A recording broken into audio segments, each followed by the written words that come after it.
closer to, in particular, the staffing and transition plan, which is necessary for a smooth transition into the neighborhood facilities. I will also ask questions to understand how the newly appointed remediation manager impacts the budget on Rikers Island as it pertains to its day-to-day operations. Finally, we will spend some time discussing the Board of Corrections' $4 million budget and looking into the resources needed to provide charter-mandated oversight of the city's jail and to maintain minimum standards. Before we begin with testimony, I would like to thank Council Committee staff for their hard work in preparing this hearing.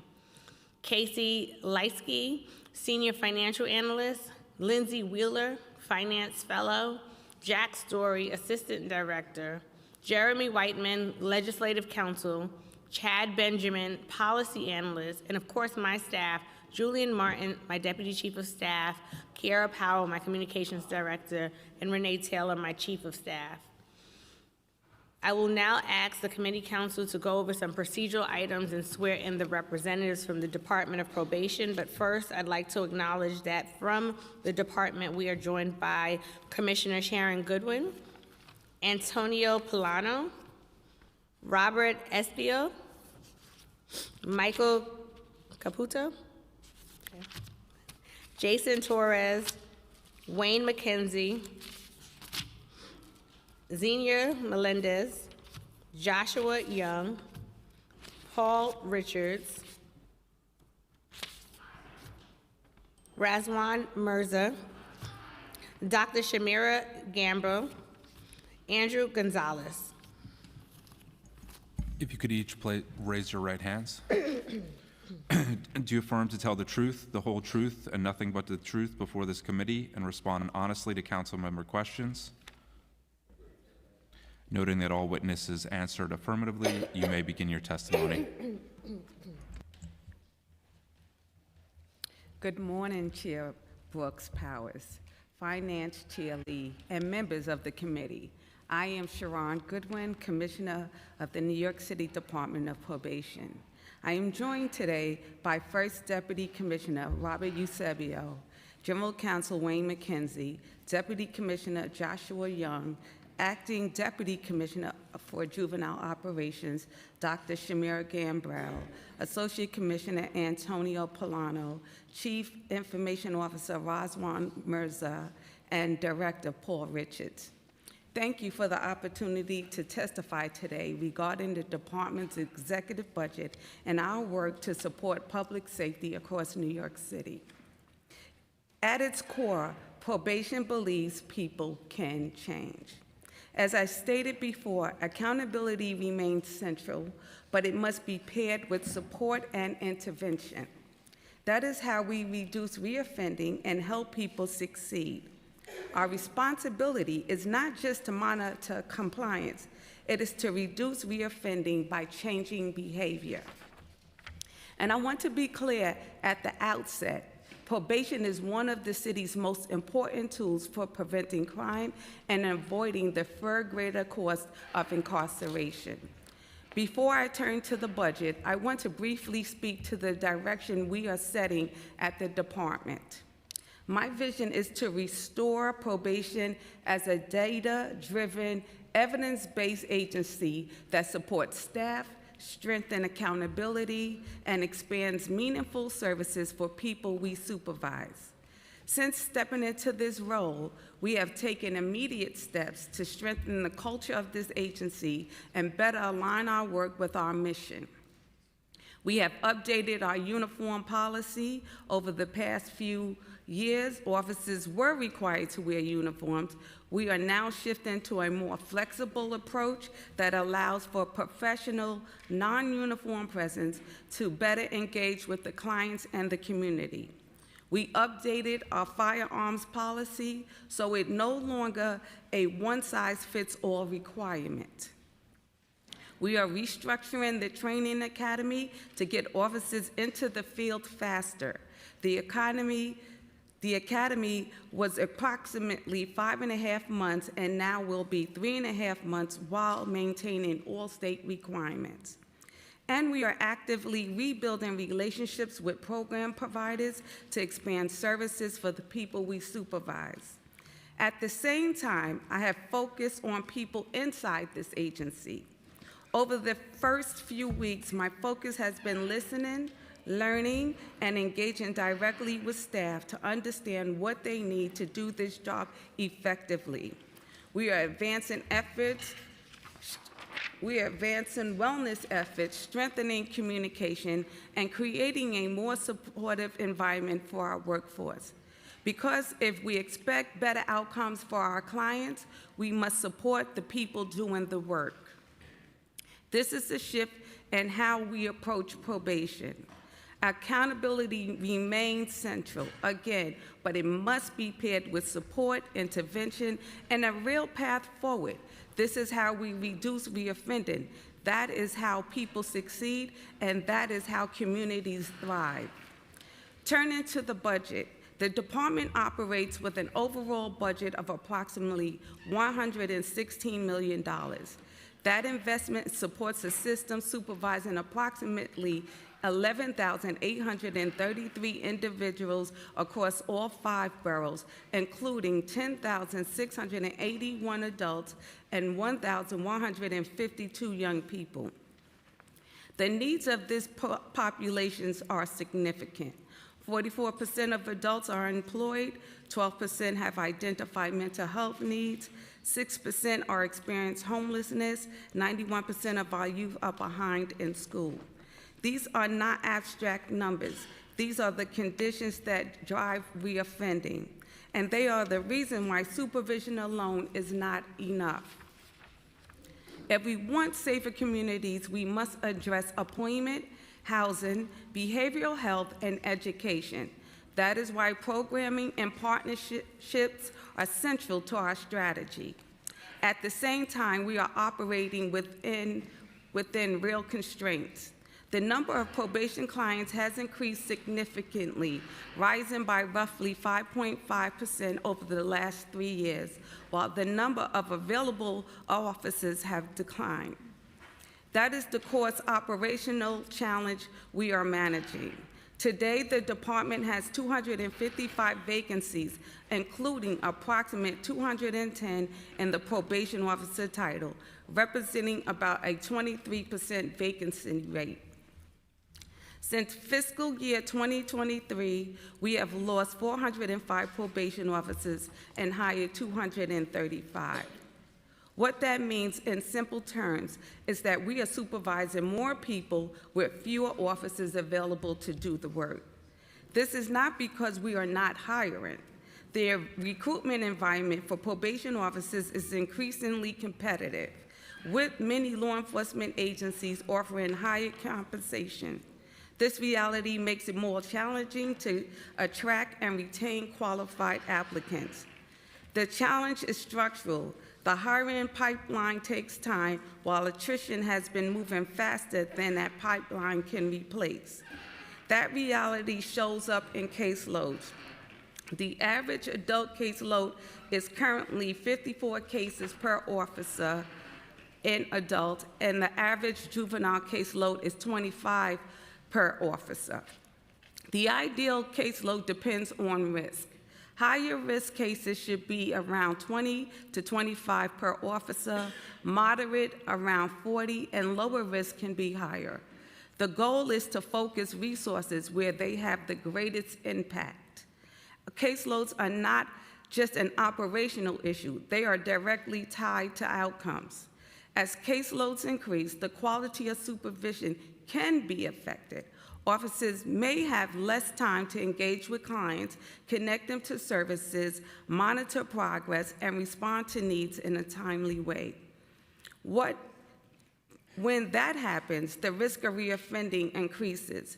From a budget perspective, that matters. Investing upfront in manageable caseloads help prevent reoffending, which avoids significantly higher downstream costs to the city. That is why we are implementing a more focused, risk-based supervision model.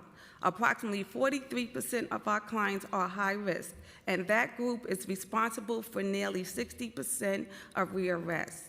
At the same time, lower-risk individuals make up a large portion of the caseload but account for a much smaller share of reoffending. We cannot treat those groups the same. We are aligning resources so that officers' time, attention, and programming are focused where they have the greatest impact. We are strengthening how we deliver and evaluate programs. First, ensuring individuals can access programs by removing barriers like transportation. Second, driving consistent attendance and engagement. Third, ensuring individuals are making progress while in the program. And finally, tracking outcomes, including whether they secure employment and sustain those results over time. We are using this approach to better align resources to the programs that deliver the strongest results. We are using data not just to track activity, but to ensure our work leads to real, sustained outcomes. And we are seeing real results. Approximately 75% of adults on probation complete probation. Approximately 92% of juveniles complete probation. Adult rearrest decline and adult violent felony rearrest decline more significantly, even as the population we served increased. That is important progress. At the same time, we are clear about where we must improve. Juvenile rearrest increased by 50%. That is unacceptable. And we are responding with urgency by expanding targeted interventions and focusing resources on the highest risk youth. I also want to take a moment to acknowledge the outstanding work happening on the ground. We recently received feedback from a law enforcement partner who visited our Harlem Neon location and spoke very highly of two of our probation officers, Probation Officer Lee and Probation Officer Green. She described them as exceptionally professional, respectful, and approachable. She noted that they are offered meaningful guidance, connected individuals to vital resources, and consistently treated people with dignity and respect. And she said she wanted to make sure their work did not go unnoticed. That is the culture we are building, and that is the work our officers are doing across this city every day. We are also continuing to rebuild and strengthen partnerships with providers, community organizations, elected officials, and other stakeholders. Because probation does not do this work alone. Finally, I want to make one broader point. Probation delivers value that is not always fully visible in our budget lines. When we stabilize individuals in the community, we are not just improving outcomes, we are preventing future system involvement and avoiding significantly higher costs to the city. This department plays a critical role in both public safety and fiscal responsibility. Our focus moving forward is clear. We are strengthening supervision, we are supporting our workforce, we are investing in what works. And we are building a probation system that is more focused, more accountable, and more effective, one that helps people thrive, strengthen communities, and delivers real value for the city of New York. Thank you, and I welcome your questions.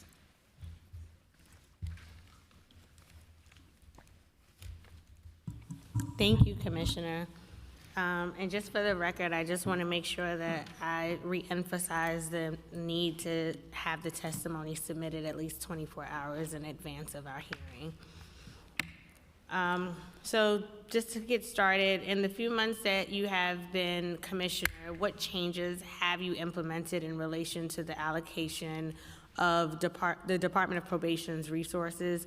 And are there any areas where you have reduced funding? So the changes I've made since being commissioner is one, ensuring that our agency's evidence-based practice, that we allow data to inform our policies, that we're looking at our policies such as our uniform policy, which is being re-implemented, changing our firearms policy, placing the court liaison officers back in the courts, meeting with all of my stakeholders and my community-based organizations, judges, just to make sure that we are on the path of redesigning and making sure that probation delivers promise on our neighborhood opportunity networks programs, and really wanting to broaden and build out the neons. There were minimal changes included in the preliminary plan for the Department of Probation. Aside from the baseline cost of living adjustments, were there any requests that you made to OMB that were not reflected in this plan? Thank you for the question, Council Member. No, everything was documented and submitted to OMB. I'm sorry, can you repeat? Everything was submitted to OMB for our new needs, so nothing else was excluded. So the minimal changes, that's all that you all needed based on your assessment? Yeah, that's correct. We have additional new needs that were submitted, but what you said is absolutely correct. Thank you. At adoption, electronic monitoring capacity was increased by $5 million in one-year funding to purchase 200 electronic monitors, increasing the city's monitoring capacity to 600 people at once. How has this funding impacted the department? Has your agency, for example, seen an increase in people who are released with an electronic monitor? Thank you for that question. We have not seen an overall increase in individuals released with electronic monitoring. However, I do want to make a distinction. There's an internal pilot program for electronic monitoring, and then there are other agencies, such as the sheriff and other probation agencies, federal probation, which do monitor our clients, which are two totally separate issues. I believe you're referring to sort of a combination of both. As far as our pilot program, that is an internal enhancement to probation conditions that we've used for existing clients. So it wouldn't increase the number of clients since it's only used for our internal existing clients. That is a pilot that's reaching its end, and we're in the process of assessing that. But considering it's expanding your capacity, wouldn't it increase the amount of people being able to utilize that function? Correct. There is capacity, yes. As far as our internal pilot, we're assessing kind of what direction that's going. However, the overall city's capacity has not shown a change, meaning clients that come from court with monitors for a number of reasons has not changed in the last year or so, which is separate from our internal pilot program. But broadly speaking, for the agency, has there been an overall increase in people who are released with an electronic monitor, whichever way they're coming? No. No. Okay. Also, I'd like to acknowledge that we are joined by council members Salam, Kaban, and Felice on Zoom. I'm going to shift to programming.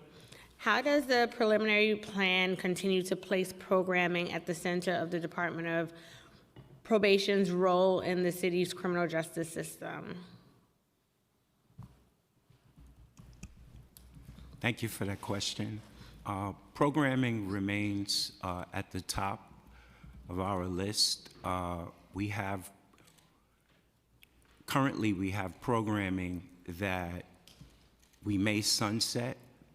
However, we also have programs that we're looking to implement moving forward. Programming is very important to the commissioner. She has reached out to various community-based organizations, also to the Youth Coalition, and also internal discussions about where do we go next. And we want to make sure that newer programs are able to benefit those participants in probation as well as community. And we also, I'm sorry. Go ahead. And we also are looking to have conversations with Columbia University Justice Lab, and looking at a more targeted program towards violent youth and their arrest. Thank you for that. How much of the total budget is dedicated towards programming, and should the amount be increased or decreased in fiscal 2027?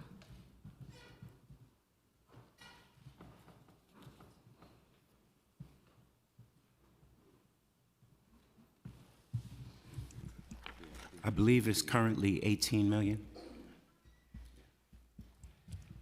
And Chair, just one thing to add to that would be we're looking to expand our programming. We definitely see, approximately, I think, 8 out of 10 of our probation clients who are engaged in programming no longer recidivate. So we put in additional new needs and grant opportunities to expand those programs. So we're hoping to get additional funding either through philanthropic organizations or federal grants to expand our existing programming network. Thank you. I'm going to just jump around a bit to be able to yield to my colleagues momentarily. I wanted to touch on the contracted providers.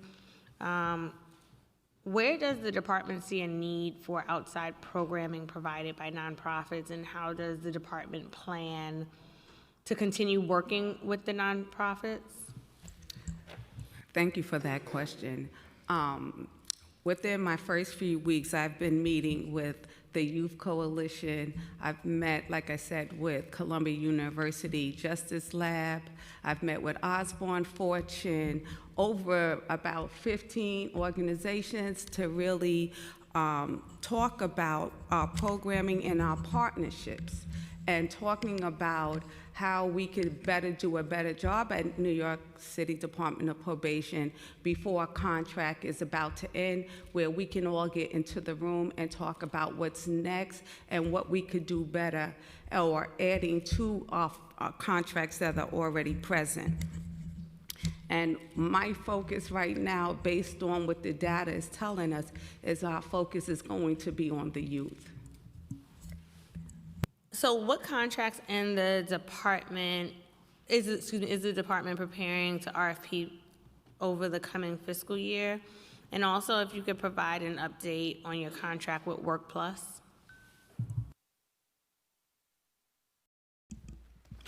Thank you for that question.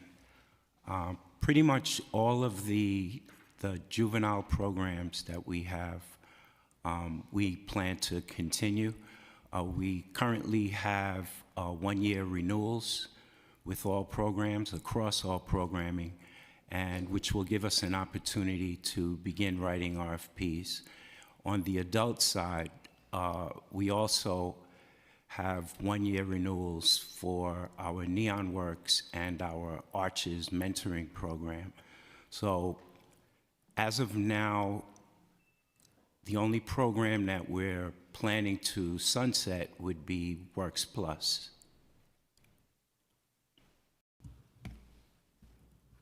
So you are definitely going to sunset Works Plus. What's the timeline on that?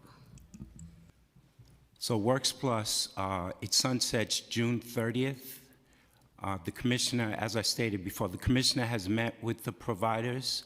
She's also met with the youth council to let them know that we will be sunsetting, and she also has discussed with them our plans moving forward. So she wants to collaborate with the community-based organizations to figure out what works, which programs, what makes sense, and how we can benefit both community clients and probation.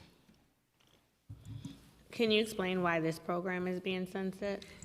It's expired. The contract expired, and that's why it's no longer in place. However, yes, he's right. I did speak with the providers about us looking at what we learned from the program and what we can add, and then talking about getting together and discussing what the RFP is going to look like with the added new features to the contract. Now, Commissioner, has the department renewed some of the programs that were preparing to sunset?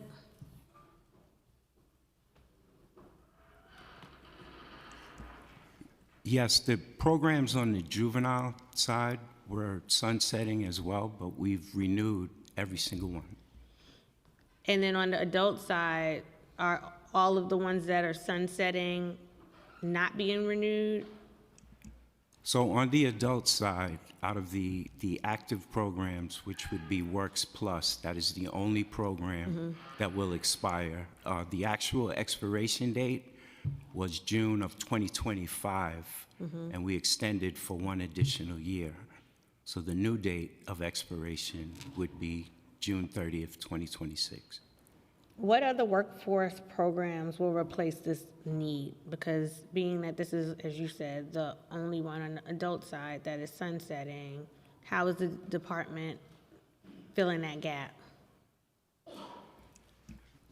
So first, let me say that currently we have at least, I think, 350 youth, non-probation youth, that are currently enrolled in Works Plus. The majority of them are scheduled to complete the program, and those that are not, the remaining, will be transitioned to programs in DYCD, also our Neon Works work readiness program as well, and resources within those community-based organizations.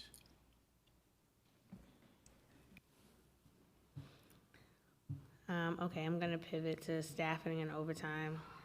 I may come back to that one. As of January, the department had a 23% vacancy rate, one of the highest in the city. Which strategies have you considered to fill these vacant positions? Yeah, thank you for the question, Chair Brooks Powers. So that is correct. There is approximately a 23% vacancy rate. That translates to about 250 probation officers that we wish we had. And with that, you know, we have absorbed that workload, and so then in consequence, there has been higher caseloads associated with that.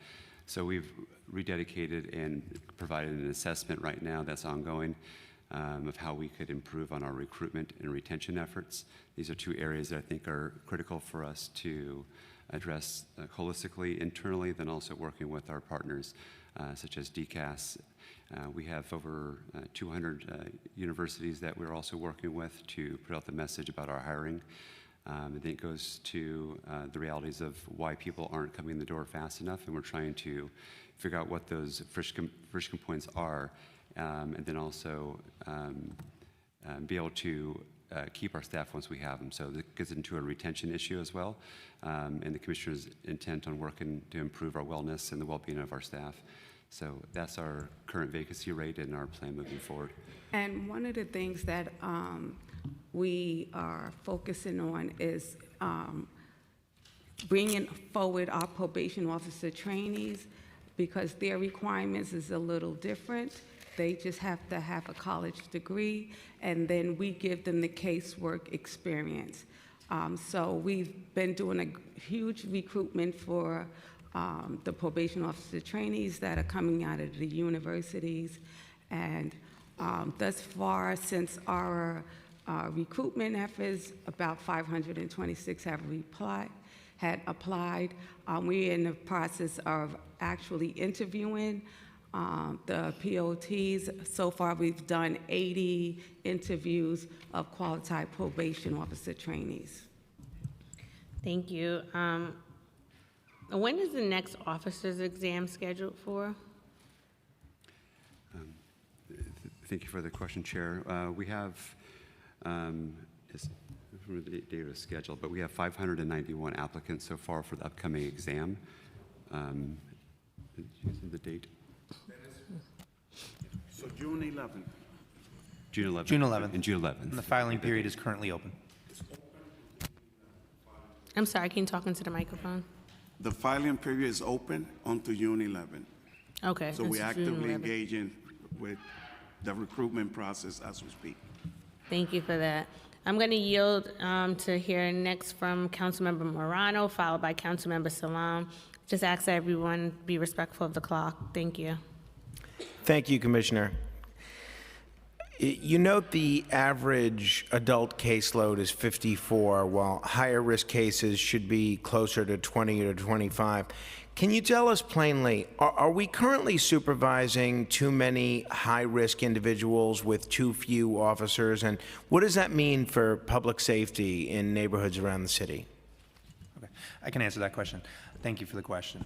So currently, we have a mixed caseload model. So what that means is that both on the adult and juvenile side, we use validated evidence-based assessment tools. So we assess every case and we give them a risk level. So on the adult side, it would be high, medium, low, et cetera. Currently, that mixed caseload model means that one officer has all different risk levels. We're actually in the planning phases now of moving towards an individual risk level model, meaning each officer only gets a single risk level. So to answer your question about how many, is it too many or too few officers, this system will adjust for that. When you have a single risk level, you have less room for error, right? There's more consistency within the officer, but then we can adjust the caseloads individually. High caseloads will have fewer cases, medium caseloads will have a little bit more, low will have a little bit more, et cetera. So this whole plan, and our officers have been working very, very hard these last few weeks, reassessing and re-engaging all of these clients to have clearly documented needs, and we really commend that work so that we can make this overall plan to shift these caseloads and address exactly that issue. The Commissioner mentioned a 23% vacancy rate and that we've lost far more officers than we've hired. What specifically is driving officers to leave, and what would it take, in your view, Commissioner, to actually stabilize the workforce? I believe that it's a competitive market out there. We're competing with a lot of different criminal justice agencies and social work agencies. And so for how we're looking at it is giving them a better work-life say it again? Balance. Thank you. Work-life balance. And that means looking at their schedules, maybe making it more competitive in terms of they're wanting to come, stay at probation, giving them, looking at the wellness and what we're doing. We just recently had staff appreciation breakfast where executive team served them breakfast, and we thank them for their service. So we're looking at even the caseloads, making the caseloads more favorable to them so they can do their work. So we're trying to do a lot of different things within the agency to say, hey, we can give you a better work-life balance. The thing that I found most troubling about your testimony, and I'm sure it's the aspect that you found most troubling, was the spike in juvenile reoffenders. You had said that juvenile rearrests are up 50%, which you rightly called unacceptable. What are we doing differently right now to reverse that trend, and how quickly should New Yorkers expect to see some results? Thank you for the question. So with regard to the spike in juvenile arrests, obviously that is not the direction that we want to go in. One thing that we do want to note is that since Raise the Age, over 70% of our clientele in juvenile is over the age of 16.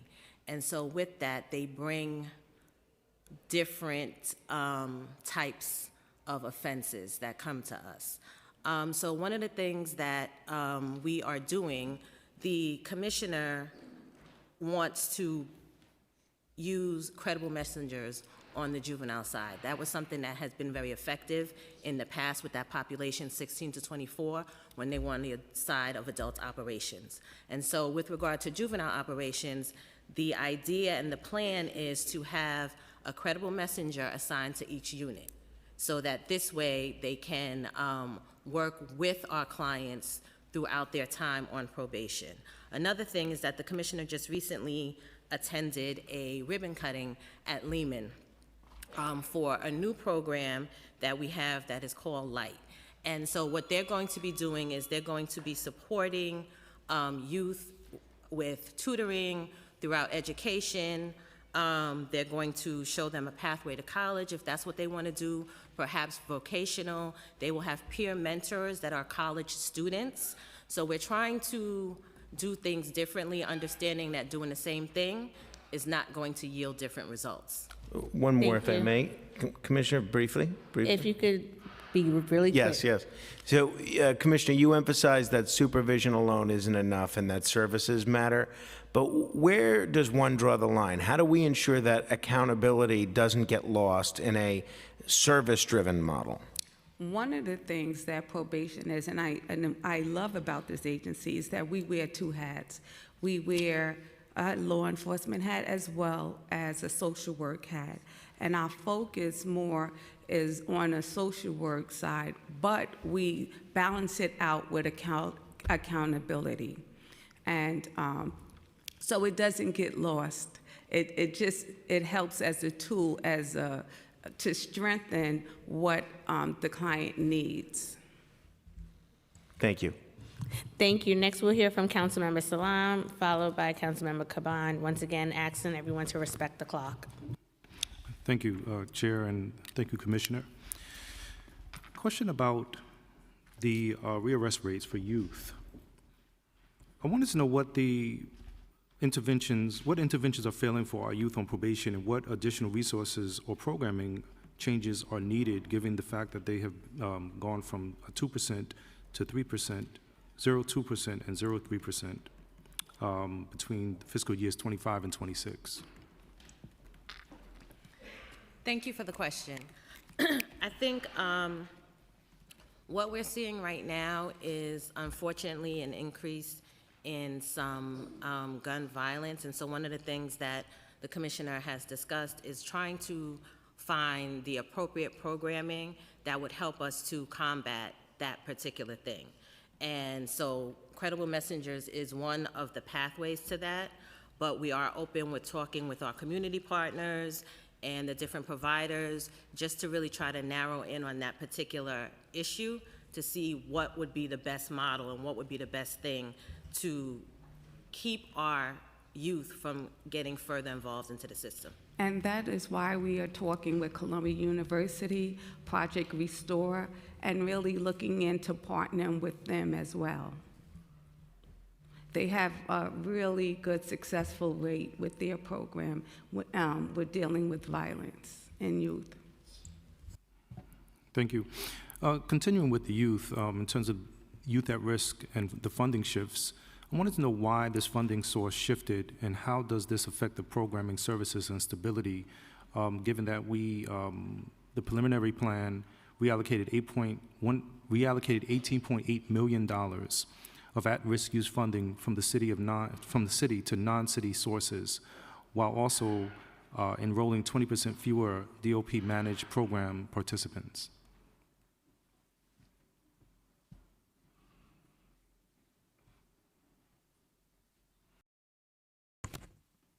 I mean, while they're preparing for the answer, actually, let me just quickly, I know this question is coming twice now, so any decisions that we're making, as Commissioner said in her testimony, that we are leveraging data as the guiding principle for us. So we have set up benchmarks and key performance indicators that we have. So any decisions we are making either to sunset or add more resources to anything is based on the data. So we're using data as an infrastructure, like we have roads and utilities and all these other things, to guide us actually what decisions that needs to be made. So anything based on your question, any decision we are making is data-driven decision making, actually.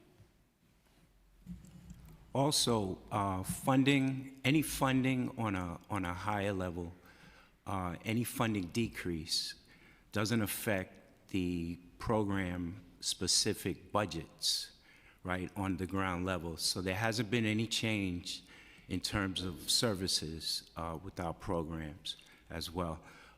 If there's a fluctuation with enrollment, that wouldn't have anything to do with, say, the funding aspect.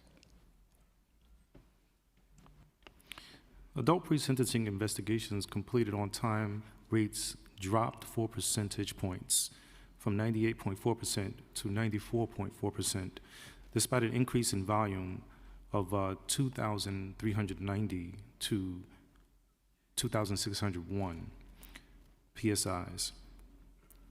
How are staffing shortages affecting the quality and timelines of these critical court documents, and what resources would address this deadline?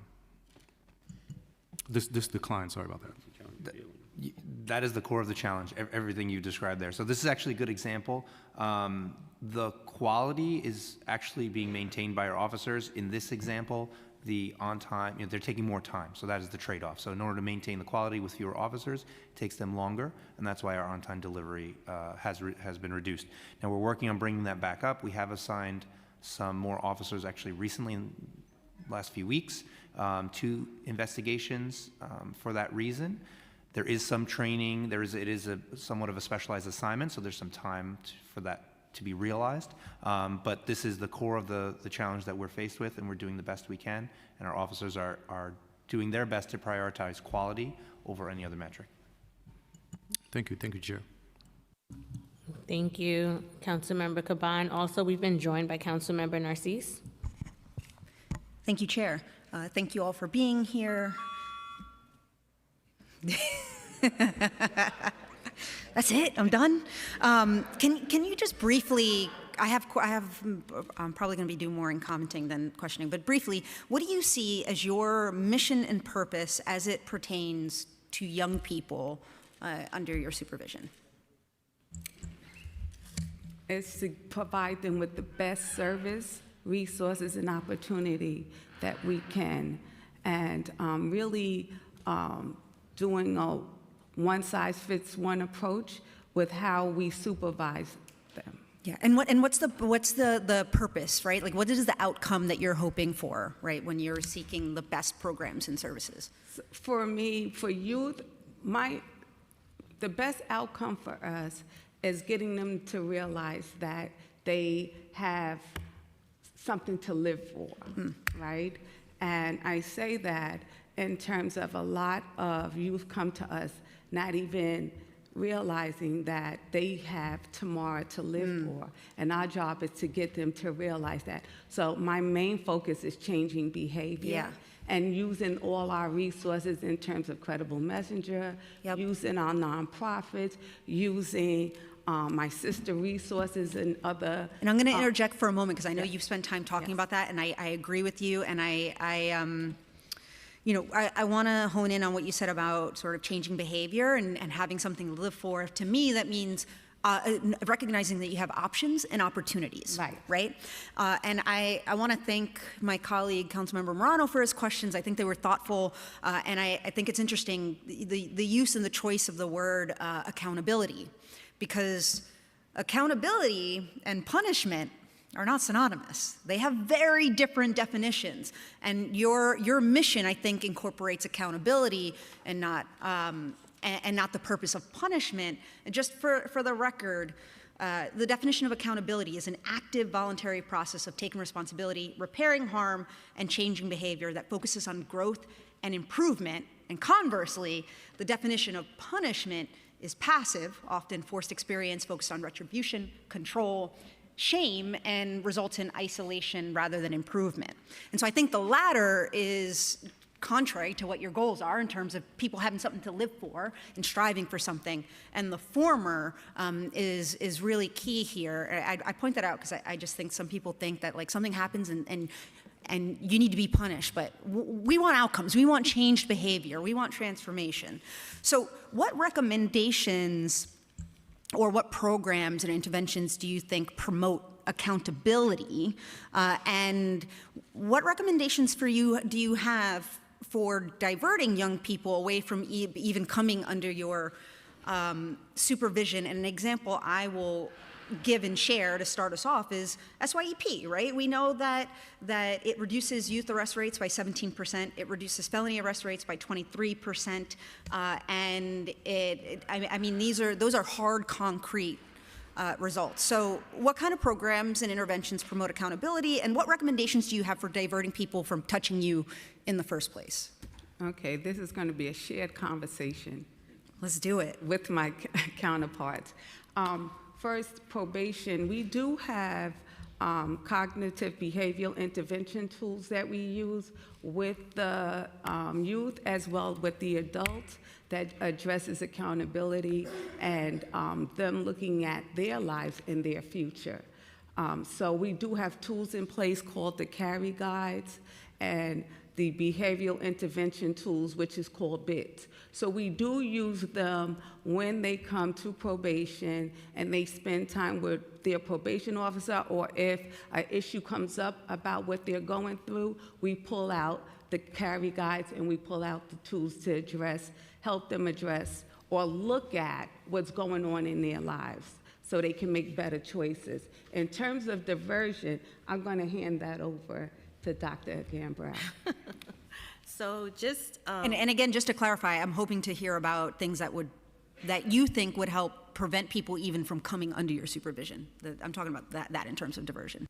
Okay, so I think that that would probably be a collaborative effort with some of our sister agencies, right, coming together, because we all touch the same populations, right? So that means that we need to, be step in step with DYCD. We do a big push for SYEP, right, for our kids. We need to be step in step with New York City public school system, right? Just trying to figure out, okay, when you see certain behaviors, this might mean that this kid might be coming this way, and so these are some of the things that we need to do collaboratively.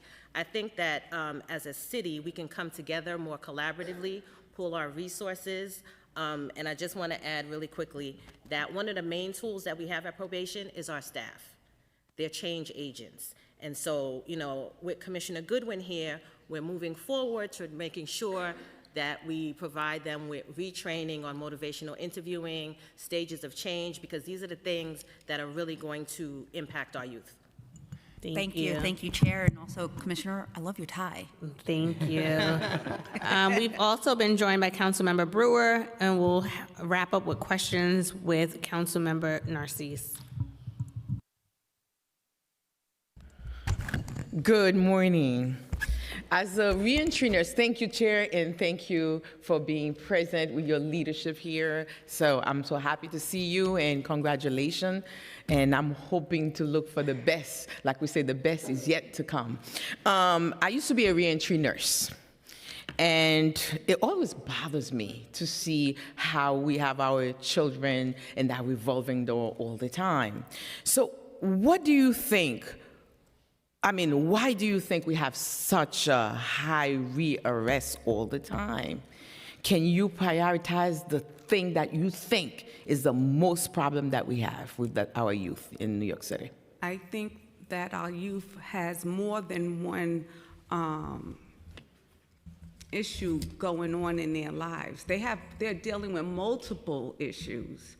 And they tap, because I know we have a lot of problems. So we all have a lot of problems. Exactly. So that's why, as the commissioner, I'm looking at reinstituting how we look at our data and what is that data saying to us? What are the top 3 concerns that a youth is going through in order for us to really get to the heart of it? They may have family issues going on. They may have a little bit of, I don't want to even say mental health or emotional issues going on. And who knows, they can be going through homelessness. So it could be a number of things that are keeping them coming through the door.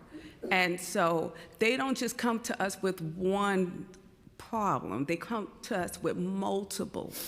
And so our job at probation is really looking at what that is and how do we target or really, help them get through all of the different stages that they're going through.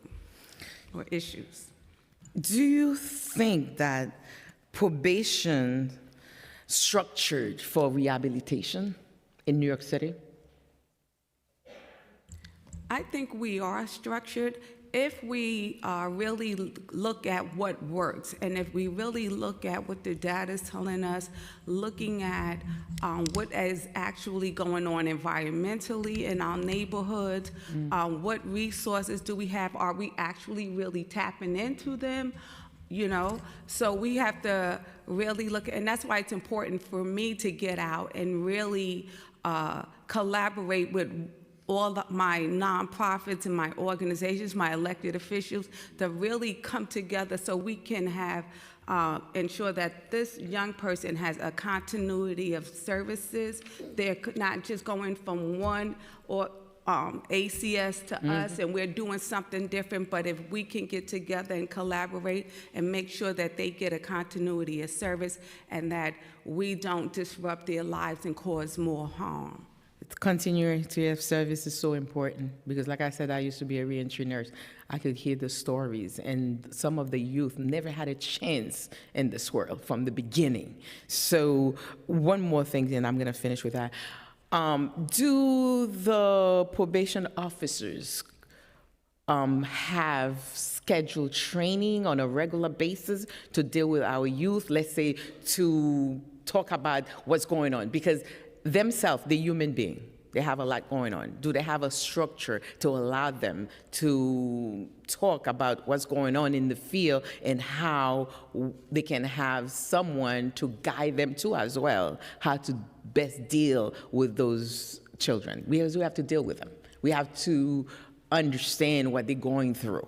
And sometimes it can be overwhelmed for even the probation officer, because I have seen it, because I talk to all when I'm doing the reentry program. So at probation, we have a number of people that work with young people, not just the probation officer, but the parent coaches. We have the credible messengers, and we're also looking at doing more. And for me, our focus at probation will be the youth, will be making sure that we are connecting them with credible messages, because at this time, that's not what we're doing. And also, like I said, looking at what the data is telling us, where should we be intervening? Is it early on when they get probation, or the latter part? Right now, I'm in the middle of looking at that with my few weeks in. Okay. But that is that's concerning for me as well, and I share exactly. My time is over, but the reason I talk about the probation officers, because sometimes they go into work and they miss by 1 hour, and they go back in the revolving door for no reason. So they have to be sensitive to what's the situation. We cannot be just like one way, not seeing and assess and see and be sensitive to what the young men or young women going through. That's all I'm saying. Thank you, Council Thank Member. And thank you, Commissioner, and to the full team here for your testimony today. We look forward to continuing the conversation throughout the budget season. And again, thank you. This panel is now dismissed. Thank you very much.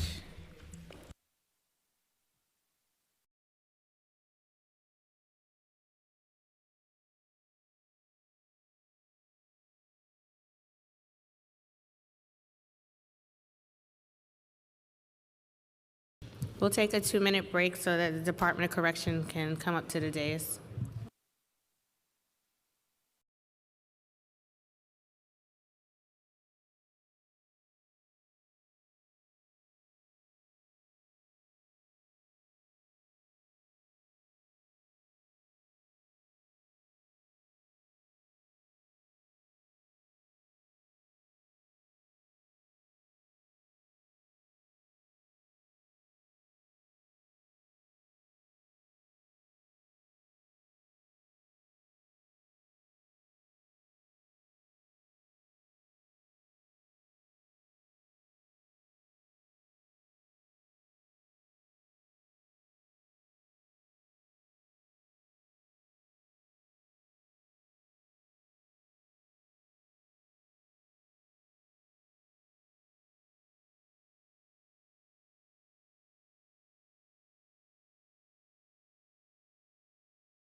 Good morning, folks. Just a reminder, there is no eating or drinking inside the chambers. If you have any drinks or food, please finish them outside in the rotunda. Also, at this point, please, no one approach the dais. Thank you.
Folks, please find seats.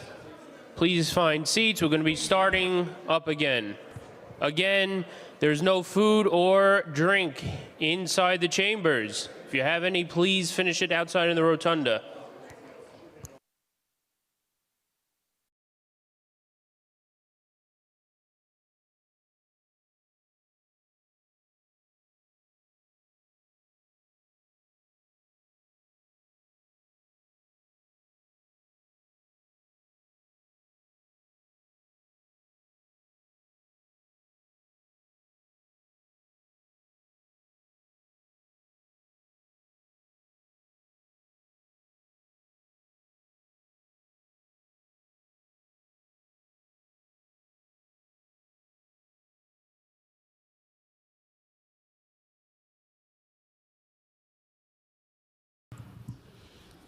All right, good morning. We're back in session. We are joined now by the Department of Correction, and testifying today will be Commissioner Stanley Richards. He is joined by First Deputy Commissioner Margaret Egan, Chief of Department Sherry Ann Rembrandt, Charlton Lemon, Bureau Chief, James Conroy, General Counsel, James Boyd, Deputy Commissioner, Strategic Operations, Faizan Zubair, Assistant Commissioner with Budget, Nell Kalan, Deputy Commissioner, Programs, Kevin Darty with he's the Deputy Commissioner for Facilities,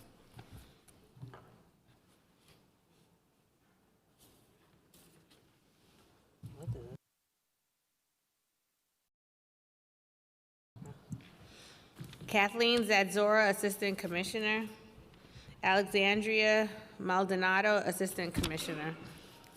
I think I got everybody. The council will swear everyone in. If you can each raise your right hands.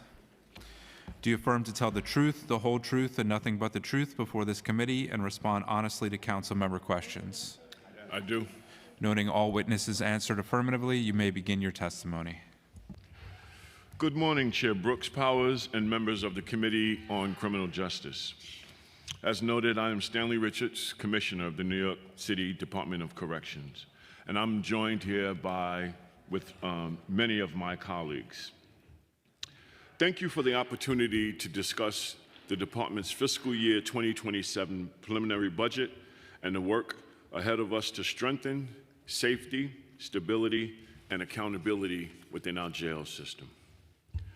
I come before you today not only as a commissioner, but as someone who has spent decades working in and around the system, as an advocate, as a practitioner, as a partner, and now as a commissioner.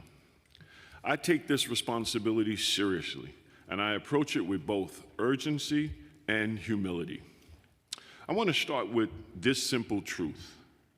We have a lot of work ahead of us. As I stated when I met before the committee last month, transforming a system like ours is not like turning a speedboat. It is like turning a cruise ship. It is going to take time and sustained commitment. And I am committed to that work, and I can say confidently that the team I'm building is committed to that work as well. We share this council's goal of creating a system that is safe for staff and people in our care, and holds people accountable, while also creating pathways for change and growth. In this new role, my leadership philosophy is grounded in a simple idea: people first. The people of this agency and the people in our care ought to be seen, heard, supported, and engaged. Our staff are charged with caring for people with significant mental health, addiction, and other challenges every day. The people placed in our care are going through one of the most difficult times in their lives, and they deserve opportunity, as well as programs and services, and an environment that will help them transform and succeed. It is incumbent on this agency to ensure that our staff and the people in our care go home to their people, to their communities, and be a resource to them. My mission as commissioner is grounded in several core priorities. First, safe and humane jails. Safety must be the foundation of everything we do. Without safety, we cannot accomplish what we strive to achieve. Safety must extend to everyone in the system: our correction officers, our non-uniformed staff, and the people in our care. Second, strengthening partnerships. DOC cannot do this work alone. Real progress requires strong collaboration with all of our partners, including all city agencies, community providers, labor organizations, and this very body, the council. Real sustainable change only happens when we work together. Third, supporting responsible population reduction and strengthening the continuum of care. Strengthening the DOC, the continuum of care. Sorry, skip the page.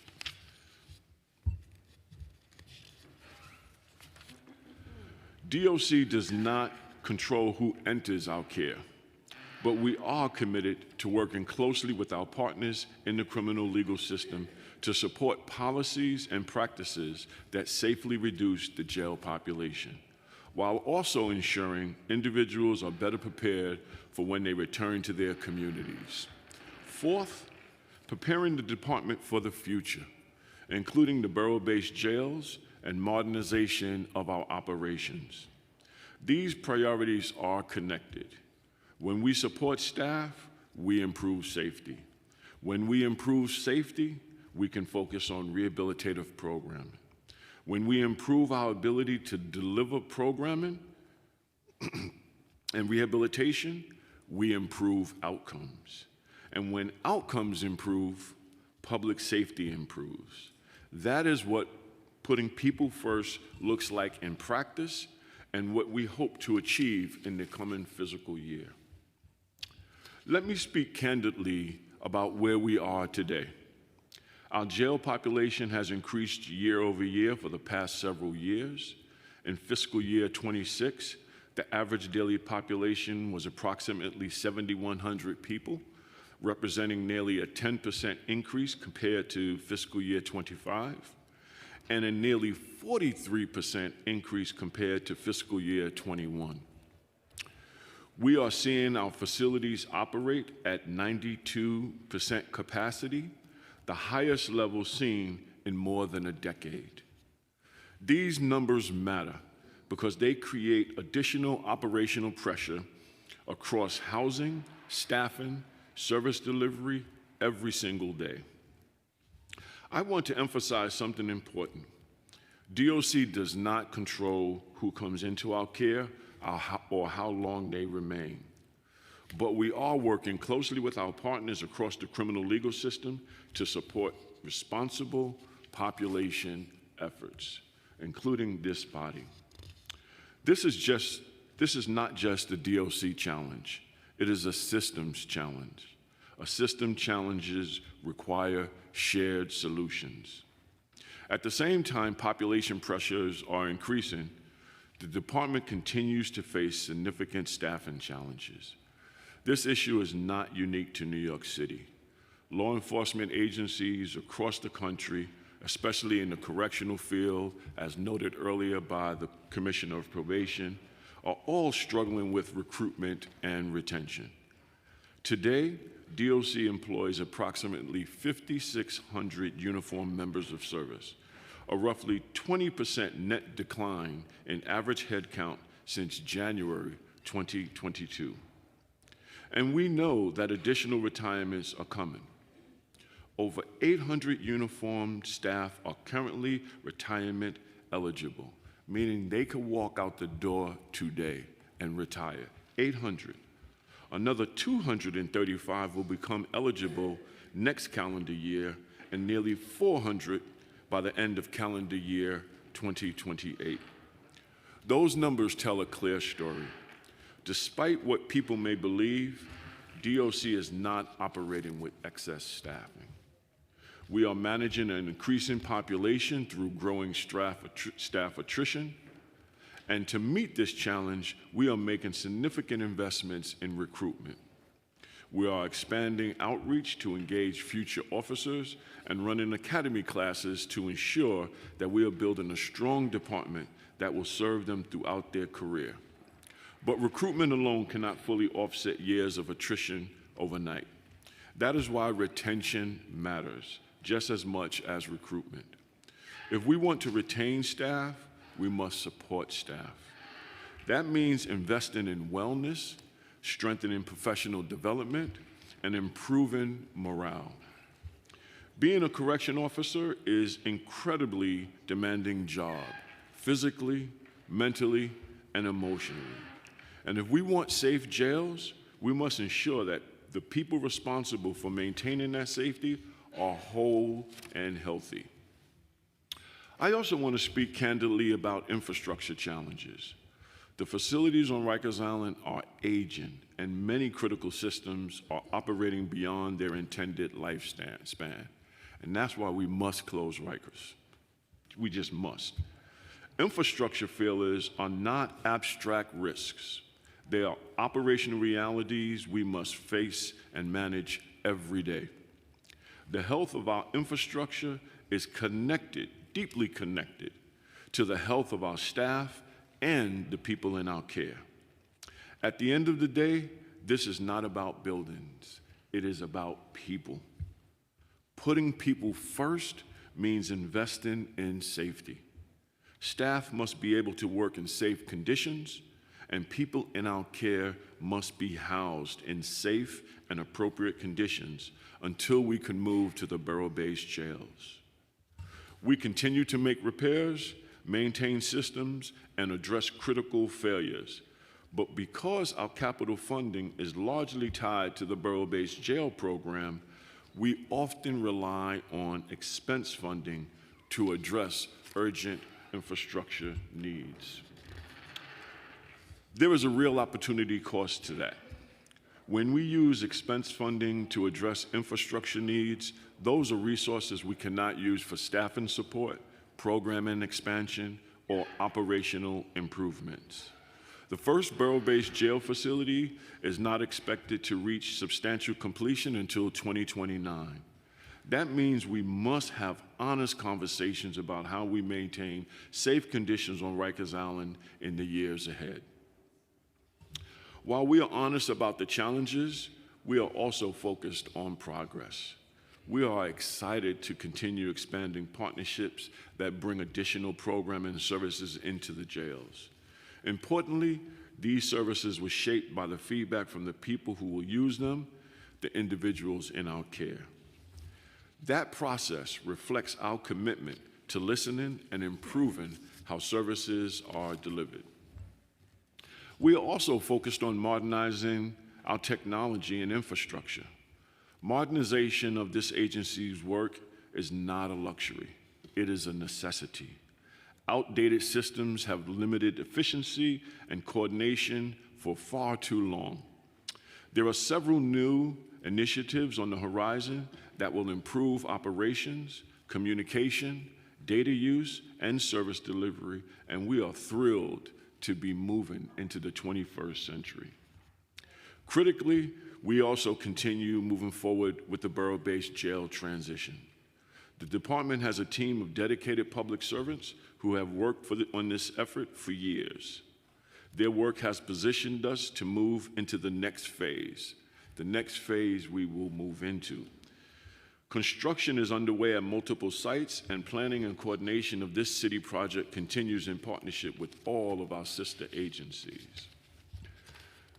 This project is one of the most significant operational transitions in not just the department's history, but in the city's history, and we are all committed to getting it right. Before I close, I will briefly turn to the fiscal year 2027 preliminary budget. For fiscal year 2027, the Department of Correction budget is $1.4 billion. The vast majority of this, 86%, is allocated for personnel services, 14% for OTPS, other than personnel services.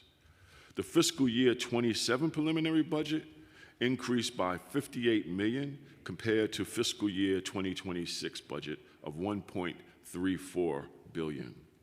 Some of the increases to the preliminary budget include funding for expense components of capitally approved technology projects, with $3.2 million allocated in fiscal year 26, $3.5 million in fiscal year 27, $4.4 million in fiscal year 28, $3.4 in fiscal year 29, and $2 million in fiscal year 30.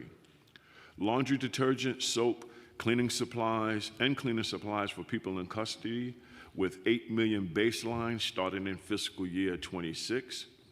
The additional funding supports increased needs for the department resulting from an increased population, as well as increase in prices. Civilian-based salary funding to close anticipated budgetary shortfall with $15 million in FY26 only, and uniform and civilian overtime funding to close projected fiscal 26 budget shortfall of $18 million in civilian overtime and $150 million in uniform overtime. This fiscal year 26 budget and commitment plan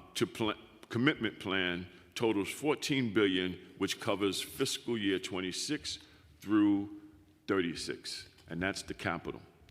As of the FY26 preliminary budget, the majority of capital funding, as I noted earlier, is tied to the borough-based jails program, which totals $13.9 billion over the 10-year plan and is allocated Brooklyn facility $2.3 billion, Manhattan facility $4.1 billion, Bronx facility $3.1 billion, and the Queens facility at $4 billion.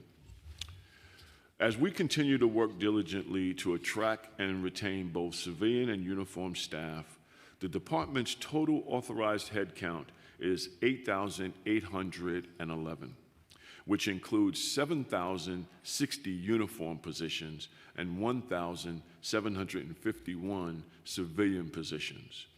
Our actual uniform staffing levels remain well below our authorized headcount and the department plans to use funding for recruitment and advertising to be aggressive with advertising and marketing strategies to promote recruitment.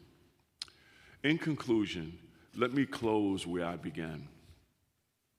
This work is about people. It is about the officer who deserves to work in a safe environment. It is about the person in our care who deserves dignity and opportunity. It is about the communities we all serve. This is long, hard work, and there are no quick fixes, but it is well worth the effort. Progress is possible when we stay focused, when we work together, and when we keep people at the center of what we do. When we put people first, safety, dignity, humanity all follow. Putting people first means investing in them. People in my life put me first and invested in me, and it is what brought me here today before you. I am grateful for this opportunity, and I look forward to discussing the department's budget, which is an investment the city makes in this agency and its mission. Thank you for your partnership and continued support. I look forward to answering any questions or comments you have. Thank you. Thank you, Commissioner. I'd like to acknowledge that we've been joined by Councilmember Ressler. I also just wanted to put on the record, just reiterating the need to have the testimony at least 24 hours in advance of the hearing. So let's jump into it. Commissioner, under this new administration, are there plans to significantly change the budget proposal for the Department of Correction? And if so, can you share some of the ways you expect it will change when the executive budget is delivered? We've worked with OMB. We submitted our preliminary budget with our new needs and what we need to stabilize the department now. So as I stated in my testimony, the budget we're proposing is the $1.4 billion budget that will address the needs we have now and the planning for the future we need to do. And in the same line of question, have you reviewed any of the Board of Correction reports published during the prior administration to see if any further changes and improvements can be made within the department? I haven't reviewed the previous Board of Corrections reports, but as a former Board of Correction member and vice chair, I value that work. I value their partnership. And what I am charging this department, my leadership team with, is looking at the future. Take the lessons we've learned from the past, but build a path into the future that is centered on hope, dignity, and the humanity of the members of service, our officers, and the people who come into our care. And I'm very particular about language, and you hear me say it when I say people in our care. Just like our officers deserve to be safe and to be valued and to be heard, the people who are remanded to us are remanded to our care. And so we are going to have a plan for the future of this department, building off the experiences and concerns of our partners of the past. Thank you for that. In your testimony, you mentioned the department's goal of increasing safety for the staff and the persons in custody, as you just mentioned. Can you expand on your strategies for these new policies and how they'll be different from previous commissioners? Yes. You know, as I said to my leadership team, we can't punish our way into compliance. I think we have to start in a different way, and it's something similar to what the probation commissioner started with. We need to develop a system that when people come into our care, people have something that they want to hold on to. So I'm sort of framing it as the way former Commissioner Schiraldi and I framed it. People coming into our system need to start with an A. That's one strategy. So giving people something that they want to hold on to as opposed to punishing at the time of an infraction. The other thing we need to do is to make sure our staff feel valued and appreciated. So we need to recruit to bring in officers so our officers don't have to do doubles. Thankfully, we're not doing triples. And do the things that really communicate to our staff that this city, this body, this leadership team hears you, values you, and appreciates you. And I think when we do those things, we can take a system that has been traumatizing for those who work there and those who are in our care and turn that into a system of procedural fairness and justice, hope, and a bright future.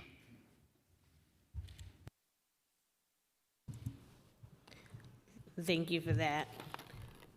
The preliminary plan includes a one-time $183 million in city funding for overtime adjustments and budgeting. Is there any plan in the works to adjust overtime spending in future years? In the budget, that is addressing the FY26 shortfall. I think the way we adjust overtime is we have to recruit and retain staff, and we have to reduce population. As I said, we don't control who comes in our system, but we can do the things necessary to provide people the support and services that when they leave us, they can be connected to services in their community and build a brighter future for themselves and their families. So that budget request is to address the overtime for this year. Thank you, Commissioner. This plan includes a decreased cost of living, technical adjustment, baselining a reduction of $546,698 in fiscal 26 and $832,000 in the out years. Most city agencies have seen cost of living increases in this plan. Why is the Department of Corrections adjustment such a large decrease?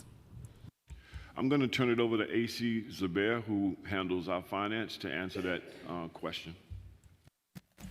Good morning. Faizan Zubair, Assistant Commissioner of Budget and Finance.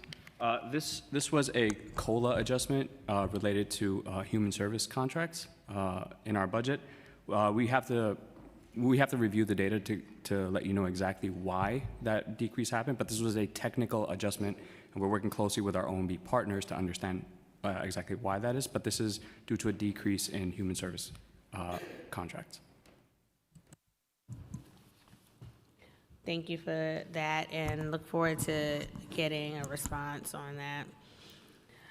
In the preliminary mayor's management report under agency-wide management, it is reported that payouts were only $48,676 in fiscal 23, then increased to $279,846 in fiscal year 24, and $234,849 in fiscal year 25. While workplace injuries and accidents involving persons in custody has decreased, what happened in fiscal year 24 to cause such a large increase in agency payouts? Thank you for that question, but I'm going to turn it over to G.C. Conway, who can speak directly to that question. Good morning, Jim Conroy, the General Counsel for the agency. My team works very closely and robustly with the Law Department on assessing and dealing with litigation. What we learned when we looked at the data for those fiscal years was that there were significant, in each of those fiscal years, class action lawsuits that were settled and paid out during that time. That would account for a significant increase in the payouts for those periods.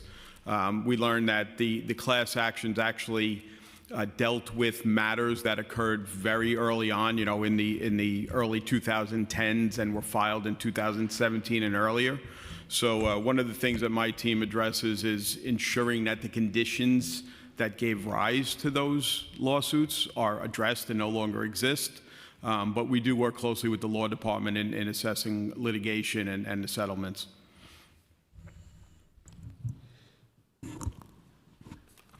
Thank you for that.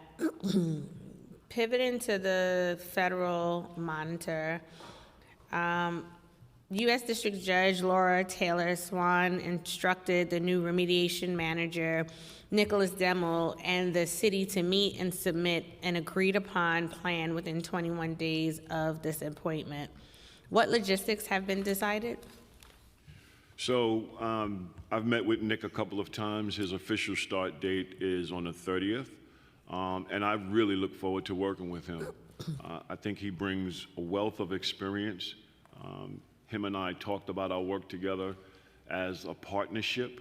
He reports to Judge Swain, and I report to the mayor. But our North Star and our goal is the same. We want safe jails. We want our staff to be safe, and we want the people in our care to be safe. And how we get there is through diversity of experiences and knowledge, bringing in expertise that we don't have, and working collaboratively. So we will be putting together a plan as ordered. He has been in contact with Judge Swain. I'm not in contact with her, but I look forward to working with him. His chief of staff, Isaac, is here, who is going to be part of the leadership team that's going to address the 18 contempt orders and the overall Nunez consent decree. And will Demo be located physically on the island as well with his team? Yes, him and I both agree. You cannot do this work from Bolivar or from office in the building outside of Rikers. You need to be on the island. You need to be in the facilities. You need to be present. Part of what we need to do is listen and engage our staff to understand what they've been going through and how we can improve those conditions. We need to be talking with the people in our care. We need to be talking with providers. So the answer to that question directly is yes. Him and his team has a trailer on the island that they will be working out of. What changes have been made by the department since the appointment of the remediation manager, if any at all? I think what we've done, what I've done is build out my team, and that is continuing. And what Nick has been doing is building out his team. What we've been having conversations about the drivers of safety. And the bottom line to safety is making sure population reduction happens and making sure we have adequate staff to ensure the safety of our members of service and the people in our care.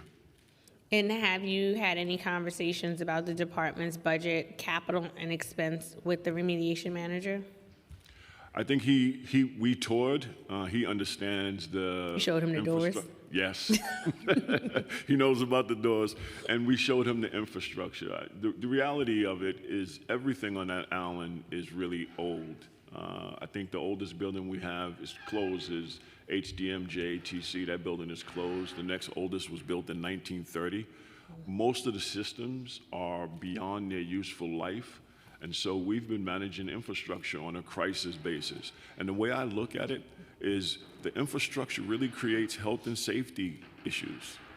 2 hours into my first day, we had a water main break, a steam break, where our FMRD team had to engage the FDNY to come and pump water out of our steam tunnel. It took out 2 buildings, the hot water for 2 buildings. When something like that happens, people in our care get angry and frustrated. They don't understand that the infrastructure is old and that they can't get hot water. Who gets the blunt of it? The A officer, the officers who's in those housing areas, the officers who have to escort, the officers in the housing area, the B officers. And so all of this infrastructure is really around health and safety. And how do we maintain the facility until we can get off the island and build the barrel-based jails where we could really use design and facility to center the humanity of those in our care and those on our staff.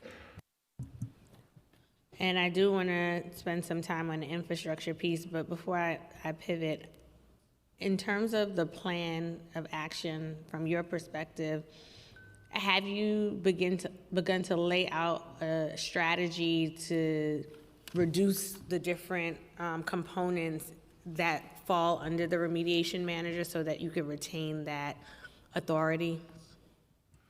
Well, we haven't talked specifically about what the structure would look like, but Nick and I are both clear. He reports to Judge Swain, and I report to Mayor Mamdani. And both of our charges are to create safety.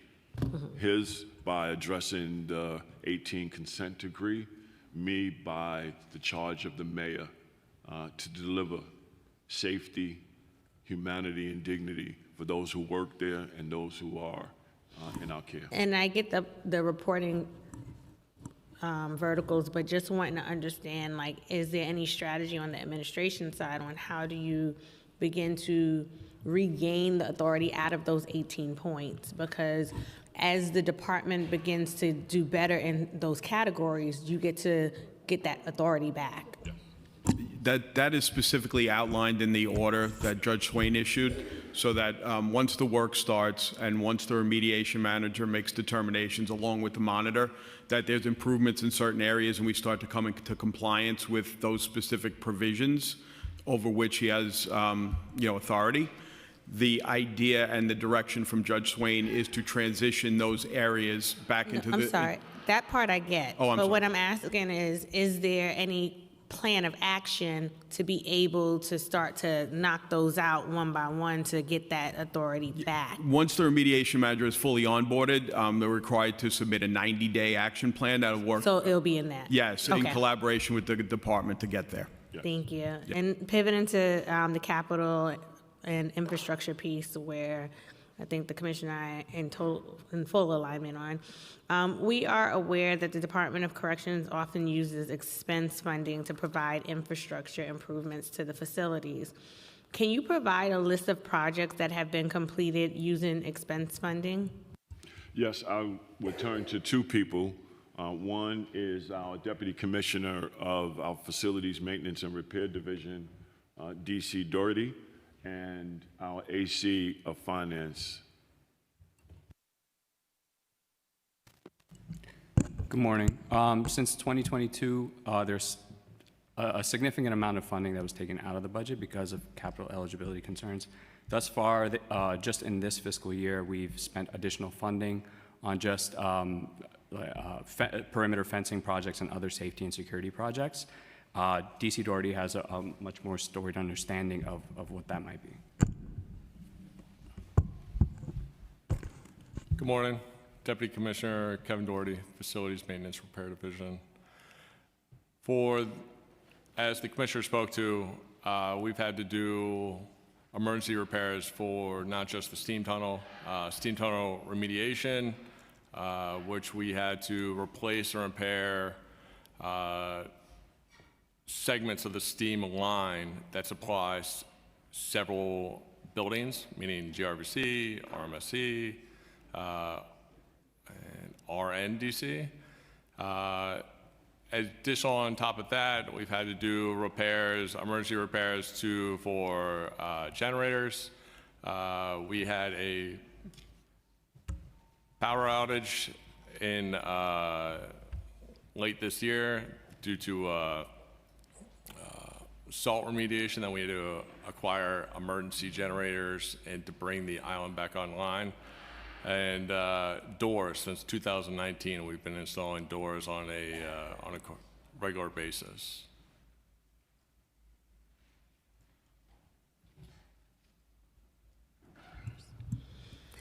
Since 2019, the Department of Correction has been funding door replacements throughout the facilities. In the fiscal year 23 preliminary budget, $12 million was transferred within the department for a cell door emergency. In the fiscal year 23 adopted plan, $15 million was added in fiscal year 23 and $10 million in fiscal year 24 for cell door upgrades.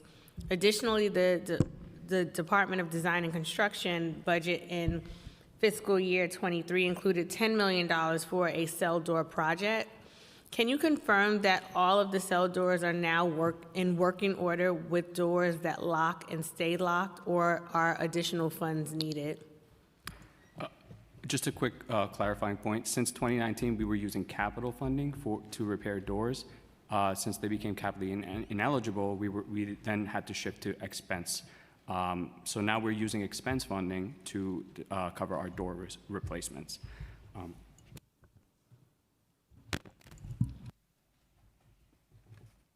As far as the installations of the doors, so the door in 23 and 24 were directly for RNDC, location, and those doors have been installed 100%, and they all function correctly.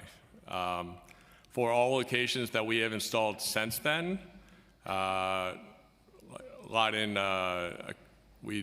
OBCC, we have installed for the SMU unit, a lot in RMSC. Every location that we have installed these has been a positive, not just for the staff, but also the population. We have not had issues with the converted doors. But I'm taking from what you're saying or how you're saying it that there are some doors that still require attention. Yes, So additional funds would be needed for those doors. Yes, I think the total, and correct me, I think the total number of doors throughout the department that need to be upgraded is about 2,100. We've done about 30%. Yeah, so the total count on the doors left to be fully converted for the entire island is 2,889 doors. To date, we have installed 1,439 doors. That roughly gives us a percentage of completion of 33%. Is additional funds required for the doors? We have, right now, we have additional funding in the expense budget to do 114 doors? 141. 141 doors a year. So it would take us 10 years, 12 years to replace all the doors. And have you been able to fund any capital projects through DCAS? Yes, usually anything that is non-facility based, right? We can use capital funding for replacement in kind. There have been projects that DCAS has co-certified that they will use at least 5 years after the asset has been completed. So yes, there are some projects that we have done. And those projects are usually IT-related projects, not the infrastructure like the doors. No, usually those projects have to do with infrastructure, like island infrastructure and remediation projects that are capitally eligible. DCAS does not need to certify like IT projects. Yeah. How much funding is needed to repair all the remaining doors in this upcoming fiscal year?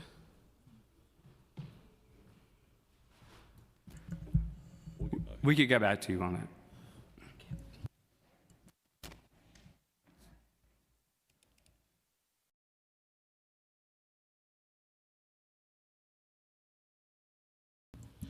And for point of clarification, why can't DCAS co-certify the IT projects? It's not that they can't, they don't need to, because the IT projects are going to be used once the facilities are online. They'll be used by the department. They will not be used by DCAS. DCAS can only co-certify what will be left behind. In the fiscal 2026 preliminary plan, the Department of Correction received a $2.5 million increase for cell door replacements at GRVC and RESH. Has that project been completed?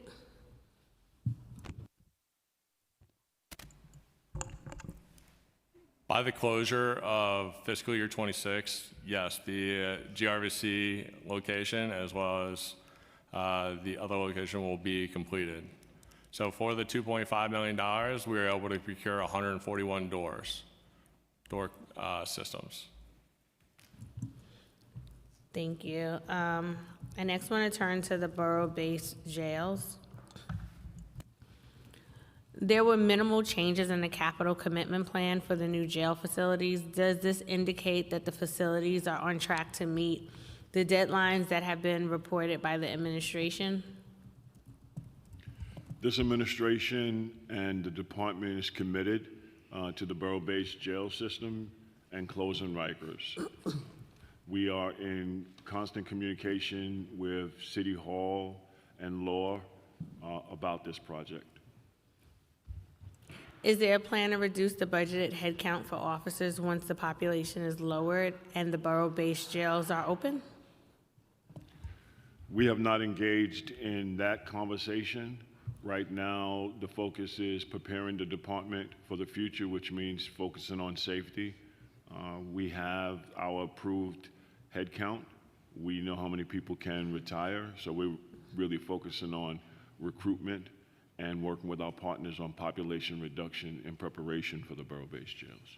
Local Law 140 of 2025 requires the Department of Corrections to appoint a person dedicated full-time to closing Rikers and transition into borough-based jails. As of March 13th, the department issued a job posting for this coordinator position. Is that person dedicated full-time now? Is that person in place now? Hi, Margaret Egan, First Deputy Commissioner. That we're still going through that hiring process.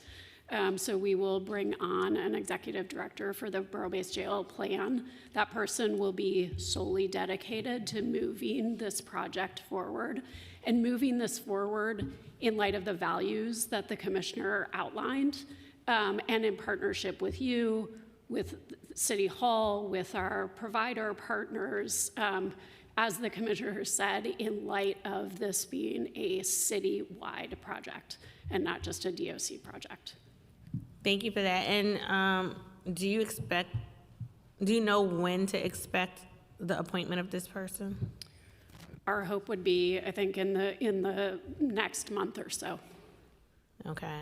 And this same local law I'm talking about also requires that the department, by May 1st, 2026, present a report to the council with recommendations for any reforms relating to staff recruitment, development, retention, safety and security within jails, and department operations and organizational culture to improve conditions for department staff and those who are in custody.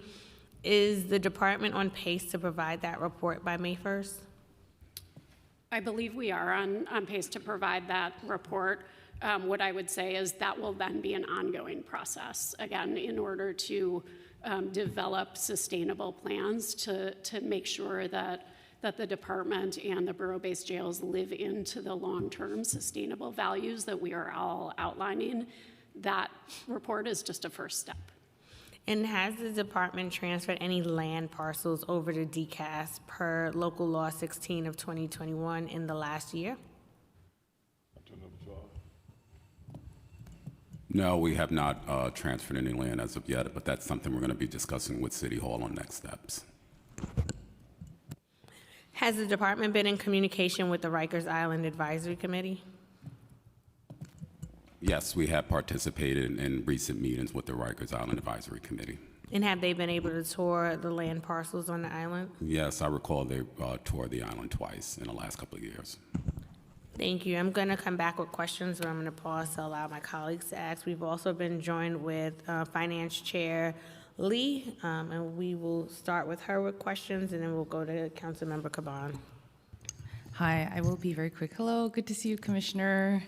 Last time I saw you was in a different role, but it's great to see you here. So really quickly, just going into who at DOC was appointed as the Chief Savings Officer? Okay, perfect. And so I know the reports were due last Friday, so we're looking forward to seeing those. And were there any areas, if you can share at all, of underspending at DOC, and what effects would reductions have on the agency, and what areas and services would be most affected? Those savings proposals are still being assessed by both OMB and City Hall, but the areas that we really focused on were cost deferrals, insourcing wherever possible, contractual efficiencies where we could find them, any sorts of vendor negotiations, if applicable, and very targeted cancellations. But one thing that we made very clear is that we did not want to cut costs at the expense of the safety and security of not just individuals in our care and custody, but also our uniformed members of service. Totally agreed. Because that's one thing that on the council side, we definitely don't want to see, as well as the sacrifice in the services. So thank you for that. And then the number of contracts I see here remain flat. There were some slight increases in contractual services. I'm guessing, is that due mostly to increase in costs, or if you could speak to that a little bit? Predominantly, yes, it was due to like increases in costs, and as we mentioned earlier, for not just the safety, but also ensuring that the island is safe and the conditions on the island are in state of good repair. So it's mostly facility maintenance and repair. Okay. Yeah, because the maintenance and repair went up quite a bit and contractual went up slightly, so, okay. And then in terms of the vacancy rate for headcount, I know that in January, as of January, it was about 11%, and so how has that been going? Are you still subject for the 2-for-1, and do you anticipate, I know you were speaking about it a little bit as I walked in, so just wondering if you could go into that a little. When you say vacancy rate at 11%, I'm guessing you mean civilian vacancy rate? For the headcount. For the headcount? Yeah. So the civilian vacancy rate has been approximately 12, and it's been steady for the last 2 or 3 years. But the department-wide vacancy rate is 18% overall. Okay. So the full-time positions that are budgeted, the 1,746, is that including both?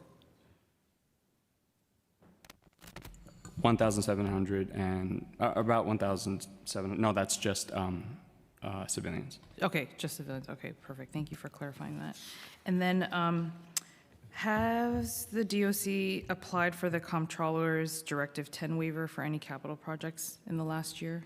So, I mean, I alluded to this earlier. Right. Directive 10 waivers are only required in the case that DCAS cannot co-certify a project, right? So, as of last fiscal year, the only project that applied was one perimeter fencing project. It was for security and safety. This is not something that DCAS could co-certify. Therefore, we reached out to the Comptroller's office to obtain a waiver. That waiver was denied. It was what? It was denied. Oh, okay. Right. Did they have a reason? They said they do not. I mean, they don't waive Directive 10 requirements. Okay. So that was one of the costs that was deferred over to the expense budget instead. Got it. Okay. And then I see in terms of new needs, it went down significantly. So in FY26, 187, and then in FY27, it's only 4.3. Is it because you haven't included some of the funds that are going to be added at adoption, or what's the reasoning for the decrease? I'm sorry, can you clarify what numbers you're looking at when you say new needs specifically? Yeah. In the preliminary plan changes for new needs, in FY26, it was 187 million. And then in FY27, it's at 4.3, which is a pretty significant drop. So I was just wondering, because I'm assuming that does not mean that you have everything you need. Well, we work very closely with our OMB partners to ensure that we receive that our needs are met. And obviously, they have a very difficult job of balancing the city's budget.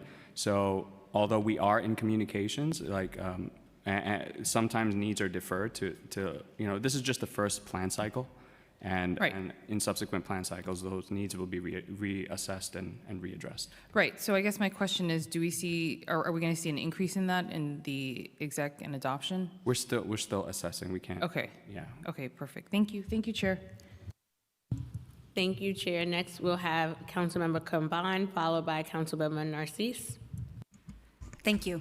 Thanks for being here today. Want to start off with some numbers. How many uniform officers are currently included in DOC's preliminary budget?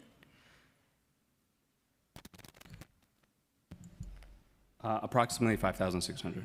Okay, and of those, how many officers are assigned to posts in housing units versus posts that require little or no contact with the incarcerated population? I would ask the chief of the department to answer that. Good morning, Sherry, and Member Chief of the Department. Can you please repeat the question, please? Yes. How many officers are assigned to posts in housing units versus how many officers are assigned to posts that require little to no contact with the incarcerated population? Well, that's kind of like a difficult question, and then I tell you why it is because we calculate it as a staff that's needed per facility, per area. So on an average every day, we have 2,900 posts. Mm-hmm. So on that post, we would need approximately on and about 3,800 members of service per day. Right, but at the breakdowns of the posts, right? Like some people are posted in the bubble, some people are posted directly on the floor in a housing unit, some people are posted elsewhere. So I just want the breakdown of like who's posted in a housing unit versus who is posted in a different kind of position that doesn't require much contact with the incarcerated population. So 3,800 people plus are inside our facilities, which includes our court system, as well as a hospital, prison, ward, and our facilities. Outside of that, I have to give you the count for the headquarters count, and I do not have that headquarters. So could you follow up with a breakdown of that? That would be great. And then how many officers are working on therapeutic and reentry programming for incarcerated folks, and how many civilians are working on therapeutic and reentry programming for incarcerated folks? Yep. DC Cologne can give you the programming. Thank you. Hello. So the Division of Programs has about 220 active non-uniform staff members that are providing programs and services to people in custody. We have 30 officers approximately that are assigned to quote unquote headquarters programs. But what that means is that they support programs like educational services, horticultural services. So they're actually in, they're working directly with people who are in custody and in our care. They're not just sitting somewhere else not working with people in custody. Right. They're just in specialized units that aren't necessarily assigned to the literal jails. Now within the jails, there's about 117 uniformed members of service who are assigned to provide services like escorting people in custody to a chapel or to a mosque for religious services, or who are on a post like law library, who are providing notary services and also working directly with our legal coordinators in our law libraries. Okay. So you include folks who are moving people from one area to another as being a uniform officer that's working on the programming. Is there a way to separate that out? And basically what I'm interested in is like the active provision of the service or program. How many are uniform folks providing that with the person, not moving them from place to place, and how many are civilians? And you answered the civilian questions, but I'm curious if we can get a little bit more granular with the uniformed number. Yeah, you know, it's a little hard to say, and I'll say it this way. I think we can foundationally say that the 30 officers who are assigned to directly my purview are absolutely supporting the rehabilitative services and programs with people in custody. The 117, I would have to come back and break down because it does get, it gets, that's where it gets complicated, because I would say like one of our law library officers, they are providing notary services to people in custody. They are working with people in custody directly to help them navigate the kiosks alongside our legal coordinators, but they are also escorting. Got it. Thank you. How many officers and civilians are assigned to facilities that are not currently housing any incarcerated people? I'm assuming that's back this way. One moment, please. Sure.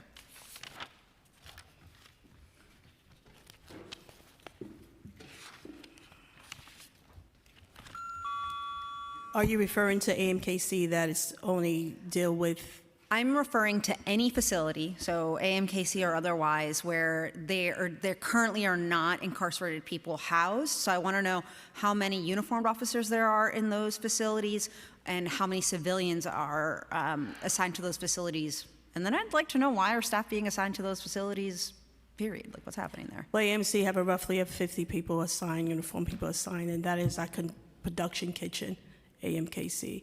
Then you have CID, that's Correctional Injury Supervision, the side on about 7 people, including a captain that deals with our sheets and blankets and other linen that is required for our people in custody to have. Anybody else? I'm sorry. Do we have the answer for the council member? No, she's answering the question. Okay. I'm just wondering if there's, so you said the kitchen staff for food production and laundry services, is anybody else working in those facilities where people aren't being housed? Yes, then you have our Correction Intelligence Bureau will have approximately on about 40 people assigned there. They do our Correction Intelligence Bureau. They give us information concerning our persons in custody, and they work with our person in custody, but there's no person in custody inside the office with them. Okay, got it. Thank you. Thank you, Chair. Thank you. Next, we'll hear from Councilmember Narcisse, followed by Councilmember Ressler. Thank you, Chair, and thank you, Commissioner, and thank you for coming with all your leadership to help us out. And I realize that you have a bold vision for our Rikers and making sure that people are in rehabilitation and have a chance to go back to life, and that is very pleasing to my ears. Being a reentry nurse, I'm gonna go to my youth. How is the department addressing the needs of the youngest and oldest people in custody? The needs of 18 to 25 years old are very different from the needs of those 60s and up. What type of accommodation is providing for them, and what training is provided to officers to address the needs of older adults and recognize sign of aging, dementia, limitation on activities, and a daily living? Well, thank you for your question, and thank you for your service. I would ask DC Cologne to respond to that question. Thank you. Again, Nell Cologne. I'm going to start with working with our youngest folks who are in custody, which are 18 to 21, our emerging adult population. And we have a variety of strategies that do support the emerging adult population, and we also have training specifically dedicated to working with an emerging adult population in our correctional custody. And that training is actually something that was developed in collaboration with the Nunez monitoring team and is deployed specifically associated with our action plan for the emerging adult population, really discussing what it means for social development, what it means for cognitive development, where somebody might be if they've experienced trauma and they're a young person and they're in our custody. And so that training series is really to support officers and non-uniformed staff with working with young people. With that, though, some of our strategies include ensuring that they have access to school. It also ensures that people have access to a variety of different vocational programs, both certificates and certifications.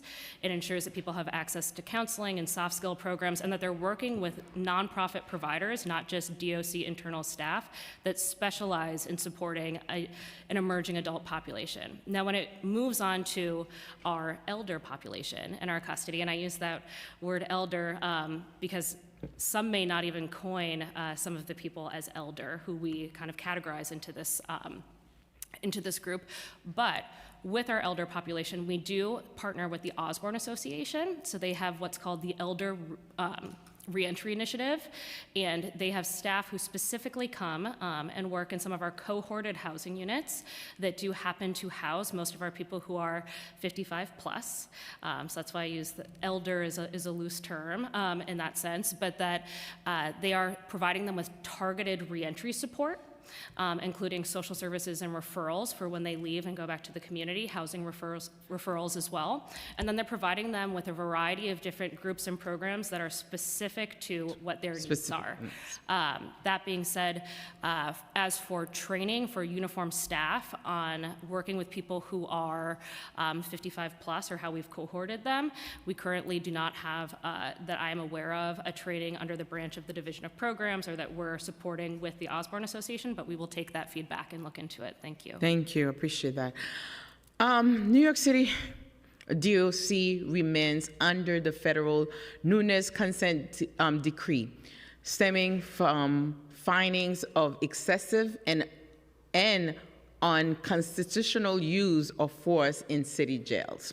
The most recent monitor report in January 2026 highlights persistent compliance challenges, including gaps in accountability, supervision, and the department's ability to proactively identify high-risk staff behavior. The report also flags the need for stronger early intervention capabilities and improved use of data to drive reform. What specific investment in FY26 are directly tied to achieving compliance under the Nunes consent decree? And has the department evaluated the use of predictive early intervention or analytics tools to support those outcomes? 2, why does the current capital plan include minimal investment in data systems and early intervention technology despite ongoing compliance challenges? And is the department considering proving solutions used in other consent decree jurisdictions? Thank you for that question. I'll start the response and then turn it over to GC Conway. Okay. This administration, the mayor, and this new leadership team is absolutely focused on the safety of our jails, the safety of our staff, and the safety of the people in our care. What we've had for decades is a system where hurt people hurt people. It is a system that has perpetuated the trauma of our staff, and it is a system that has perpetuated a trauma of the people in our care. And my charge and my focus is making sure that we create a system that supports those members of service who work in the department and the people in our care. And there's a number of strategies that we'll be laying out to do that. Using data is one, making sure we're training and supporting staff, making sure that people in our care have something to hold on to instead of something to, that increases the likelihood of fights. So there's a number of things that we're doing, and my first deputy commissioner and I and this leadership team is going to be focusing on the things necessary, not only to come into compliance with Nunes, that's the legal agreement we have. We can do better than that, and we will do better than that. I'll turn it over to GC Conway to talk more specifically. I think the commissioner answered pretty robustly there, but I would also add that we do have ongoing and consistent conversations with the monitor about implementing such things. One of the things that they have been very consistent on is the more robust use of an early intervention system.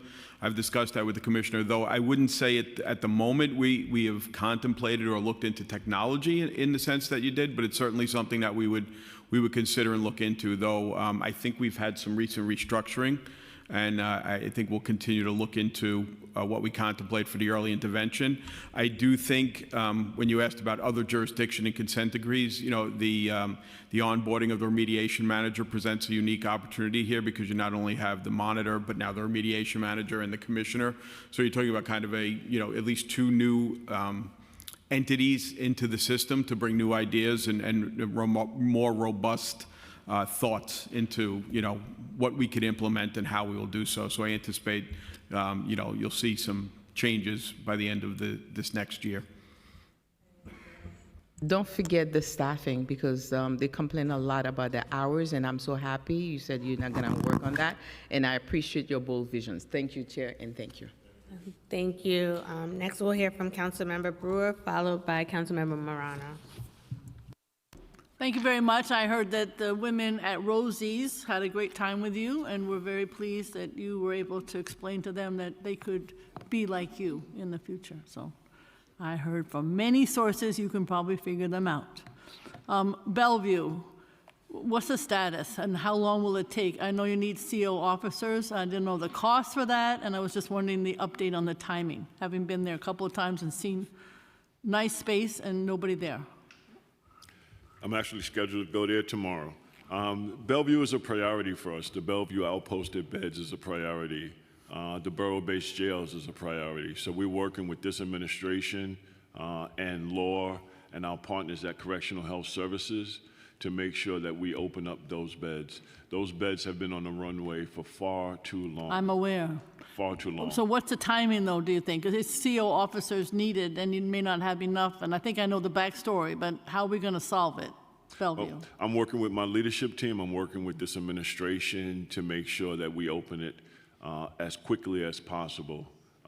What I've asked my leadership team is to help me get to yes, right? We face challenges on staffing. We face challenges in multiple aspects of our work. I believe we can get to yes. Okay, And I'm soon, working with City Hall to Commissioner. do that. All right. I trust you. Others have said the same thing and nothing happened, but we trust you, just so you know. I've been through this, all of it. Can you walk through the number of people and their roles under the Executive Director of Visiting Operations? I think a while ago you said, not you, but DOC said that you put in for 12 people. What's going on with the individuals working in this area? And are you planning to prioritize filling out this team? Because I think visiting is important. We've talked about this in the past. Absolutely, visiting is important. I'll turn it over to PC Boyd in a minute, but let me say visiting is extremely important for me. I was on the visit work group with Tanya Corrupt from Osborne Association, and I remember my time on the island when my father came to visit me. He came one time, and I asked him never to come back again. All the way from the Bronx, it took him all day to come visit me for 1 hour, and I didn't believe that that was fair. He did nothing, but yet he paid the price to come see me. And so visiting for me is a personal commitment to make sure that the people in our care get access to their visitors, looking at how the process works so people that come feel valued and that they can see their loved ones. And we're going to do what we need to do to make sure that that's a reality for every visitor. As you know, in my previous role as head of oversight and investigation, we did a study on this topic. So we do know that it's challenging, but we'd love to have it improved. Go ahead. Hi, Councilmember. Hello, Mr. James Boyd. So the Executive Director for Visit Operation has started. She is knee-deep in this work and assessing the work. We are trying to assess internally how we can probably self-fund the new needs for staffing, but she is on site. She is doing the work. We do appreciate the report that you released, and just want you to know that we have accepted some of those recommendations, including the benches and putting up additional signage, but that the glass is half full, and so there's more to do there. We are also creating dashboards and reports to help us measure the success, right? We can't expect to improve anything if you're not measuring it. And what we've seen over the last couple of months is a reduction, a modest reduction in wait times, right? These reports keeps us honest, right? Internally, make sure that we're opening on time and make sure we're moving people through the process. And what we saw over the last couple of months is any delays of opening visits reduced from an hour and a half to now just a couple of minutes. And so we're doing our part by creating some really significant dashboards led by our operations research team, but we're also excited that there's more work we can do and that we will do, and this executive director is going to lead that effort. So is she going to have a staff of 12 people, or hasn't been built out yet, or what's the staff? It hasn't been built out yet. I think that will be her initial staffing levels. I think as we anticipate onboarding or implementing a online visiting scheduling system for family visits, she's definitely going to need those resources. But I think those 12 people will be a starting point, because I think the overall arching goal is to consolidate a lot of the visit operations under this ED. Okay, I appreciate that. One other question is just buses to court. We also did a study on that at O&I, and I wanted to know, just in terms of getting people there on time, do you have an evaluation as to whether that happens? It's really important, as we all know, to get to court. And so what's the status, if there is any improvement or not, and just the cost of doing that, of course? I don't know the cost specifically, Councilmember, but we are very happy to say that our court productions are at 99%.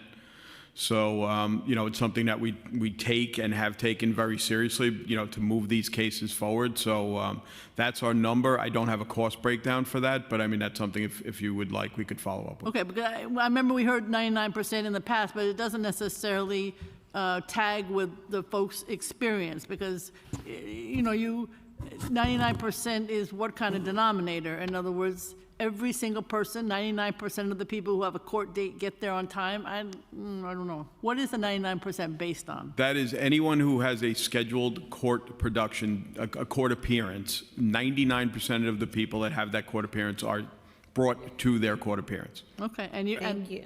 Go ahead, I'm sorry. No, I was going to say sorry. If you want, I could put you on the next. Second round, thank you. Thank you. All right, next we'll hear from Councilmember Morano, followed by Councilmember Ressler. Thank you, Chair. Thank you, Commissioner, for your testimony. Obviously, a lot of folks have highlighted what we're seeing in terms of staffing, and we're hearing that headcount is down significantly, by some estimates as much as 40%. Can you walk us through your concrete plan to rebuild staffing levels and whether officers are still being required to work extended or triple shifts, even if only for short periods? Yeah, thank you for that question. I think recruitment starts with safety. I think the reputation that the department has over decades have really deterred people from thinking about corrections as a career. And part of what we need to do is focus on safety. The second part we need to do is really develop recruitment strategies and retention strategies. As I said in my testimony, 800 people are eligible for retirement today. So one of the things we always ask is, how do we get people to stay? When we ought to be asking those 800 people, what's keeping you here? And we ought to be doing more of that, right? And so being able to focus on retention, because about 88% of the people who are eligible for retirement retire. So how can we keep those folks? And how do we recruit so that we can have adequate staffing? And I think it starts with safety, and it starts with making sure that our officers feel heard and valued and appreciated. And as I said, we have a system that has for far too long isolated, demonized, and traumatized everybody involved in that system. With facilities operating around 92% capacity and ongoing staffing shortages, are we currently operating at a level that you'd consider safe both for officers and detainees? Absolutely. That's why, as I said in my testimony, population reduction is really important. Working with the City Council and our alternatives to incarceration providers, working with our OCA, working with district attorneys and judges. As I said, we don't control who comes in, but we can do our part to make sure people are connected to services so that they don't come back. And so population reduction is a key to that particular strategy, and we're going to be doing that. With punitive segregation largely eliminated, what tools do you have to manage individuals who assault correction officers or other detainees, and how do you ensure safety after those incidents occur? Well, we put out a 45-day plan to come into compliance with Local Law 42. That planning and work is underway. It'll be over some time, but it's underway. And I think the way that we hold people accountable is with the tools that we have. And the tools that we have is that if someone assaults a staff or someone assaults someone in our care, we go through the courts. That results in an arrest, that results in a prosecution and process of getting that case adjudicated. We need to separate people from that particular incident, and we're coming up with strategies of how to do that. So that people are held accountable, our staff are safe, and people in our care are safe. The borough-based jail system is designed for roughly 4,500 beds, while current population levels are significantly higher. How do we responsibly get from today's numbers to that level without compromising public safety? And what happens if the population exceeds capacity? Well, I think what we have to do is work in partnership. This is, as I said in my testimony, this isn't a DOC issue. This is a New York City issue. And as Mayor Mamdani has often said, his strategy is to use all of government. And it's going to take all of government to make sure that we safely reduce our population and prepare for the borough-based jails. Our task as a leadership team is to prepare for that transition, to work with our partners, to increase the use of supervised release where that's appropriate, to use ATI diversion where that's appropriate, to use the powers invested in me as commissioner on 6A as appropriate, work with our court administrators to make sure cases are getting adjudicated in a timely fashion, are all part of the strategies we need to do to bring down population. So it's not a DOC issue, it is an all of us issue, and I look forward to that partnership. Thanks very much. Perfect timing. Next, we will hear from Councilmember Ressler, followed by Councilmember Salam. Thank you so much, Chair Brooks Powers, and I hope that wasn't me. Congratulations, Commissioner. It's good to see you always. Thrilled to have you before us. Feels like just a breath of fresh air and a new day for the Department of Correction, and really excited for your leadership and the change that you're going to help usher in. It is urgently needed, as you know better than all. And I want to congratulate First Deputy Commissioner Egan. I've heard great things about you, so look forward to working with the whole team. A few things I just wanted to focus on, and I'd like to build on a little bit of what Councilmember Morano was asking. But before I do, just want to check in on the therapeutic outpost units. This has been a big priority of mine for about 7 years, and Bellevue was supposed to open in 2022. It's 2026. Gail already asked. So Gail asked about Bellevue. Did you ask about North Central Bronx and Woodhull as well? All right, so Bellevue was answered. I'll go to Gail for the updates there. North Central Bronx and Woodhull are supposed to be under construction already. They aren't. Your predecessors were entirely uncooperative on this, and despite these being fully funded projects, did absolutely nothing to move things forward. So what is the status on these projects? I'm sure they're priorities of yours. I want to understand how they're going to get done. Thank you for that, Council Member, and good to see you. Truly. It's a priority for this administration, and it's a priority for this leadership team. Great. To bring those beds online. It is an important component to population reduction, safety, and making sure people are in the right place to get the care that they need and not in our facilities being detained. And so it is a priority. I can't give you a specific date as to when, but I can tell you it is absolutely a priority for the mayoral administration and for my administration to bring those beds online. And we're working with our correctional health partners to make sure that that happens as quickly as possible. Brilliant. What I would ask is by the time you come back to us for exec, that we do have a timeline, right? So that when we have this conversation again in 45, 60 days, that we do have a clear path forward. Yeah. Understand that you've only been there a few weeks and it's hard to figure it all out in real time, but this is a main priority and these are fully funded projects. We're excited to have a DOC that's cooperative and supportive of these efforts.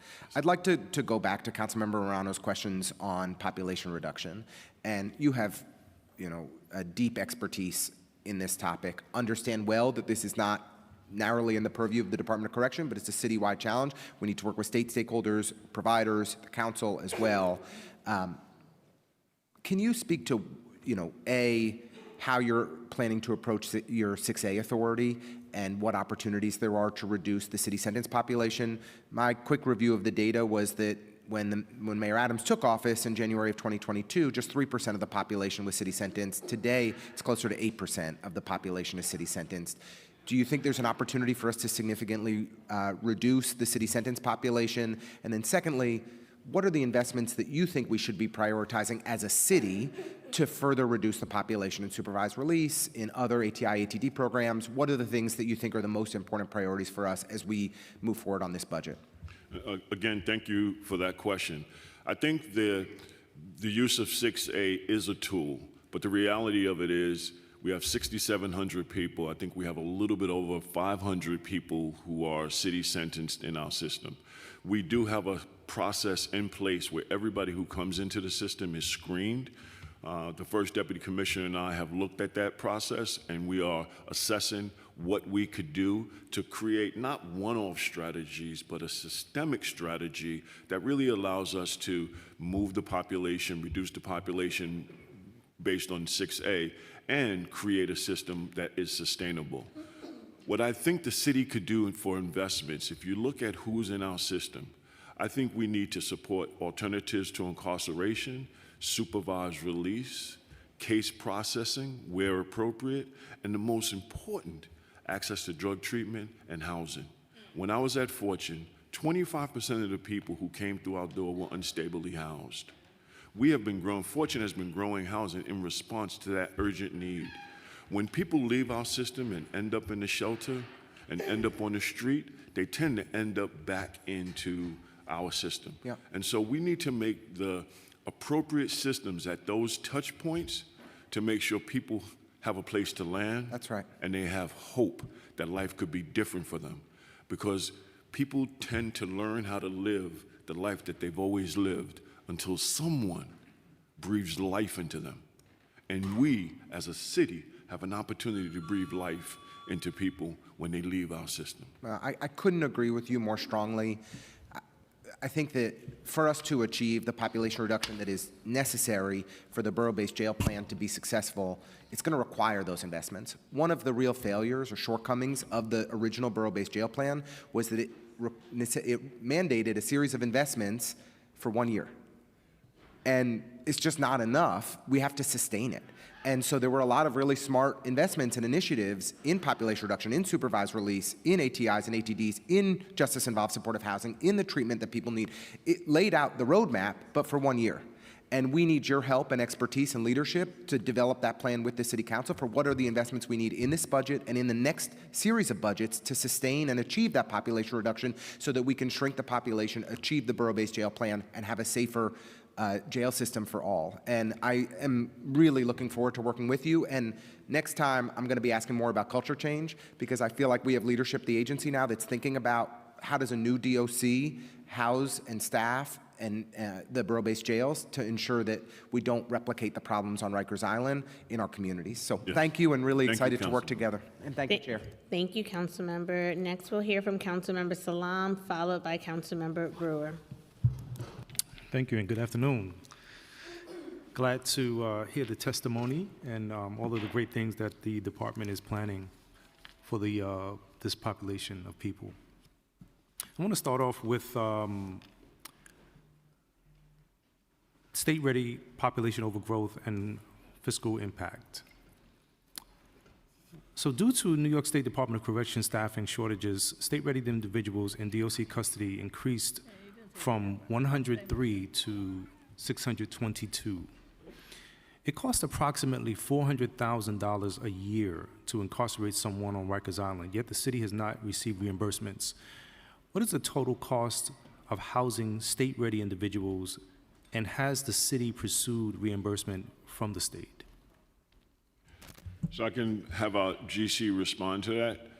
We've had, as you indicated, a major problem. But I am really happy to report that our state partners have been working in collaboration with the department to make sure that the people who are state ready are going upstate.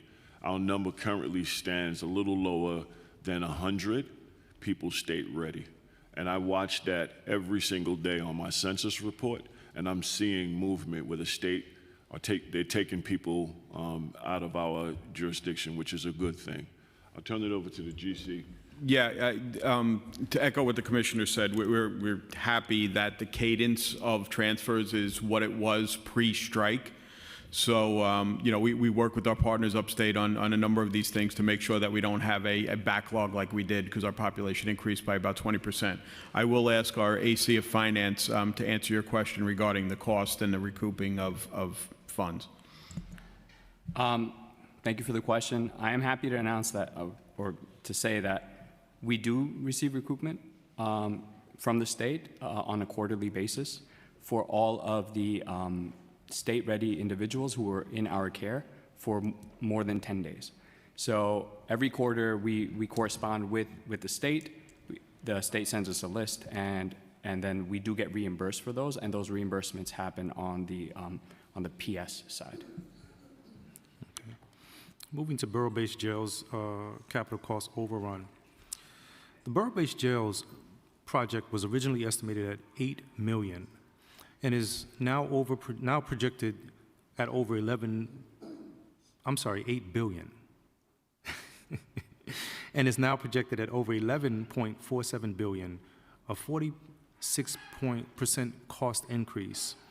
What is driving these cost increase, and is there risk of further delays or overrun?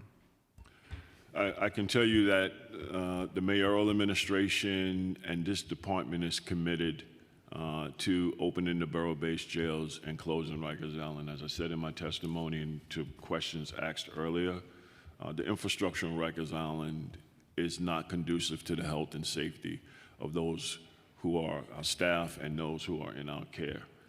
The cost increase, I think, is a natural response to the increase in the cost of living and the increase in the cost of materials.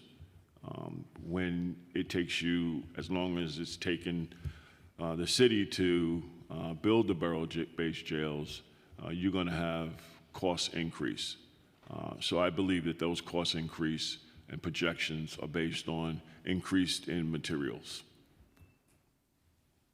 And regarding the mental health population growth, given chronic understaffing, how is DOC providing adequate mental health care and reducing the population of incarcerated persons with mental illness? Yeah, this is where we work very closely with our partners, Correctional Health Services, to make sure that people get access to those services and make sure that they're appropriately cared for. And I'm thrilled to be working with Patsy Yang and her team, who care deeply about the mental health and health care of those in our care. And so we work with our partners to make sure that happens. And lastly, violence in custody escalation. While the first 4 months of fiscal year 26 has shown a 14% decrease in violence, the 10-year trend is alarming. What structural changes in staffing, training, and facility operations is DOC implementing to reverse this decades-long trend? And given the ongoing violence and security challenges on Rikers Island, how can DOC reduce security staffing while maintaining safe operations?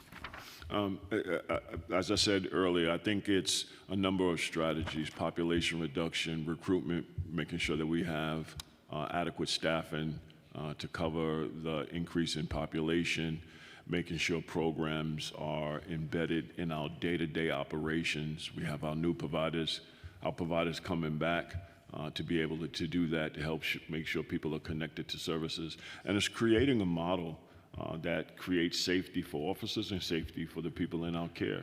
And that means giving people something to hold on to.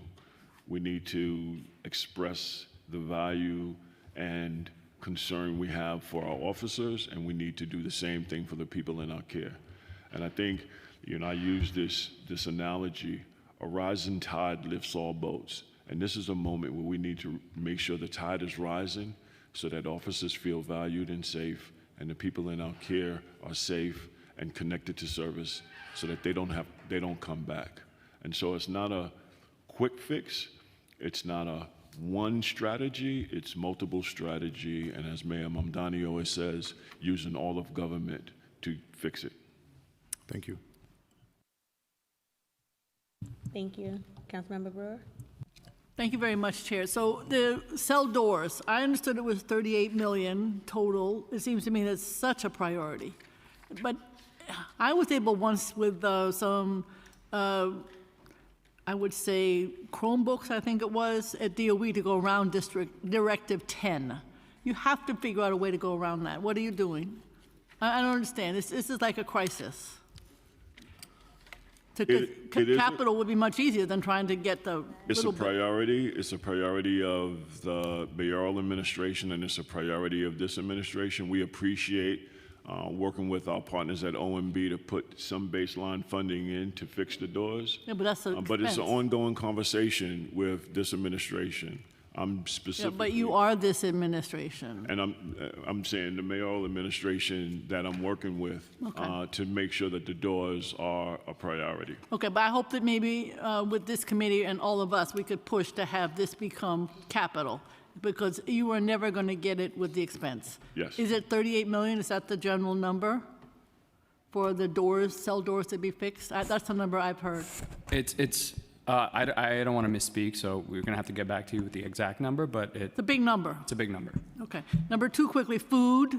James Boyd knows I'm interested in food. So we met with the wonderful staff, and we also learned that it is possible to do more in terms of buying from the farmers. I get told on, farm to table or something. I'll take that. I don't care. But the issue is, I assume that it could be the same cost. We need small potatoes, not large ones. I got the whole list. What are we doing? And I don't think it's a cost factor. I think it's a policy factor to improve fresh fruits and vegetables at Rikers, because it helps people's mental health too. No. DC Boyd? All right, Councilman, we can follow up. We actually have a new leader overseeing our nutritional services division, and we can follow up with an update on that. Okay, a little salt would be nice, just a little. Then just finally, just really quickly, programs. So I know you talked a lot about it. I know, Commissioner, you have lots of great ideas, but is there enough funding, without getting into the specifics, and some of the questions alluded to that, to do more programming so that people have something to look, as you said, to look forward to internally and then outside? Just programming has to be more. When I go there, I do see a lot of people not in a program. Yeah. Well, I'm thankful that we have the providers coming back in and will be providing services throughout the department. I'm thankful for that. But as we move forward and we continue to build out the plan of the future, we'll be assessing what else do we need. Our bottom line in terms of moving to the borough-based jail, reducing population, what we can do while people are in our care is make sure people have access to services. Not only does it provide hope and possibility for people, it provides people continuity. So when they leave us, as everyone will leave us one way, either to the community or to the state or some other way, they will be leaving us. We have control over when they leave and how they leave and where they leave to. Okay, so you'll work to see the funding and the appropriateness of programming and a more robust. Then I'm supportive of borough-based jails. I took a lot of heat, supported the one in Manhattan as borough president. My issue, though, is it doesn't have a big kitchen. I assume you know that, and doesn't have a lot of outdoor space. Are you able to deal, or are you thinking about that in your planning? Well, I was also on the original design team, right? And so we came up with design principles about light, movement, and access, right? And using design not as a strategy for safety, but using a design that's centered on the humanity of those who are in our care and those staff, the staff we have. You know, you visited Rikers. There's nothing about those facilities that tells staff that they are valued, they're appreciated, nothing that tells the people in our care that. What we hope with the borough-based jails system is that we can use those design principles to make sure that the people in those facilities feel valued. Okay, just make sure the kitchen's not big enough yet in Manhattan, just so you know, and I don't know how you're gonna deal with outdoor space. You're thinking about that. Well, I need to get briefed by DDC on the design. I can tell you those are two issues, so Okay. please check up. I Thank you will. very much. Thank you. And salt, even though salt is not too, healthy. A little bit of garlic powder. Y'all can get creative with some seasoning. You don't need salt to season all the time. Okay, let's get back into it. I'm gonna pick up with my line of questioning starting with case processing. Local Law 138 of 2025 requires the department to install technology to allow incarcerated people to review the evidence against them. The department has previously testified that it was contracting with a program called Lightning Law to do this, which would be installed on tablets. $1 million was baseline for this program in fiscal year 26. What is the status of Lightning Law installation and compliance with the law? We are in the very final stages of dealing with technological and just legal issues with Lightning Law. So I anticipate very, very soon, and Lightning Law, their staff is coming to our facilities to start to train our staff on its usage. So we are at the finish line on that, and I anticipate it'll be on the tablets in short order. Perfect, thank you for that. And is the $1 million in funding still included in the budget? And if so, under what budget line? It is currently included in the budget. Now, in terms of the budget line, it's under our IT division, but that's where it rests. Okay, thank you for that. Video meetings and video court appearances play a critical role in moving people's cases forward and figuring out a reentry plan that works. When people do not make scheduled calls, that prolongs their time in Rikers. Per the preliminary mayor's management report, the department gets 89% of people to video court appearances as opposed to 99% who get to in-person court appearances. The latter is, a great statistic, obviously. How often does the department produce people on time for video appointments with attorneys? So I think there's two different things we're talking about here. So we're talking about court productions. That's the 89% that we're talking about on the video productions. Recent changes to the criminal procedure law have greatly expanded the types of hearings that could be done virtually. In light of that, we actually have a procurement out for an expansion of our video kiosks to accommodate that. So I anticipate, again, in the coming year, our goal and our anticipation is that we will have a much more robust production up in the universe of 99% or higher, where we are on the physical productions. But also, we do have, separate from the attorney visits, which we are working on robustly to improve on scheduling and otherwise.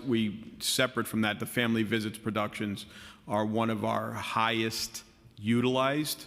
It's on Fridays, and what I understand to be a very good system with the family visits on that. I'm curious if you could go a little deeper just to kind of explain why going in front of the device is a lower percentage hit rate versus having to transport someone to court. My understanding, though, we could follow up affirmatively, are two issues. One is the actual number of terminals we have, which is what I'm talking about in the procurement, which we're going to expand out on. And the second thing is just technical issues. What I understand is there's sometimes technical issues on both the court side and our side at times, which, I mean, we've all experienced, issues with Zoom or Teams meetings. So my understanding is that what accounts for that, but we could certainly follow up and just confirm that that's my understanding is correct. Thank you for that. How often does the department produce people on time for video appointments for mental health, service provider, or reentry related assessments? I'm going to ask DC Boyd.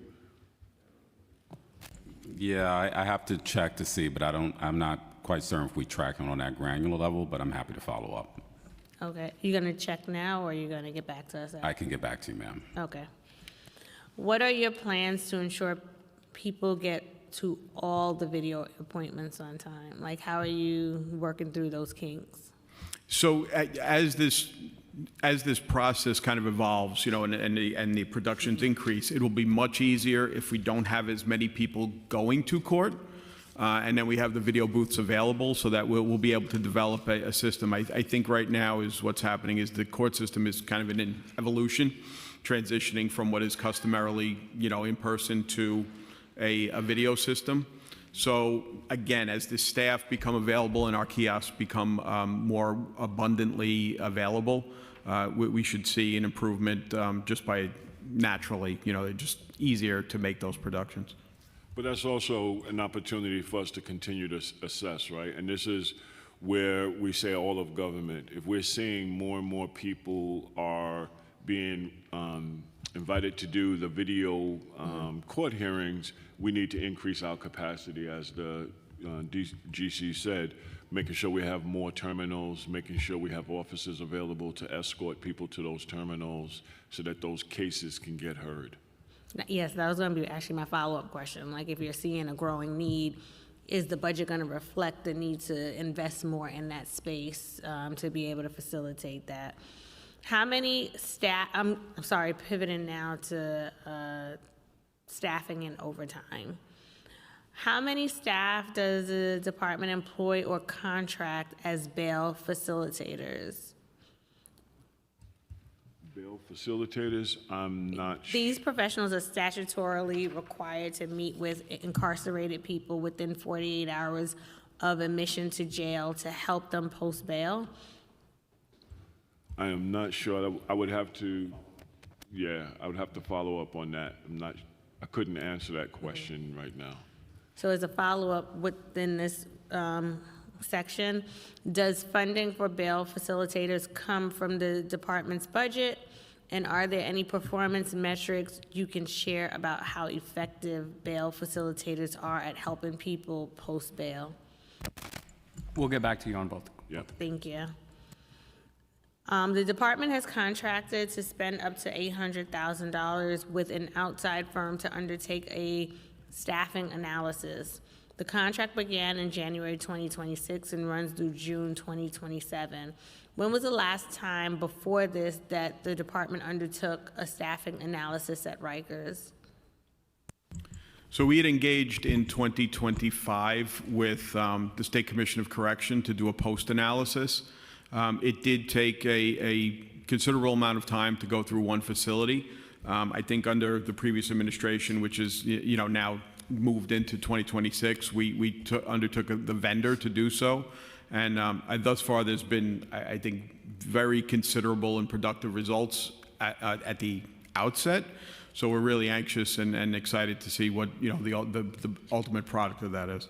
And is each facility being analyzed separately? The entire department is being reviewed, yes, separately and collectively. And what is the sequence of that analysis, and when will the analysis for each facility be ready? So I met with the consultant yesterday, and she presented her preliminary analysis and framework.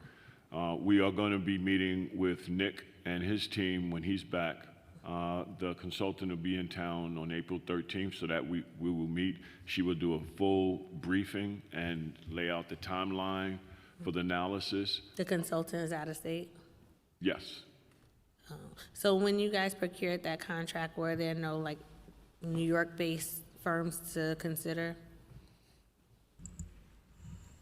I think this it might. I have to look into it. I don't know if this was a formal RFP or if this was put out for a specific expertise area to do this, which I think might be the case. But again, that's a specific question we'll have to follow up on. I don't think this was a formal request for proposal that was put out for bidders. So as you're looking into that, I'd like to know what that process was to identify this entity and how that particular person was selected versus looking within the state.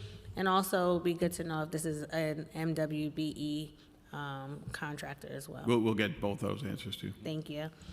As you know, captains play a critical role supervising and supporting the line staff day to day.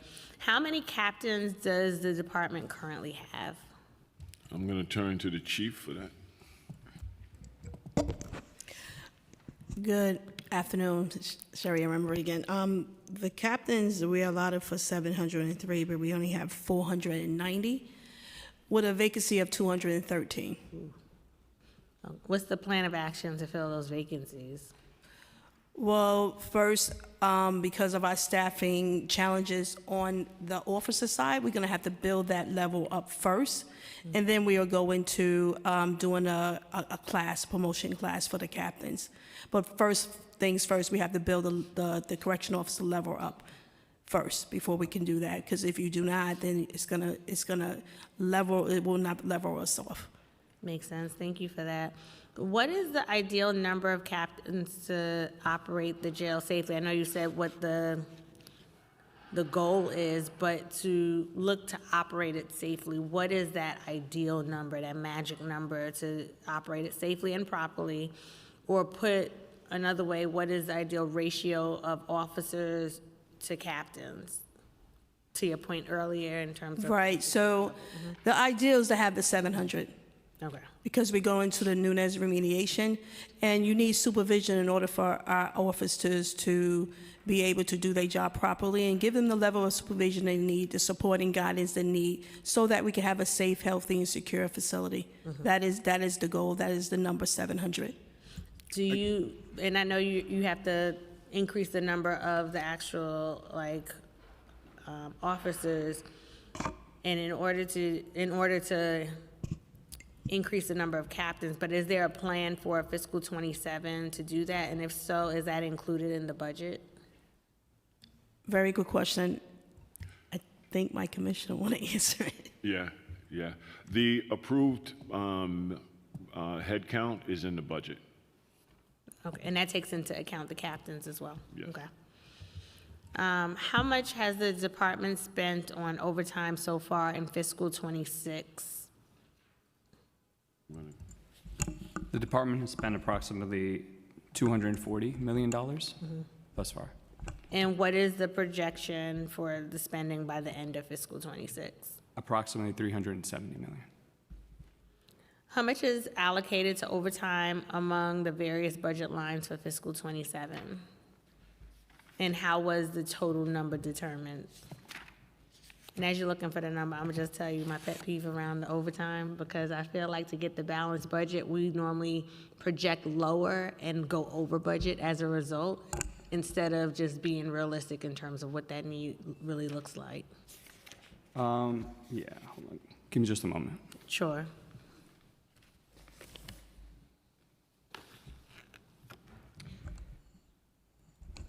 You're absolutely right. So as of right now, for civilian staff members for fiscal year '27, we're at 7 million, and for uniform members of service, we're at 158. But you're right.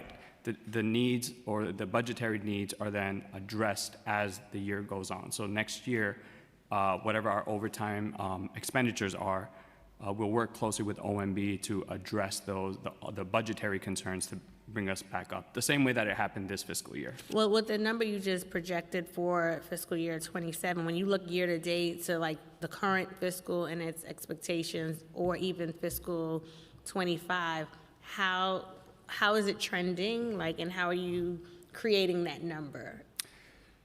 So we have a baseline budget, right? That budget is just there, it exists, right? Then with each plan cycle, that budget is adjusted, right?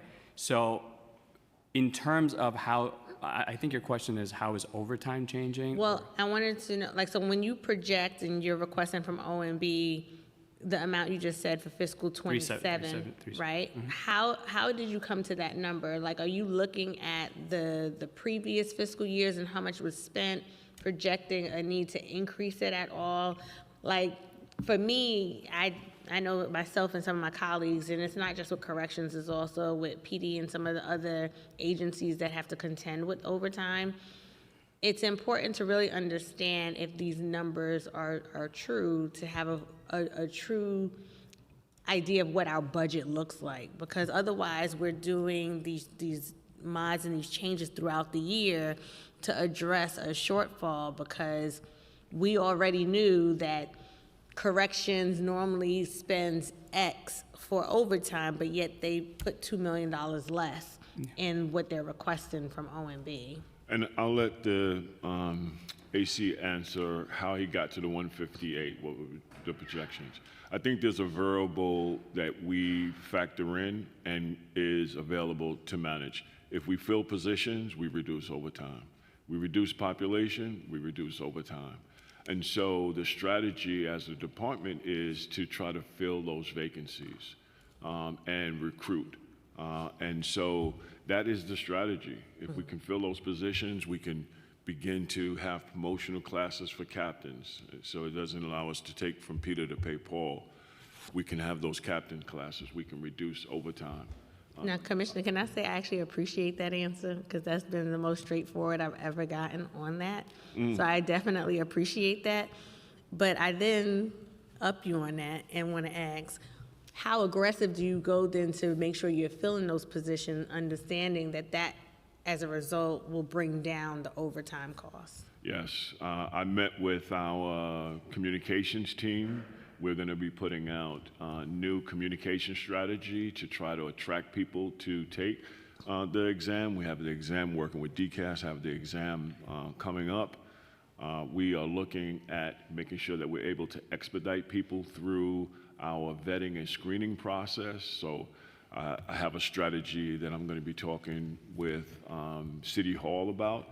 And so that's, it's like really creating a different narrative for this department, both through our media and through the way that we operate to attract people to the department.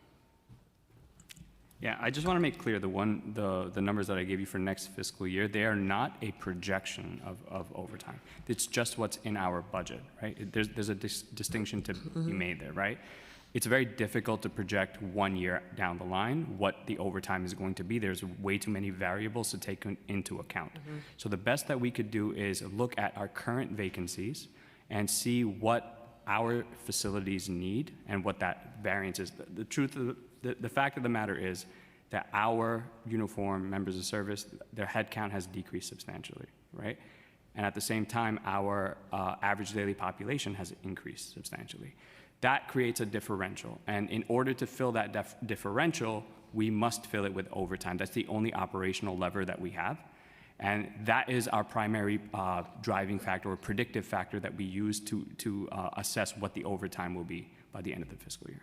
And I appreciate that response, so thank you for that. In terms of the strategy, I don't know if you guys have it at corrections, but is there a referral mechanism also? I think about the correction officers live in my district. Most of them roll up on me and Stop and Shop in Auburn. But just thinking, like, when you talk neighbor to neighbor and say, hey, you know, I got this job at correction, great pension, 20 years in and out, like, are you interested? What is the benefit for them to do that? Yeah, that was something actually I was talking with the leadership team the other day about creating those kind of strategies. So everything is on the table. I think that's a wonderful strategy. When I was at Fortune, that was something we had. I went to the ADW's union meeting, and one of the retired ADWs had said to me, my son was thinking about coming to the department, but because of the issues around safety, I told him not to come. And this department used to be a department that generations used to come here. It was their kids and their kids. And so that is not the reality anymore. And that's why I say, you know, this system has just traumatized everybody in it. The officers don't feel like this is a place that they would want their family to work. They don't feel like this is a place, as soon as they can get out, they want to get out because they don't feel safe and they don't feel valued. And the people who are put in our care don't feel valued and feel like the only way to survive is the survival of the fittest.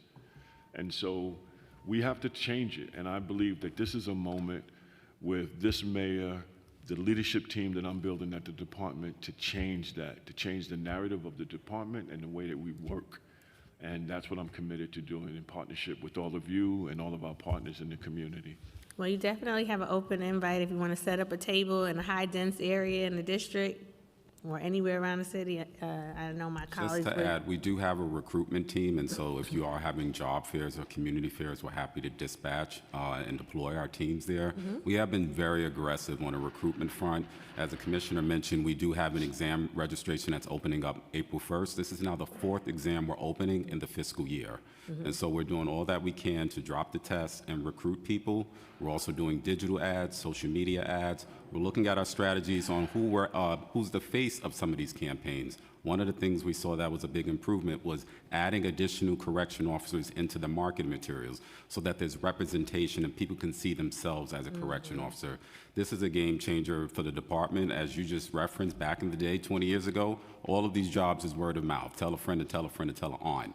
And that's how we came on a job. And so now with technology, we have to leverage every channel, and we welcome the opportunity for you to post things on your social media channels, as well as all of the council members to help us with those recruitment efforts. I think as the commissioner stated, it's going to take a whole of city government approach to help us recruit officers. No, thank you for that. I'm going to now pivot to mental health. I know my colleagues asked some questions, so that took most of them off of the list for me. How many people currently in custody at Rikers have a serious mental illness? I'm going to ask our AC to come up and say. Hi, good afternoon. Kathleen Zadzora, Assistant Commissioner of Health Affairs. So, Correctional Health Services, who's responsible for the health and mental health care for people in custody, does not disclose specific mental health diagnoses to the department. So I would have to go by what I believe CHS most recently publicly stated, which is around 20% of individuals have a diagnosed serious mental illness. Thank you. And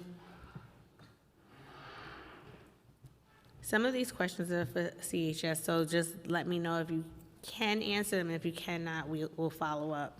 In the past, CHS staff and correctional staff took a week-long crisis intervention training course side by side to prepare staff to work as teams and units for people with serious mental illness.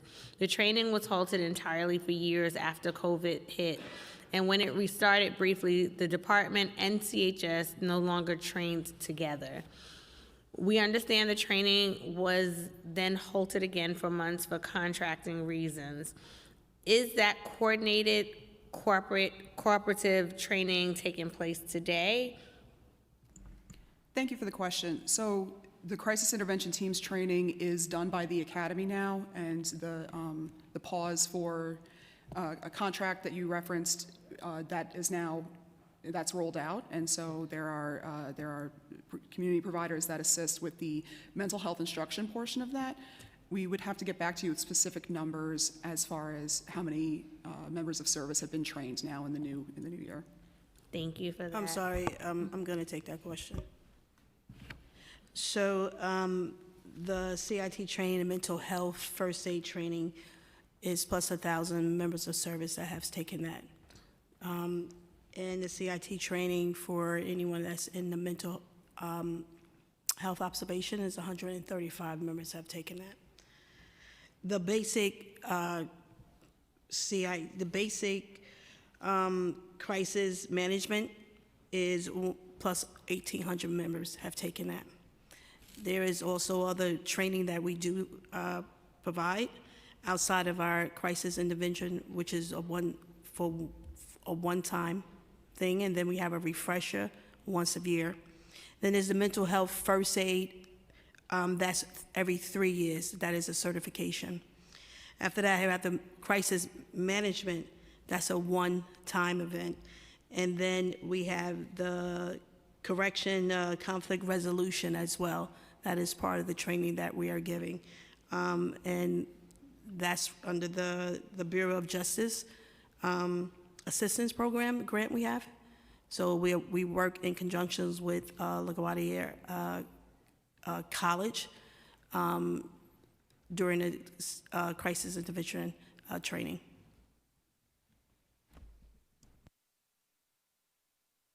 Thank you for that. How long on average are people staying at Rikers after they have been found unfit by a judge before being transferred to a state hospital for treatment? We have about, on a rolling basis, between 180 and 200 individuals that are awaiting mental health beds. I don't know the specific length of stay. We could talk to, I'll bring that back to our management team, custody management team, to kind of get assessment of that. But we are working closely with the state on that issue, and there is litigation related to that doesn't involve us directly, but we do work with them to try to accelerate those timelines. But there is about 180 to 200 in our custody that are awaiting beds. And they're awaiting beds because of, I'm sorry, what results in the delay of them getting placed? It's the availability of beds for the state, yes. Got it. And Commissioner, have you been able to review the report from last year concerning deadlocking? I have not reviewed that report. Okay. Do you know if deadlocking or medlocking is still happening in any mental health units that you know of? That is, just for the council's awareness, and Chair, we referred those allegations out to the Department of Investigation, and they've not yet been returned to us, so that is still under investigation. But we have made clear to our teams and internally that is not a practice that is to be going on. So we've looked into it internally and made sure that we've messaged to our entire staff at multiple different meetings that is not acceptable within guidelines practice. But to comment beyond that is, like I said, it's under investigation with DOI. We've not gotten a result yet.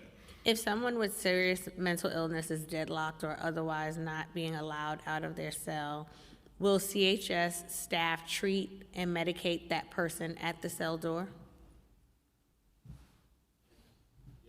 I can't answer on behalf of CHS. That is a CHS question, Chair. Thank you for that. I'm going to pivot to deaths in custody. Following the death of Ardit Billa, who was found dead after being held in one of the PACE units, the Board of Correction investigation reported that mandatory 30-minute checks were missed in the hours before his death. What actions have been taken by the department to ensure that these checks are conducted? Go ahead. So I think when we talked to the Board of Correction, there was a number of recommendations that they made. One of the things that we've talked about consistently and has been raised to us is the issue of touring and doing consistent touring. As we've articulated at the Board of Correction meetings, we do have an oversight system and a Torwan system that's utilized to ensure that that's happening. Again, specific instances are still under investigation related to that, but it is part of our policy to do this consistent touring and to make sure that it is addressed. And in some circumstances in these deaths, there has been discipline implemented like immediately subsequent to a review of the incidents, but this is something that I know this administration is serious about, and that's a basic correctional practice. And one of the things that we're doing is looking at the deaths that occurred in 2025, lessons learned, what can we do to ensure the prevention of that. And I think over the years, one of the things we have seen, that I've seen since taking on this seat, is the utilization and training of all of our officers with Narcan, and the ability for our officers to use Narcan has been what I've seen a game changer in terms of loss of life. The willingness for them to do it, for them to be trained, and every officer carrying it. And so we're looking at what we can do as a department to ensure the safety of those who are in our care. And so we're looking at all of the deaths for 2025. Thank you. And according to the PMMR, there has been one non-natural death on Rikers in the first 4 months of fiscal 2026, and only 4 in all of fiscal 2025. What criteria qualifies as a non-natural death? I'm going to turn it over to our AC. And so also there are 2 pending deaths from calendar year 2025 that have not received a final OCME determination. So that number may change the next time that is updated. My understanding is that non-natural death would be any death that the medical examiner's office does not consider to be 100% attributable to a sickness or an illness. So an accidental manner of death, for example, would be considered non-natural. Suicide would be considered non-natural. A therapeutic complication would be considered non-natural. Got it. Thank you. Well, those are all of the questions that the committee has for you today. I thank you for your testimony and the conversation around the budget today. The panel is dismissed. We'll take a 2-minute break before we bring up the Board of Correction. Thank you. Thank you. Sorry, we'll take a 15-minute break.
Good afternoon. Just quick reminder that there's no food or drinks in the chambers today. No one may approach the dais at any time. Thank you.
Good afternoon. Just another quick announcement.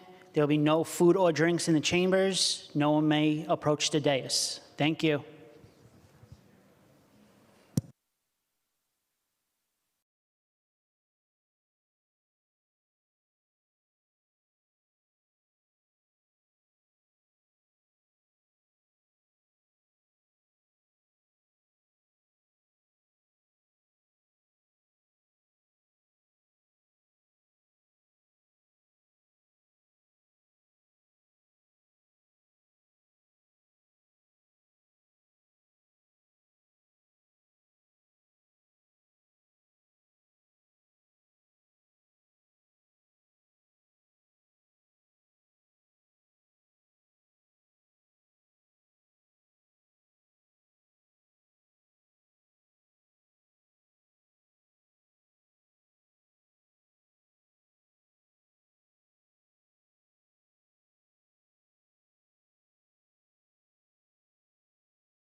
Good afternoon. The hearing is now back in session.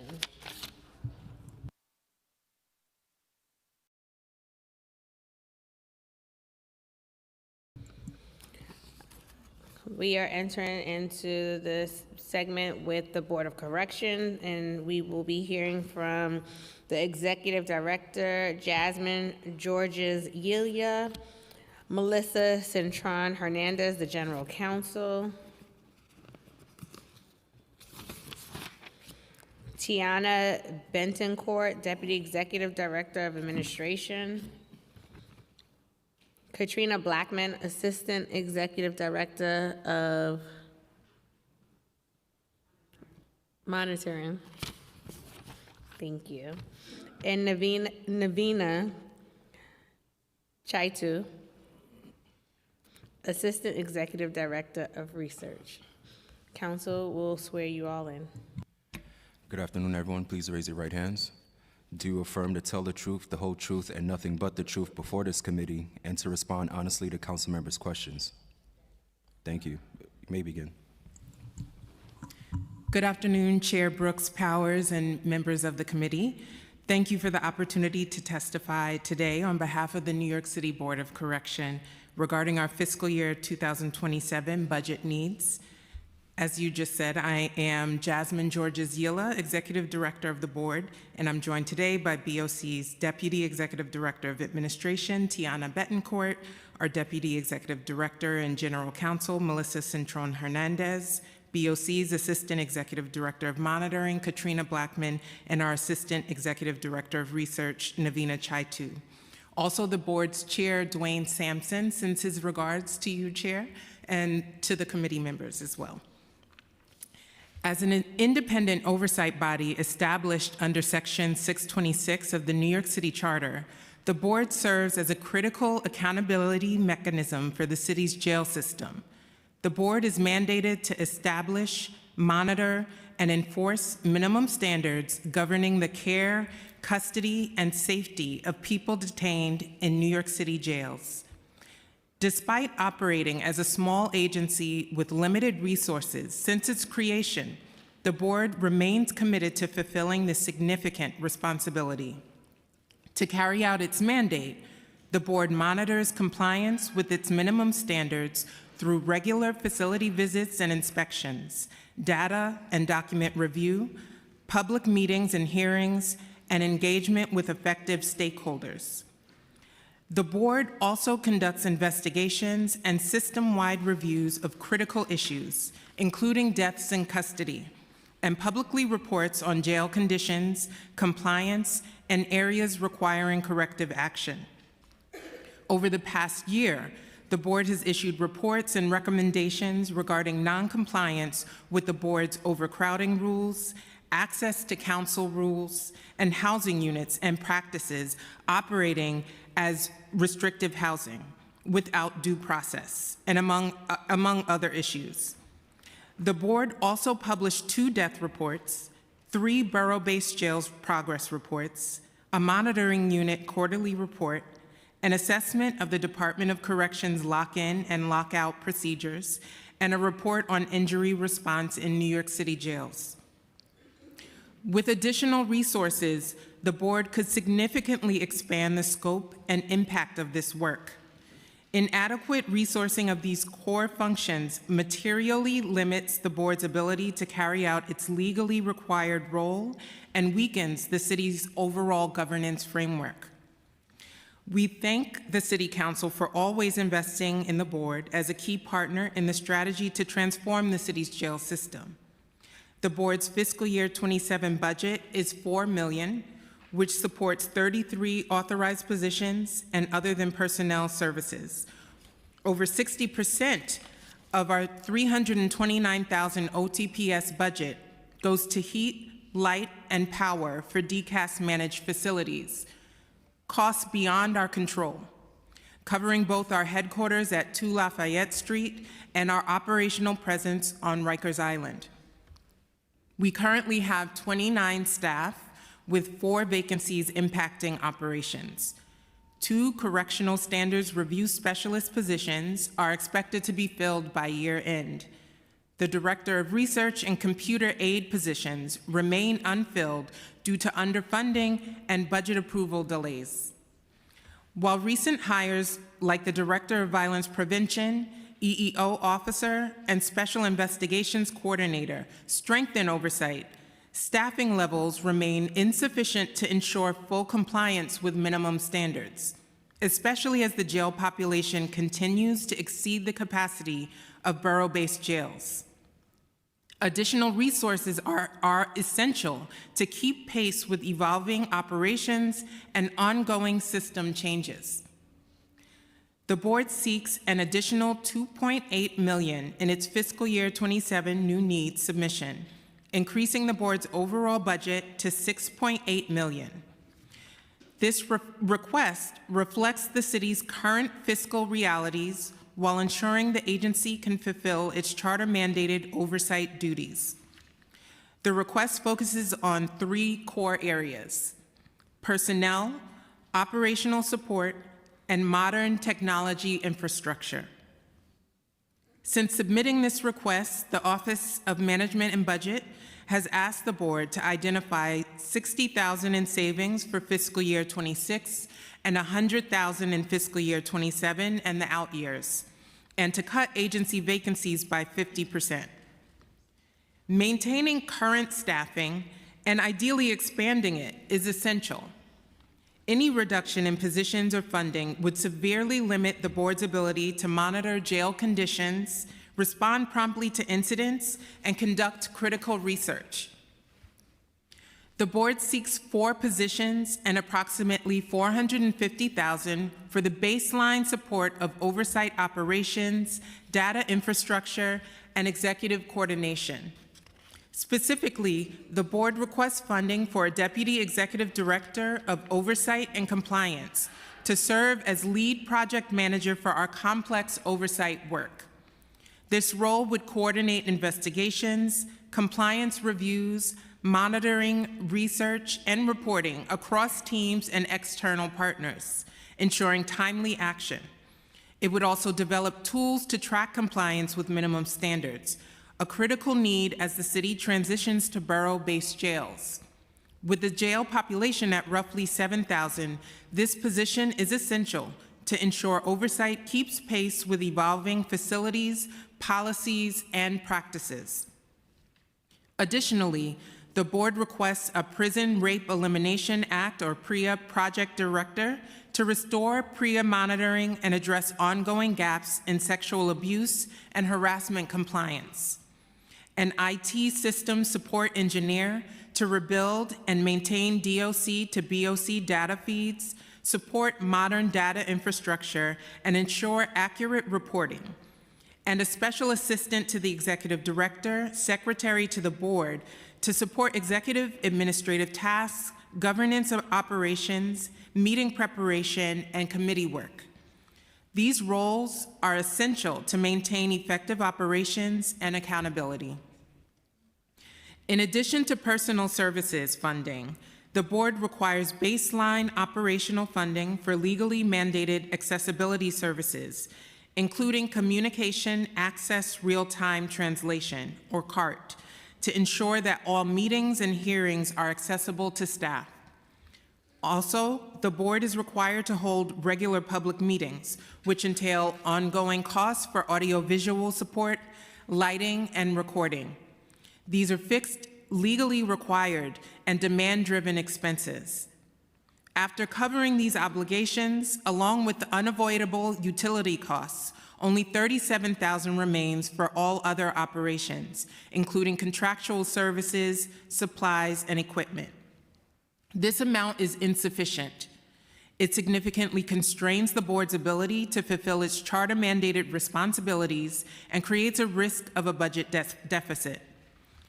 Due to limited OTPS capacity, the agency has been forced to shift funding from PS to OTPS to meet these needs. This is not a sustainable approach. To eliminate the need for these shifts, the board is requesting $90,000 for baseline accessibility funding and an additional $100,000 in OTPS funding to support essential operations and address a growing workload driven by increased complaints and appeals, as well as the limitations of an outdated data management system. A central component of the board's OTPS request is $2.1 million to support continued investment in modern data infrastructure, particularly the Complaints and Appeals Management System, or CAMS. This system replaces the board's legacy data manager platform, which was built nearly 2 decades ago and is no longer supported or capable of meeting modern security, storage, or reporting requirements. CAMS is essential for receiving, tracking, and analyzing complaints and appeals from people in custody, attorneys, advocates, and correctional staff. It enables the board to coordinate investigations, identify patterns of concern, and produce the public reporting required under the charter.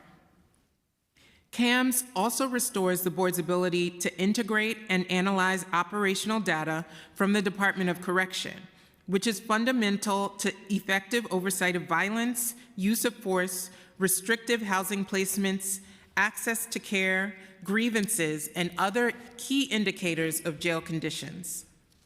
Without modern data infrastructure, the board's oversight work risks interruptions, delayed investigations, and reduced transparency, especially as we monitor a larger, more complex population. As the city moves toward borough-based jails, strong, coordinated oversight becomes even more critical. Facilities, operational policies, and practices will change, and the board must have the capacity to track compliance with minimum standards and ensure that reforms translate into measurable improvements in safety, fairness, and transparency for the jail population. Together, these PS and OTPS requests, totaling $2.8 million, reflect a lean proposal that considers the required savings targets. The board's work is critical to ensuring transparency, accountability, and humane conditions in the city's jails. Yet our ability to meet this mandate is sharply limited by our current funding. An overall budget of $6.8 million would allow the board to begin to expand its reach and provide effective oversight during a period of significant change in the jail system. Oversight is most meaningful if it drives results, turning monitoring, research, and investigations into timely findings, public reporting, and measurable improvements in compliance. We look forward to working with the council, the administration, and the remediation manager to strengthen compliance with the minimum standards, support a safe transition away from Rikers Island, and reinforce transparency and public trust. Thank you again for the opportunity to testify, and I welcome your questions. Thank you, and I'd like to also say thank you for submitting your testimony in advance. We greatly appreciate it in terms of being prepared for today's conversation. I'm going to start with the topic of the Chief Savings Officer. The administration has called on all agencies to bring on savings through the creation of a Chief Savings Officer who will complete a comprehensive assessment of their agency's spending.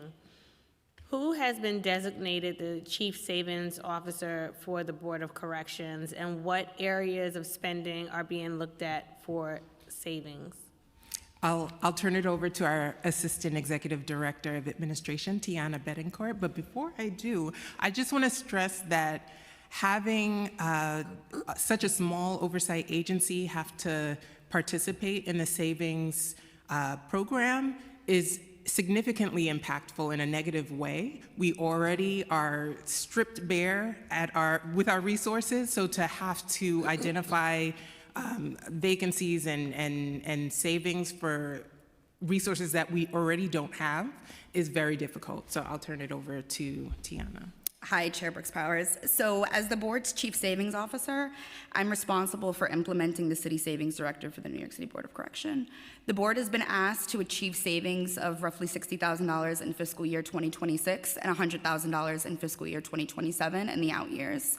including a 50% reduction in city-funded vacancies. To meet these targets, the board is taking a vacancy-based approach. We are prioritizing the retention of 2 correctional standards review specialist positions that are essential to frontline monitoring and our charter-mandated oversight responsibilities, while identifying savings through the Director of Research and computer aid positions, which were not fully funded. Additional savings are reflected within non-FT&G, which include typically supporting salary-related adjustments and unfulfilled salary allocations. Since these funds are not currently supporting active staff, they will be used to help us meet savings targets. And at this time, the board is in the final stages of the interview process for the 2 correctional standards review specialist positions. I'd also like to note that, as we are a small independent oversight body, our staffing is directly tied to our ability to maintain a consistent presence in facilities and carry out our charter mandate. Reductions of this nature have more immediate impact on our operations compared to larger agencies with broader staffing structures.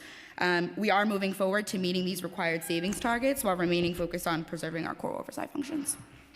No, thank you for that, and thank you for being so candid. I quite honestly share the concerns that you are expressing in terms of what that impact would be on the board. So again, thank you for being forthcoming and candid on that topic. I'm going to pivot to headcount. So as of January, the board had an actual headcount of 29 out of the 33 budgeted positions filled. And I know you said you have 2 that are in the final phase right now. Would you say that the Board of Correction is sufficiently staffed? No, I would not say that. I emphasized in my testimony that this is a lean new needs request. We are being practical and conservative given the limitations that we were given in terms of the saving program. But in order to produce more assessment reports and have more ability to tour and produce public reporting to the best of our ability to meet the mandate of the charter, we would need additional staff, even above what we're asking for in our new needs requests. But we did work within the confines that we were given. Appreciate that.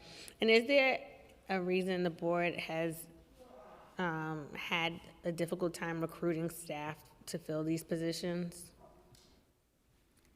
In terms of? Just in general, like where you are right now, that you have vacancies. I'm assuming that it's been, because some of the other agencies have been having a hard time filling their vacancies as well. I will say one of the largest constraints are due to the OMB PAR process. It has taken quite some time to get just an approval. We have candidates that are sitting in the pipeline, ready to go, ready to start after recruitment and the interview stages, and we are just waiting what seems like months for approval processes. I was about to say, on average, how long? So it's months sometimes? Yeah, it could be longer than a month at times, yeah. Sounds right. I remember when I worked at the mayor's office, it took a couple months too. What type of outreach does the board do to fill vacant positions? So we post on New York City Jobs website. We work through Smart Recruiters. We post at work, so 55A programs and things like that. Reaching out to CUNYs, SUNYs, postings and internships and other areas. Okay. Primarily to attract diverse candidates across the board. Okay. In the last year, the board has received baseline funding for 3 existing one-year funded positions. Do these positions remain filled today? I think you're talking about a special investigations coordinator and maybe a research associate as well, and a monitoring correctional standards review specialist. And yes, they do. And I really do want to commend the small staff that we do have. They are very committed. They impact the people in custody, their lives. They create change and they care for the humanity of the people in the jails. And so I really commend the work that they do with the limited resources that we have. Thank you. I'm going to pivot to the remediation manager. Has the Board of Correction leadership met with the remediation manager? Yes, we had a meet and greet with the remediation manager. Is there a plan to coordinate with the remediation manager moving forward? I think at this stage, the remediation manager is in the planning phase of preparing his action plan for the court. And I think we both understand that the remediation manager and the board have two distinct roles. The remediation manager is responding to federal court orders, and the board's mandate has to do with the minimum standards and the charter mandate that we have for the conditions of confinement. And so we are going to move forward working in partnership, and we will offer whatever help we can provide to the remediation manager. And I hope, and I believe, based on the meeting that we had, that the same will extend to the board and helping to further compliance with the minimum standards.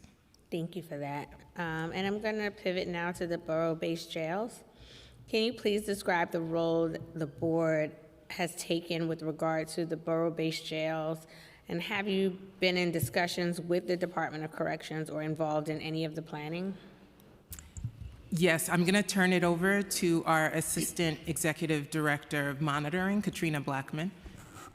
Good afternoon, Chair. Good afternoon, everyone. Good afternoon. Yes, to first answer your question, according to Local Law 192 of 2019, we are responsible and are required to report on the progress of the borough-based jails status semi-annually. So typically what we do, we have meetings that are hosted by the department where they provide us updates, also in partnership with Correctional Health Services quarterly. So once every 3 months or so, we have these progress updates with the Department of Correction. And actually, coincidentally, we are scheduled for one later on this week. So they have been very transparent and letting us know the updates of each construction site, capital budget, and just any overall concerns that may be coming up throughout the course of the quarters. So they've been cooperative in that sense.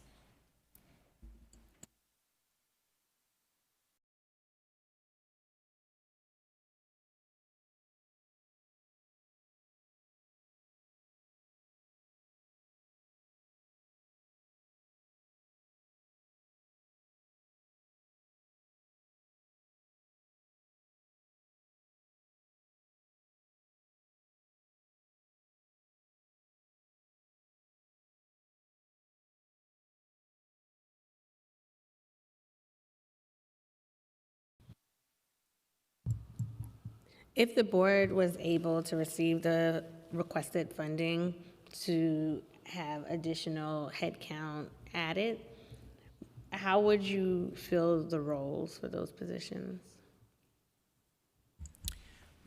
I would fill each unit that we have. So I would put people in monitoring. We would enhance our monitoring team. We would enhance our research team. We would enhance our special investigations team, our administration team, and our IT team. We currently have one designated person. And like I said, we're requesting a $2.1 million new IT system so that we would be able to enhance the reporting that we do, the tracking, the identification of trends. Right now, we do what we can with what we have. We report out at our public meetings different issues that our monitors are observing. So definitely more people to be able to observe on a continuous routine way what's going on in the jail so that we could also report out in a continuous way and be able to analyze those trends and data.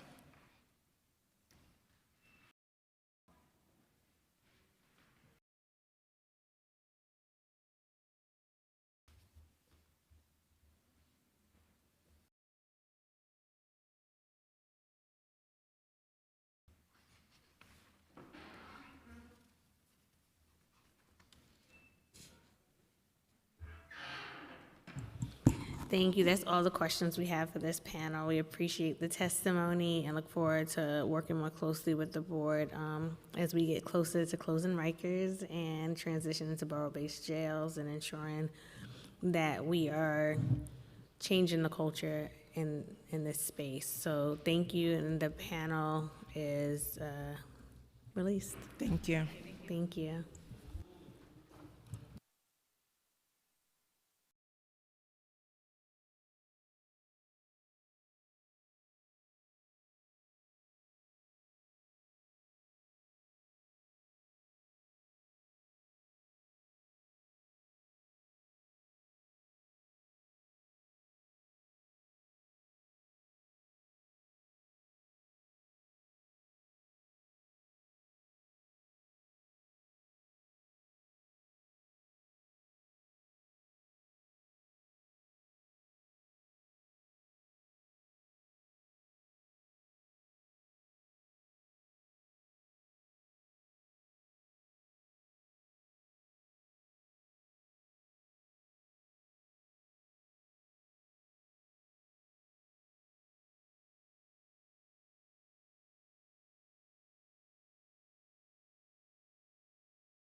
Okay, we're going to move into the public testimony portion of today's hearing.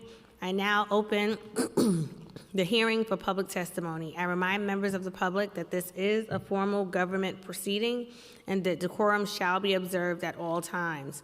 As such, members of the public shall remain silent at all times.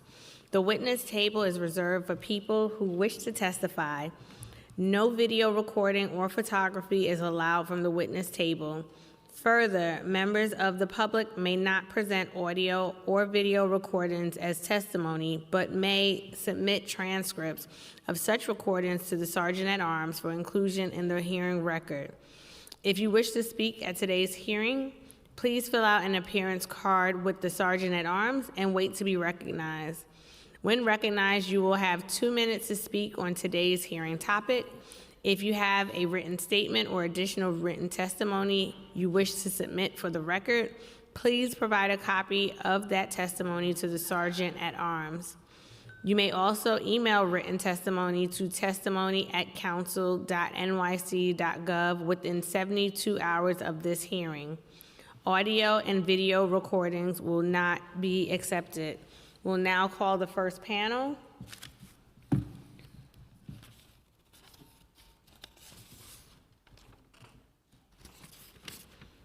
Benny Boscow from the Correctional Officers Benevolent Association, Delvany Powell, the United Probation Officers Association, Dijon Williams, President of Local 299 of DC 37. We ask that everyone please adhere to the clock, and if you have additional testimony, you can always submit it in writing afterwards. Thank you. And you can begin once you're ready. Just turn on the mic.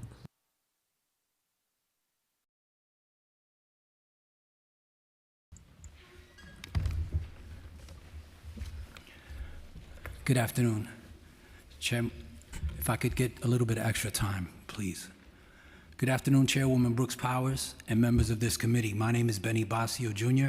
I am the president of the Correctional Officers Benevolent Association, the second largest law enforcement union in the city of New York. Our members, as you know, provide care, custody, and control of approximately 6,800 inmates daily. New York City correction officers are essential first responders. 85% of our members are Black and Hispanic, and approximately 50% of our officers are female.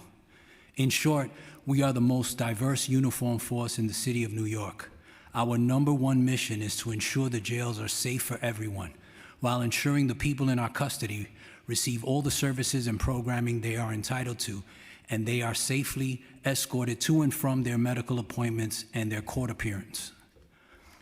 As far as programming is concerned, the department literally provides dozens and dozens of programs to people in our custody, and each of our facilities also provides their own programs that include reentry support to assist people in custody re-enter their communities, support for single mothers, support for LGBTQ individuals, mentoring programs for young people, programs to reduce recidivism, programs for veterans, programs that provide canine therapy to help inmates manage stress, anxiety and depression faith-based programs, and programs to help people with alcohol and drug addictions.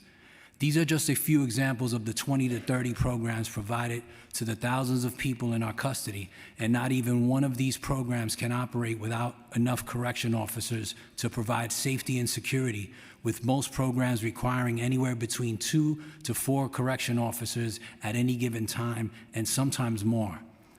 And this does not include the many services we provide, which are consistent with the department's minimum standards. This also does not include unexpected incidents. I'm sorry, Benny, but we do have your testimony in writing. I want to be respectful, so I'm going to let you have a summation of what you're going to do, because the testimony that you have is a bit long. Yeah, look, while our members provide these essential services, we're dealing with the challenges of a very dangerous environment that comes with supervising a population where 70% of our people in custody are facing violent felony charges. Last year, there were over 660 assaults on correction officers committed by people in our custody, including 25 sexual assaults on our female officers, over 170 spitting incidents, over 260 splashing incidents, over 150 slashing incidents, over 120 stabbing incidents, and over 500 pieces of weapons and drugs recovered by our officers. In fact, we recover weapons and drugs in our facilities daily. In the first 3 months of this year, we have already seen over 140 assaults on correction officers. In fact, within just this past week, a female correction officer was slashed just below her eye by an inmate.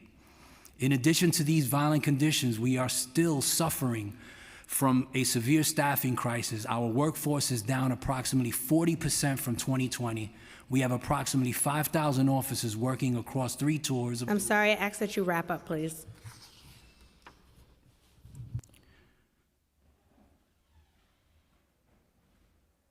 You know what, Chairwoman Powers, Brooks Powers, I'll submit my testimony.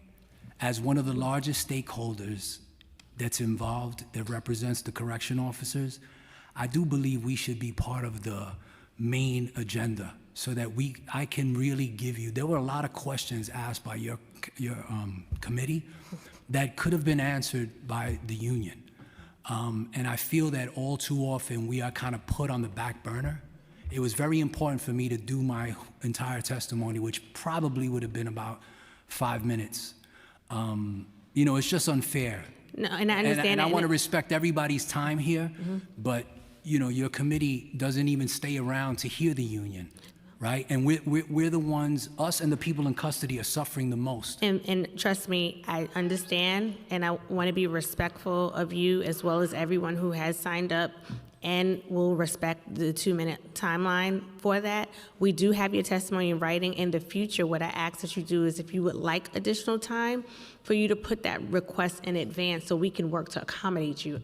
I have no problems of working to accommodate where we can, but because these hearings do run long and people wait here from the beginning of the hearing, and I understand that you have to leave a bit early today yourself, I don't want to disrespect anyone's time here, and please don't take this as being disrespectful to you or the correction officers, because again, we do have your testimony. It was emailed to me earlier. I've already submitted it for the record. And to your point in terms of some of the things that could be answered, in these moments, we can have exchange, and I will ask questions through these hearings of you from your perspective as well, but we also need to leave time to have that discourse. And so I just want to, again, be respectful, because if I do that for you to give you 5 minutes, everybody else here that wants 5 minutes, I have to give it to them too. So I do apologize, but again, in the future, we will work to coordinate this better, okay? Thank you. Thank you.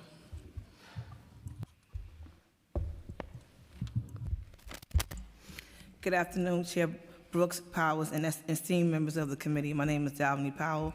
I'm the president of the United Probation Officers Association, representing supervising probation officer trainees, probation officer assistants, and every day our members work hard to give New Yorkers involved in criminal justice system a second chance while balancing the need to keep our community safe. Thank you for this opportunity to testify on why the city must invest in the Department of Probation. Since the appointment of Commissioner Sharon Goodwin, we have seen meaningful progress in a short period of time. Administrative processes are improving, including a more responsive HR unit, faster resolutions, disciplinary matters are being resolved, movement on longstanding grievances. Family court staffing has been strengthened, recruitment is ongoing, and training academy has been reduced to 6 to 8 weeks. We are also engaged in productive discussions around scheduling, uniform safety policies. Experienced staff who have left under provisions, leaderships are beginning to return to the agency.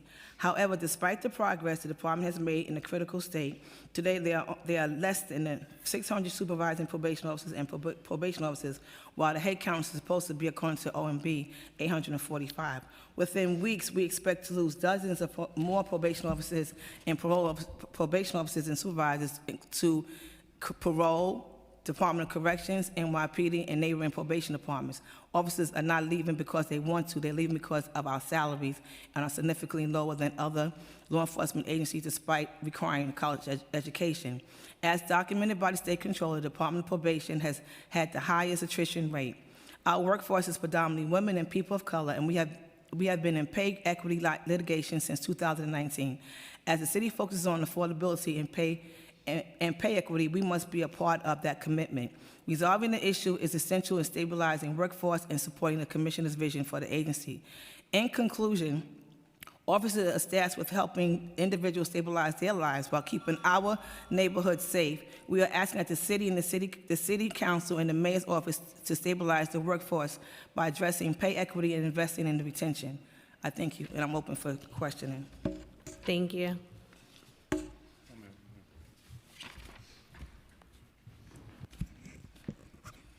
Good afternoon, Council.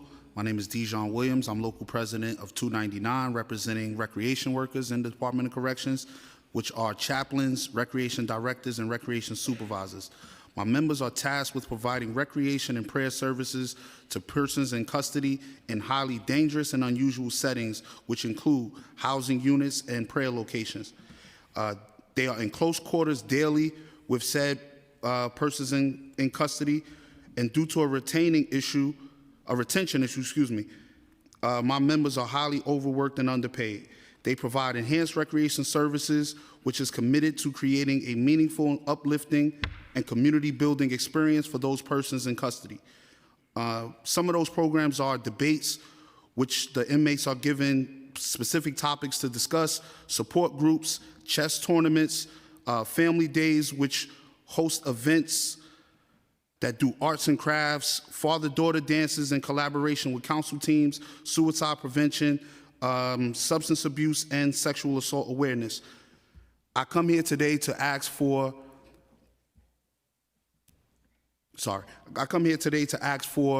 a help with this retention issue and pay issue. Thank you.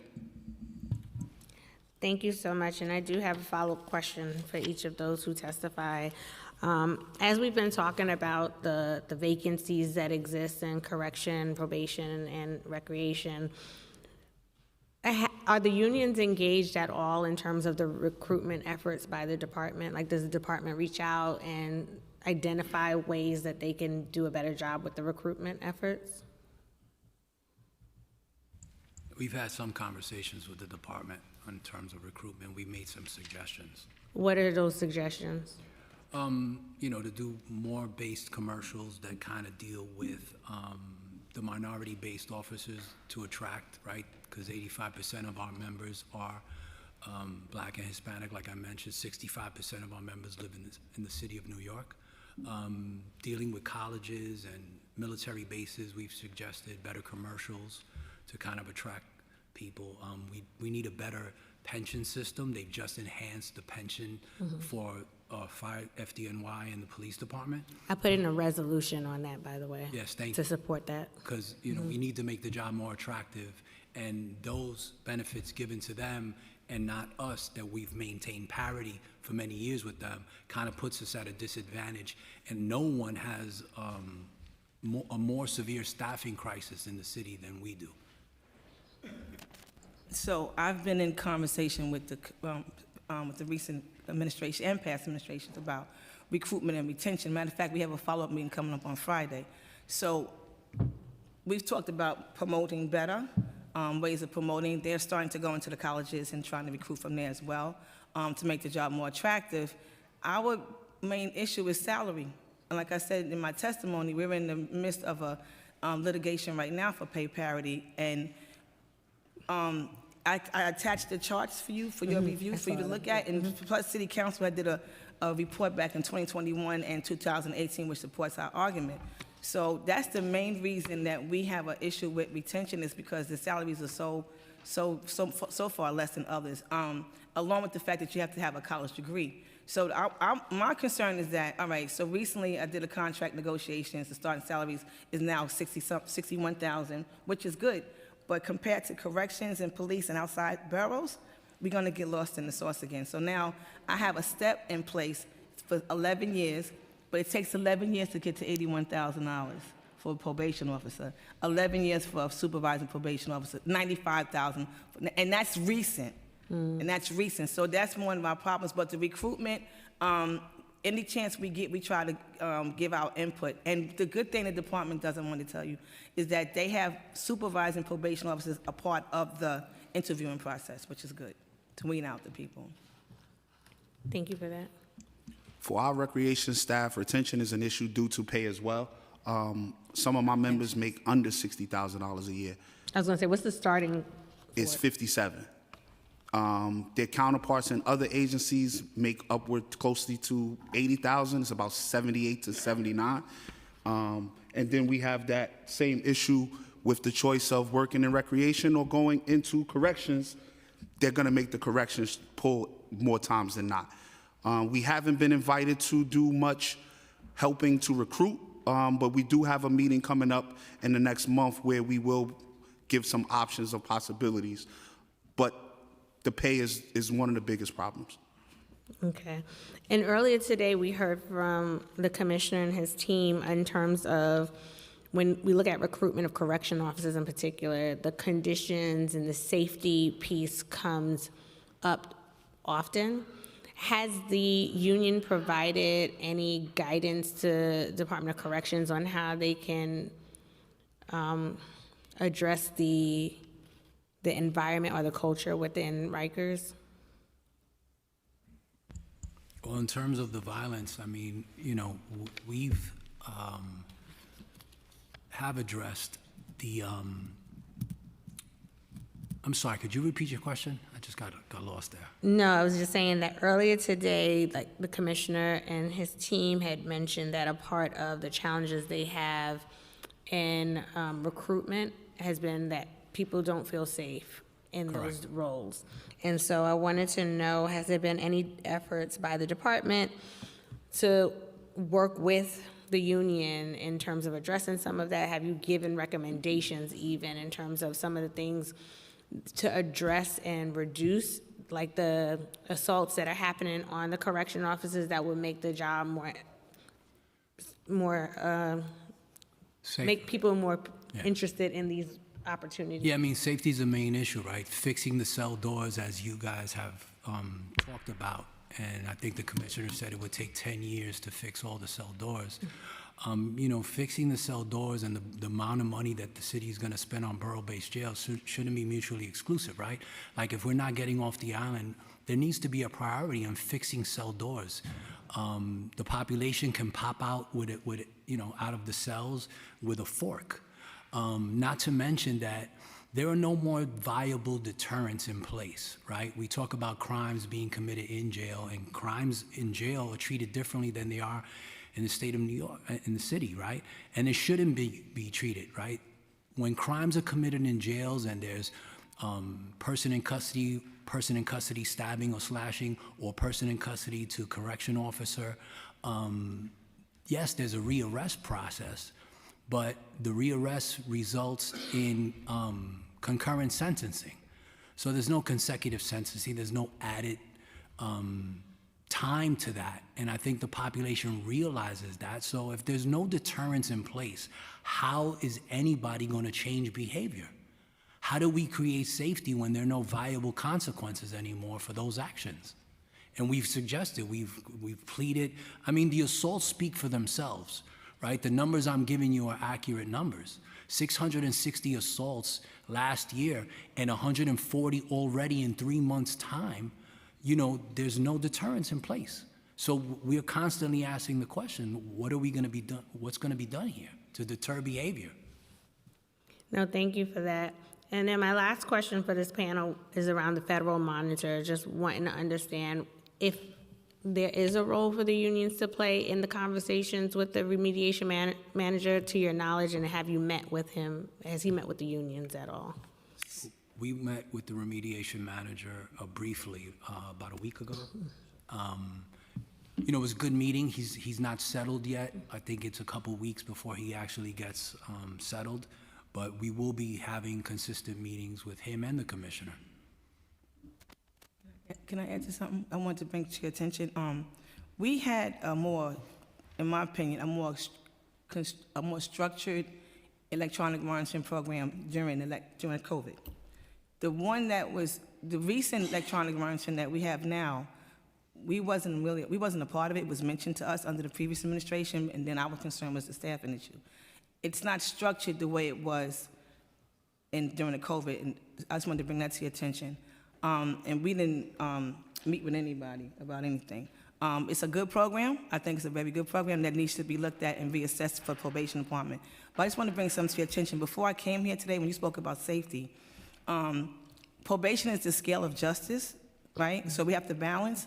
And I keep hearing the social work. There is a social work component to us because we have to help with the rehabilitation component. Before I came here today, I had to run to Brooklyn because one of my female supervisors was tackled by a probationer who was trying to escape while they was trying to place him under arrest for a warrant.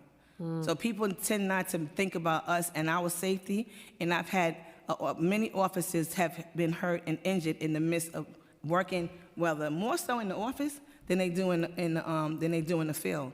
So I need for the city council and the city to understand that probation officers deal with the same exact element. I'm gonna finish. Element as No, my message is bing me every time. Sorry, Not a as time. Benny and his team, because it's just we're community corrections and they deal with the inside part of it. So I just wanted to bring that clear to the city council that we have our same problems as the rest of the law enforcement. No, thank you for. And when we talk about retention, and y'all talked about relationships earlier, understand we have to build relationships with the clients, right? So every time there's a probation officer that leaves, that has to start all over again because we have to build trust because they've been through so many systems that disappoint them or failed them. So when they get with this probation officer, we build them with trust, we're building supervision plans, we're trying to get them on the right track, and what happens? They're gone again. Last week alone, council member, 9 people put in for their resignation. One unit alone in Queens, she has no probation officers come next week. None. Wiped out. Oh, that's not good. Okay. And is there ways that the council can support the recruitment efforts too? Because I know in the last administration there was these borough-wide recruitment efforts and things like that. Do you see the unions working with the respective departments and doing forward-facing things like that again? I got some ideas. You know, and I'd love to sit with the city council as well, just so we can all brainstorm, because it takes a village, right? So we're not on this in it by ourselves. So I would love to do something like that. Absolutely. We've done some community-based stuff and going with the department to promote the job with some of our fraternal organizations in different communities. That is actively going on right now. You know, you were part of the council last time, and we appreciated the unanimous vote that we got for the home rule message on our 20-year pension bill. Unfortunately, the governor vetoed that. So we would ask the council for help in reaching out to state legislatures and the governor's office to please give us that 20-year pension bill so that we can make the job more attractive. Absolutely. And the recreation unit, we have not had a meeting, but again, we do have something. We have some dates planned for the next month, so hopefully we can get in and sit down and have a discussion on some ways to fix things. Some years back, we requested having persons in custody move to different units where they can get recreation activities to make it a little safer. But again, that goes hand in hand with the correction officers having the amount of staff to actually be able to move them from a unit to another unit.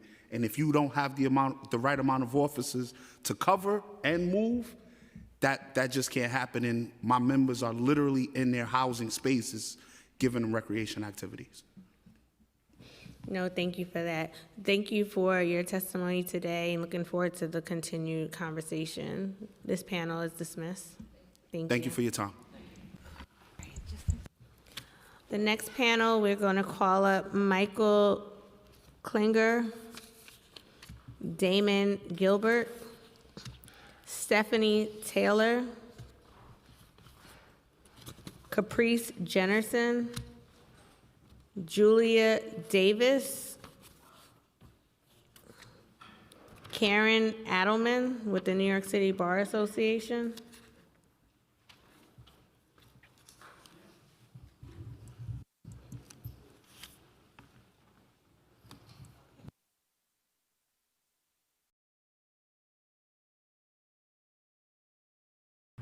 you get started, you can just turn on the mic whenever you're ready.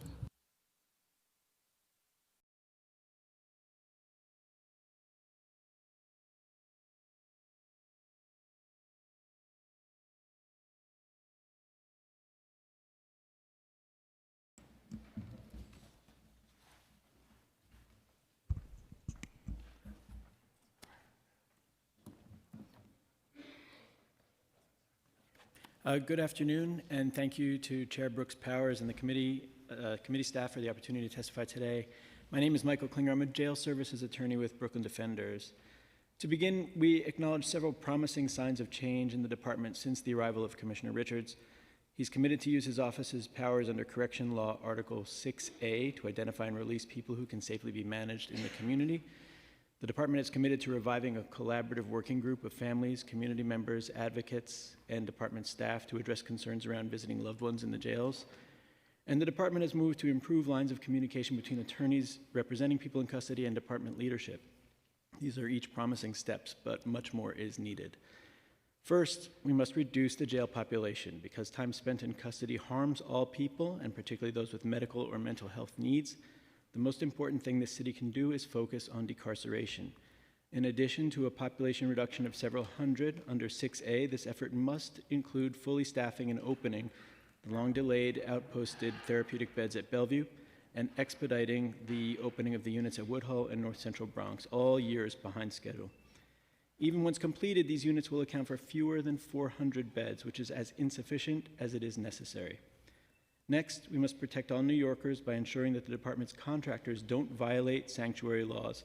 Our understanding is that telephone service provider Securus currently stores and mines all jail calls for data that it then may sell or otherwise share, possibly as an additional revenue-generating product. Its clients include federal agencies charged with civil immigration enforcement, which means that New York City is potentially violating its sanctuary laws every time someone makes a phone call from the jails. Finally, treat trans people with safety, dignity, and respect. We urge the Council to pass Intro 134 to require that people in custody are housed in accordance with their gender identity. This is a life-saving law that is consistent with city and state human rights laws that protect trans people outside of jails, so we can give it the force of law and protect everyone in city custody from harm.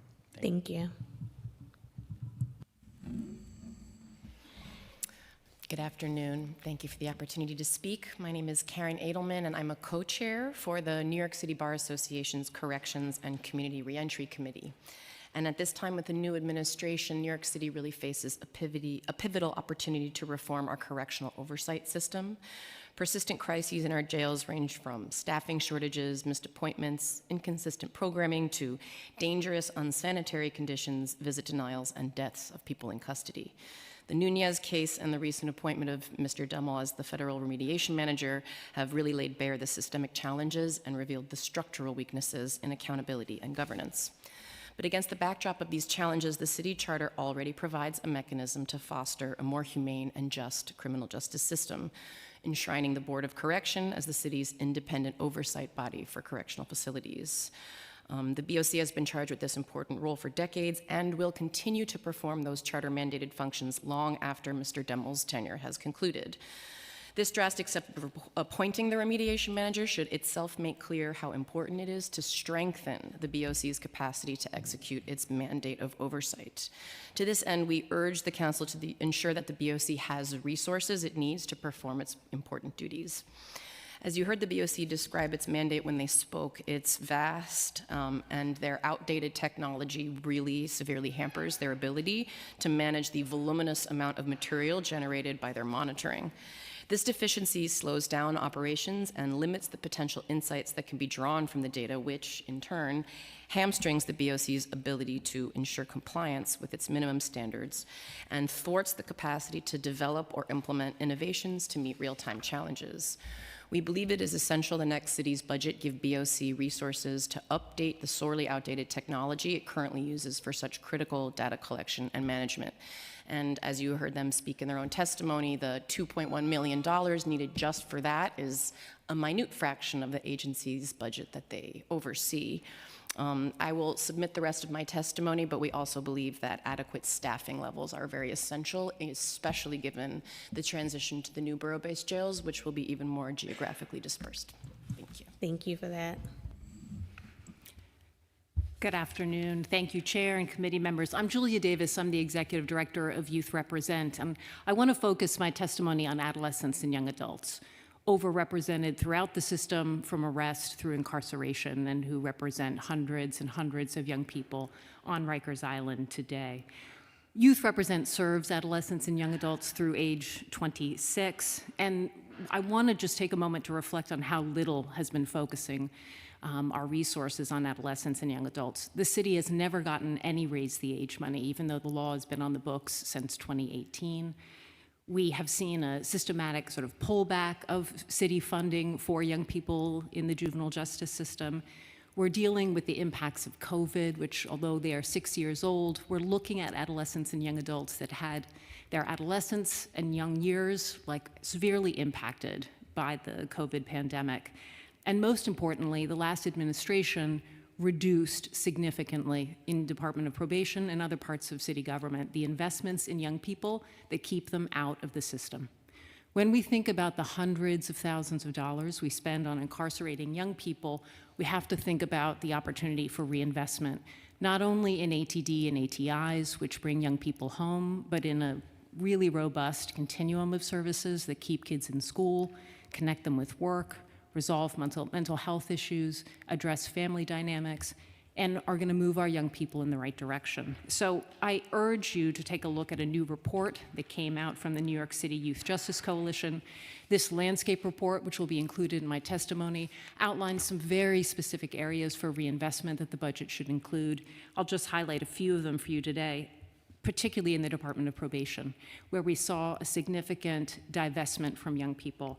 Bringing back programs like Neon Works, Works Plus, AIM, Impact, Arches, Next Steps. These are programs that have been proven to have an impact on community safety and young people. And so I'm looking forward to working with you on a budget that brings those things forward. Thank you. Thank you. Did you give the sergeants a copy? Yes, it's coming. Thank you so much. I was looking for it. Go ahead. Good afternoon, and thank you for an opportunity to testify. I am Caprice Jennerson. I am the president and attorney in charge of the Office of the Appellate Defender, also known as OAD. OAD has existed for nearly 40 years in the criminal legal space to ensure that justice does not end at conviction and sentence. We represent individuals after sentencing to correct legal errors, to enforce constitutional rights, and uphold the integrity of the criminal legal system. We are one of the few organizations in New York City dedicated exclusively to appellate and post-conviction representation, and that focus matters. Appellate work requires specialized expertise, sustained attention, and a long-term commitment to each case. It is also mandated representation. When someone cannot afford counsel, the city has an obligation to provide representation not only at a jury trial, but also on appeal. And yet, criminal appellate defense does not receive the same level of investment or visibility as other parts of the system. At OAD, we are a small, highly specialized team. We train the next generation of appellate advocates. We carry complex cases that span many years. We support our clients not only in court, but as they prepare to return to their communities. And that work strengthens public safety, promotes fairness, and builds trust in the legal system. But we are doing that work in a funding structure that has not kept pace with reality. Flat contracts, rising costs, and a lack of parity across the legal system create structural gaps that make it difficult to sustain the workforce and services required to meet our mandate. That's not a budget issue, that's an issue of equity. If appellate representation is required, as it is, it must be adequately resourced. If we expect high-quality advocacy, we must invest in the people and the systems that make it possible. And I appreciate the opportunity to testify. Thank you.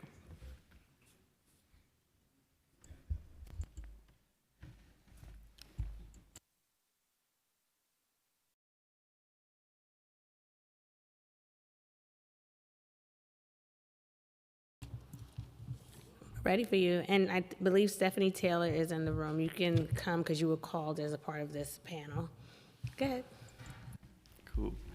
Good afternoon. Thank you for the opportunity to testify. My name is Damon Gilbert. I'm an attorney with New York Lawyers for the Public Interest. I'm here to talk about Rikers conditions. Rikers continues to expose thousands of New Yorkers to dangerous and deteriorating conditions, and these harms are not incidental. They are systemic and ongoing. At the same time, the city continues to invest considerable resources into this system while failing to deliver safety or stability of any kind. Despite the level of spending, people remain trapped in conditions that expose them to mold, contaminated water, extreme temperatures, polluted air, and violence, often because the systems that would allow them to leave or avoid incarceration altogether are underfunded or unavailable. To improve safety and meet the city's legal obligations to close Rikers by 2027, the budget should prioritize safely reducing the jail population.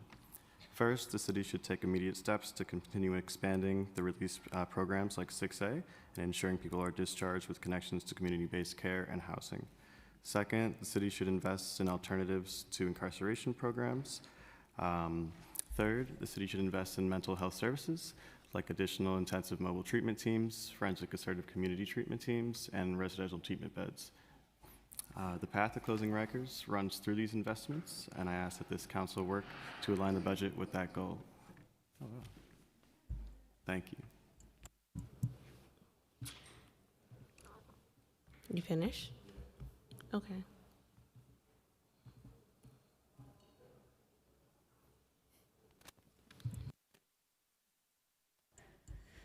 Good afternoon, Chair Brooks Powers and the members of the City Council. Thank you for the opportunity to testify today.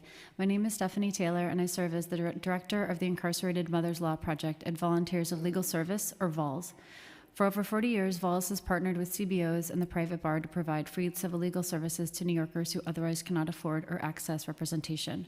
For more than 20 years, the VOLS Incarcerated Mothers Law Project has helped individuals incarcerated in New York's women's prisons and jails, including the Rose M. Singer Center, RMSC, on Rikers Island, with their family law needs. Through this work, we regularly meet parents who are trying to maintain relationships with their children while navigating incarceration, family court, and reentry.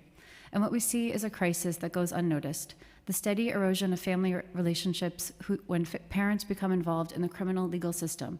Structural support for parents before, during, and after incarceration is extremely limited to non-existent. Family court and foster care timelines continue to run while parents are being held in custody, communication with caregivers and children becomes difficult, and guidance about parental rights is scarce. Many parents lose contact with their children, or worse, lose their parental rights altogether without ever receiving meaningful legal information or assistance. At RMSC, our team meets many mothers and parents hoping to understand how to protect their parental rights. While our legal clinics and the great work of institutional legal services providers and social services organizations such as Our Children and Osborne Association provide critical support, they are only a small intervention in a much larger systemic problem. To address this gap, the city should take 3 key steps. 1, fund programs that provide family law assistance specifically for incarcerated parents. 2, invest more in community-based organizations to develop family law advisory services. And 3, ensure that parents receive clear information about their parental rights and family court obligations at sentencing or at the earliest stages of custody. When parents become involved in the criminal legal system, they should not lose the chance to remain part of their children's lives. With earlier support and targeted investment, New York City can take meaningful steps to preserve these vital family connections. Thank you so much. Thank you. And did you submit that in writing as well? I will do so, yes. Okay. And everyone submitted theirs in writing? Okay, because I only got a few up here, so I just wanted to make sure. Thank you. This panel is dismissed. We'll call up the next panel.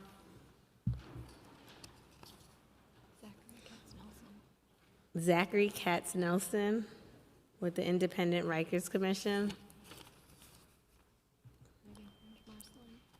Megan Marcelin, New York City ATI Coalition. Amanda McCarthy, Cases.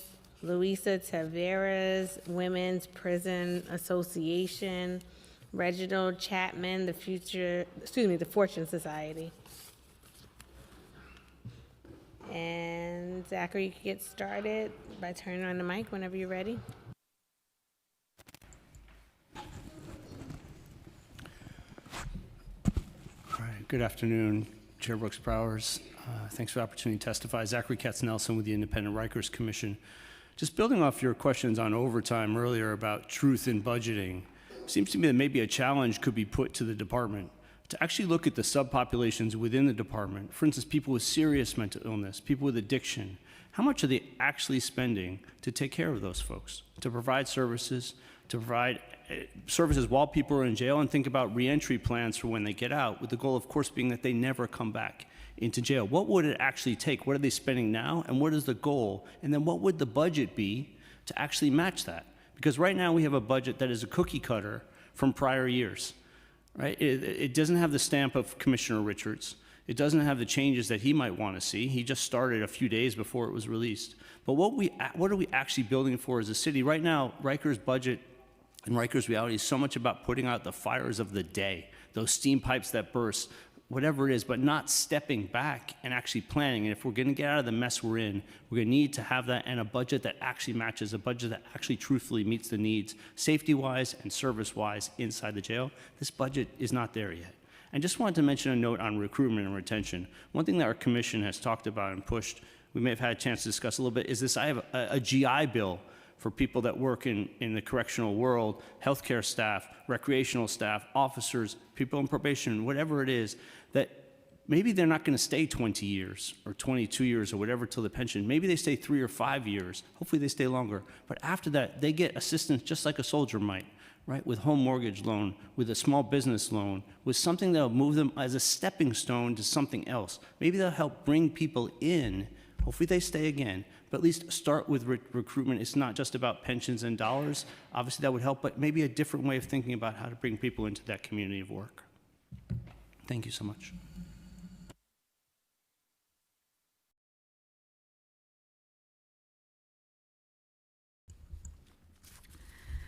Thank you, Chair Brooks Powers and staff of the committee. My name is Megan French-Marsland. Today I testify on behalf of the New York City Alternatives to Incarceration and Reentry Coalition.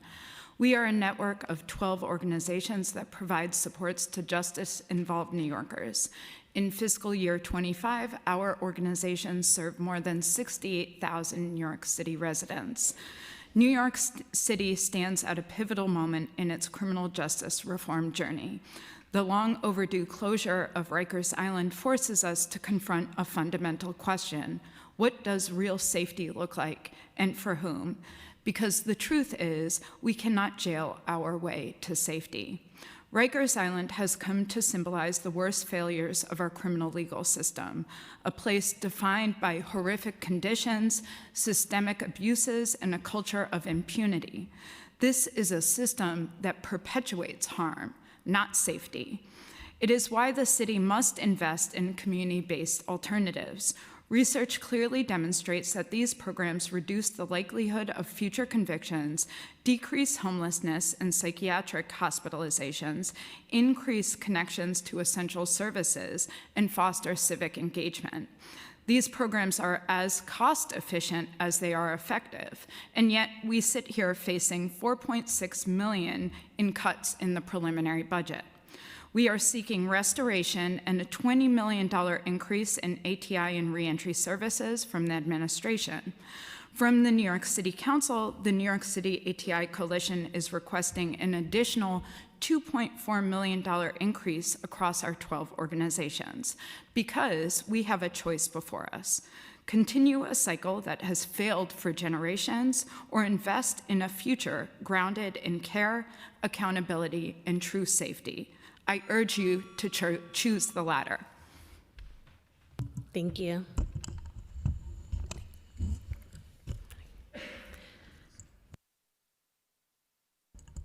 Good afternoon, Chair Brooks Powers and members of the Committee on Criminal Justice. I am Amanda McCarthy, Senior Director and Youth Policy Lead at CASES. We served 12,000 New Yorkers last year with programs that supported their goals and prevent the trauma of incarceration. City Council must ensure that the budget makes the necessary investments to close Rikers Island. At a cost of nearly $500,000 per person per year, Rikers Island is the most expensive and least effective tool that our city has to creating community safety. Unfortunately, key investments to reduce incarceration are missing from the preliminary budget. CASES is a proud member of the Alternatives to Incarceration ATI Reentry Coalition, an ecosystem of providers that provide public safety and community well-being. We are asking the administration for the restoration and expansion of funding for ATIs and reentry services at MOCJ at $24.6 million increase from what is proposed in the budget. The coalition is requesting an additional $2.4 million increase in the ATI and reentry programs initiative across our 12 organizations. The proposed $4.6 million cut to ATIs and reentry programs must be reversed. and funding must be increased by an additional $20 million to meet the needs of our communities. CASES operates a range of ATI programs which not only keep people out of incarceration, but transform lives. In fiscal year 25, almost 2,300 people were able to avoid incarceration by participating in one of our ATIs, including Nathaniel Act. Among clients who successfully completed the program, none are reconvicted of a violent felony and less than 5% are reconvicted of any felony.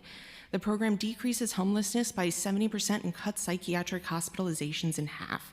We can urge the city to fund these programs. In addition to supporting ATI and reentry services, the city can further improve public safety and community well-being by fully funding Assertive Community Treatment Act and Intensive Mobile Treatment IMT programs to end the waitlist for services, expand access to mental health services for young people by doubling funding for the Court-Involved Youth Mental Health Initiative, and supporting ACS's proposal to expand CASES ACES program to serve more preventive youth. Thank you. Thank you. Good afternoon. My name is Luisa Taveras, and I am the interim CEO of Women's Prison Association. Chair Brooks Powers, thank you for the opportunity to testify today. Founded by Quaker abolitionists and prison reformers in 1845, WPA has spent over a century challenging the systemic inequalities that push women, especially Black and brown women, into the criminal legal system. The population of women in New York City jails had been steadily declining prior to the Adams administration. Sadly, over the past 4 years, the number of women detained on Rikers Island has more than doubled. This increase is concerning, especially given that there is clear evidence that community-based alternatives are more effective in preventing women from future contact with the criminal legal system and in promoting their long-term stability. New York City has not prioritized funding for organizations like WPA, which aim to safely reduce the population at Rose M. Singer Center, Rosie's, the women's facility on Rikers Island, through community-based diversion and reentry supports. Instead, it appears that the city has adopted a jails-first approach, exemplified by the Department of Corrections' plan to triple the number of beds at the new women's jail to be built in Kew Gardens. This shift undermines the very community infrastructure that offers women the safe and supportive pathways out of the criminal legal system. A different approach is not only possible, it already exists. WPA meets women and gender-expansive people where they are by providing trauma-informed, gender-responsive support before, during, and after incarceration, including comprehensive case management, trauma-informed clinical care, and stable housing. This helps them reclaim stability and opportunity. This year, we are asking the administration for the restoration and expansion of funding for ATIs and reentry services at MOCJ at $24.6 million increase from what is proposed, and asking the coalition, in addition, the coalition is requesting $2.4 million increase in alternatives to incarceration and reentry programs. We are also requesting that the Speaker's initiative to support the launch of a Mothers and Families Together, a diversion program for incarcerated mothers on Rikers Island. And finally, WPA seeks council funding for 2 key pillars of our stabilizing model: trauma-informed clinical care and supportive housing. Thank you. Good afternoon, Chair Brooks Powers and members of the Committee on Public Safety. Thank you for the opportunity to talk about the Fortune Society's work and how ATI and reentry programs promote public safety and empower young people to build their lives. My name is Reggie Chapman. I am the Director of Policy at the Fortune Society's David Rothenberg Center for Public Policy. I'm also a former incarcerated person who spent 25 years in prison, and so I have lived experience and professional experience with respect to this issue. I'll also be referring to my written testimony as to be succinct. For over 58 years, the Fortune Society has supported people returning from incarceration. In FY25, we served over 18,000 people, including over 1,000 people through our ATI programs. We are also a proud member of the NYC ATI Reentry Coalition, which collectively have served more than 30,000 people annually. But to truly enhance community safety, we can and we should be serving more people to reduce the number of people detained at Rikers Island and to enhance community safety. Therefore, we are requesting that this administration restore and expand funding for ATI and reentry services by providing $24.6 million more than they did in their preliminary budget proposal. We also specifically request $2.4 million increase in the City Council's ATI and Reentry Program initiative. We are grateful to the City Council for standing with us in FY26, and we urge the Council to do the same thing this year, not just to prevent cuts, but to ensure expansion of this important work.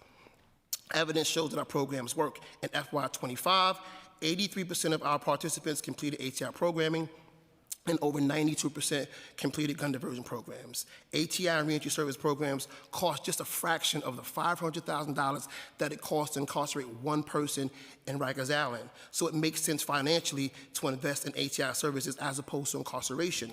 We also urge the panel to provide $3 million more for the Board of Corrections to regulate, monitor, and inspect our city's correctional facilities. Thank you, committee, and Chair Brooke Powers for allowing me to testify. Thank you. I was trying to follow you. I'm like, wait, what's going on?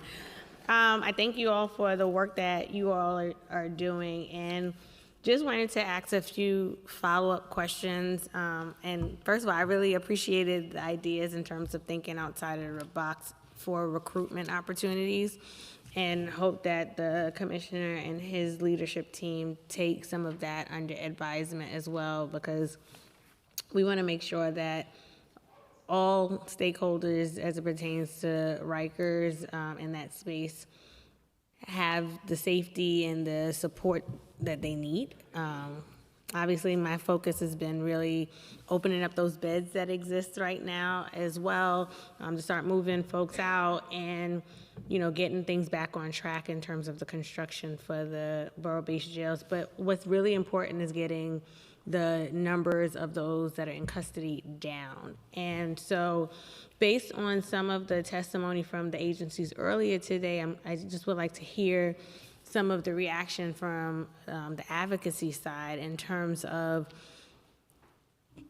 like what programs are, I would say, based on data, really strong in terms of the work that they're doing to reduce, and in terms of the efforts from the administration, what more should we be investing in terms of prioritizing? Because we know there's like a $5 billion deficit in the budget, so everyone's going to be fighting for a piece of the pie across the different categories in the budget. So if we had to prioritize, where are we prioritizing most? That's going to help us to achieve the goal to reduce the population on Rikers Island.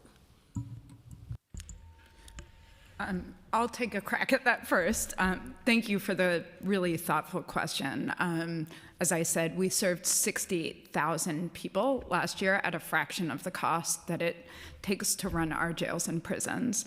And last year, we sat before council facing $17 million of cuts. And I will say that as an advocate, it's frustrating to be here year after year fighting against cuts for programs that we know are more effective at public safety than our jails. Every year, I'm sitting here talking about an increase that amounts to about 7% of what DOC spends on overtime each month. Our total ask across 12 organizations is about 7% of their overtime budget each month. And so when we're talking about reducing the size of budgets, it is DOC's budget that we need to reduce. And we need to be pouring millions and millions of dollars into these life-saving programs, because I believe I told your staff, we are working on a cost-benefit analysis with John Jay's Data for Justice Collaborative. And part of the reason we want to do that is we've been able to show just how effective our programs are, but our programs aren't just cheaper on the front end, right? We can take about 50 people through program for the cost of one person spending a year on Rikers. That's already unconscionable, but we also build on the back end because people are connected to employment. They're not utilizing homeless shelters. They're not going to the emergency room as a form of healthcare because they're connected to Medicaid and other social safety net benefits. And so I think if we want to really transform our safety system, we have to think about it more holistically. We know what makes communities safe. It's people having access to the basic resources that every single person in New York should have as a human right. And to do that, we need to invest in programs that actually grow people, don't deplete them. Thank you for that. Anyone else want to add to it? I might say something. Thank you. I feel like there's issues of funding, and there's also issues of connecting people to those programs. And one of the real failures right now, unfortunately, is based part on your questions of getting people to their video appointments to actually meet with providers. Right, that is a real failure right now inside. We're missing these opportunities. Just an example, supportive housing, right? We know how essential that is for people to have stability and care when they get out. The return rates right now of people with mental illness coming back to Rikers, 47% are back in Rikers within 1 year. Not just rearrested, reincarcerated within 1 year. That's a true failure across a whole range of systems. But supportive housing can provide incredible stabilization when it's possible. Last year, there were 1,009 people approved for supportive housing in Rikers. 14 were actually placed in supportive housing. Right? We have 4,000 plus vacant units across the city of supportive housing. We've only managed to place 14 people coming out of Rikers into. Why is that? Because I heard that statistic before, and I thought it was mind-blowing. But what is the hurdles that have to be met in order to get into those housing? Because I feel the same way about the affordable housing, just broadly speaking. You'll have a new development, I've seen it in my district and other places, where we're building housing, and then it takes months for like HPD to place someone through Housing Connect. So in terms of the supportive housing, what has been the challenges that you've identified? Well, the first one is that out of the roughly 1,000 people, only about 265 were actually referred to a provider at all. So that first step of actually letting providers in the community know this is a person who needs housing, that's missing. And that's a combination of, it was Correctional Health Services, now it's actually the Department of Social Services, HRA. They're in charge now of making those referrals. They've not been consistently making those referrals. Part of the idea was consolidating, taking away from CHS, giving it to HRA, was that was supposed to help the process. What triggers DSS to make the referral though? Like what is, like, walk me through that step so I can understand. Sure. What, like, because we work with DSS all the time in my office, so I'm just trying to understand, how do they get triggered to know that this is someone that is formerly incarcerated, that's eligible for supportive housing and need? What triggers that for that population? So they will get the application, the completed application, hopefully from Correctional Health Services. So Correctional Health Services is working with people in the jails to actually work on their applications. Once they're done, they are sending it to HRA. HRA is actually the one who approves and decides what type of supportive housing would be appropriate for this person. It's then on them, they already have, so they now have that person in their system. Mhm. It's on them now to say, okay, we're gonna reach out to providers and say, here's somebody who needs this space. Will you interview them? Will you meet with them? So that bureaucratic piece is not happening right now. Mm. And that is something I think we need to delve in, frankly, with HRA about how do we improve that process.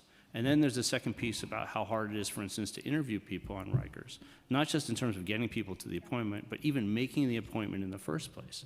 Rikers requires the agency to give 3 different dates where they can hold time to meet with the person. Then they get back to them 2 weeks later, 3 weeks later, sometimes say, okay, we've chosen this one date for you. You've had to hold them open the whole time. And then Is that because of staffing shortage? It's staffing shortage to some extent, but it's prioritization. It's like, how are we gonna, if, you know, this is a new commissioner with a new vision. We're gonna really work hard to get people into the care they need and figure out where they should be.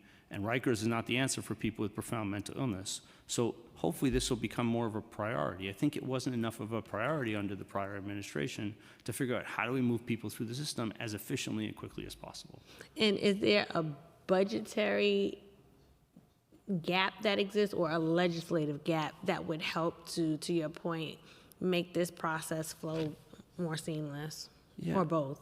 I think probably both. For instance, mandating that the referrals happen with a certain reasonable period of time. Just like the council last year mandated that holistic assessments take place within 3 weeks for someone who might be referred to an ATI, or 6 weeks if it's more complicated. That same process, which is great, that hasn't been implemented yet. That's another great example of something to push to make sure what is the funding necessary to make that happen, to make sure we have the social workers, psychiatric professionals, whatever it is, to make that happen. Along the same lines, what could we do for referrals to supportive housing? What does HRA need to make these referrals? What does CHS need to actually complete the applications, make sure they have the staff?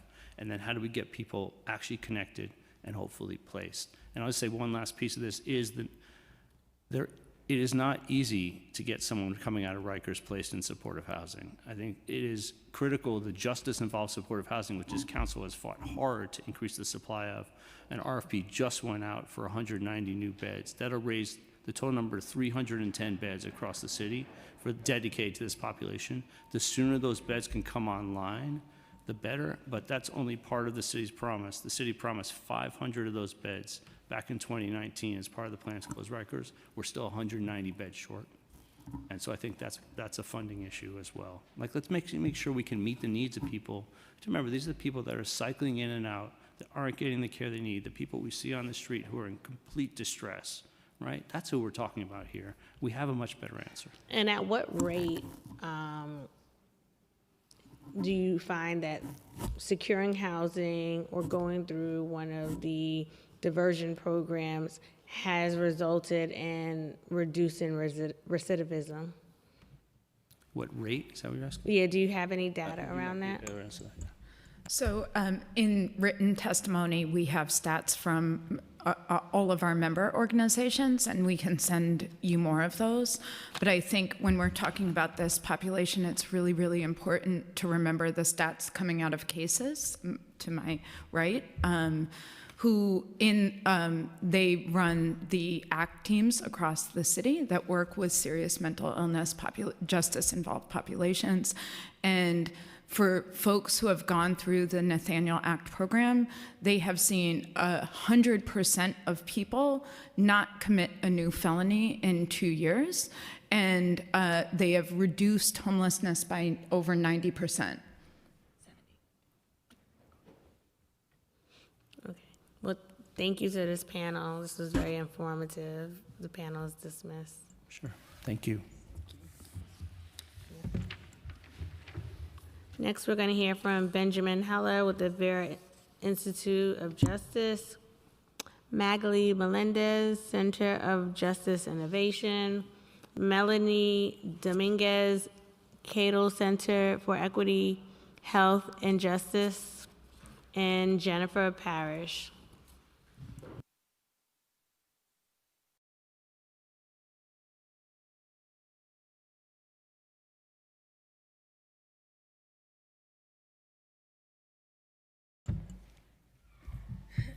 Hello.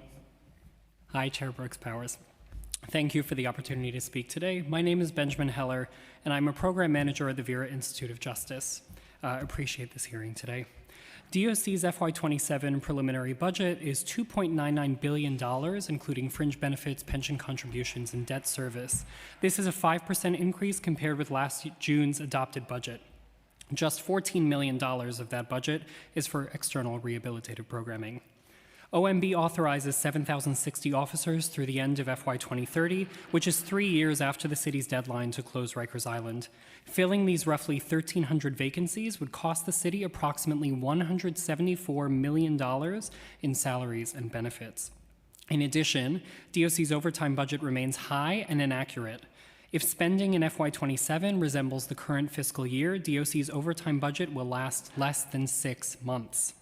A massive staffing increase would move DOC in the wrong direction. The agency is poised to downsize when Rikers closes, and the Littman Commission estimates that the new borough-based jails will only require 3,240 officers.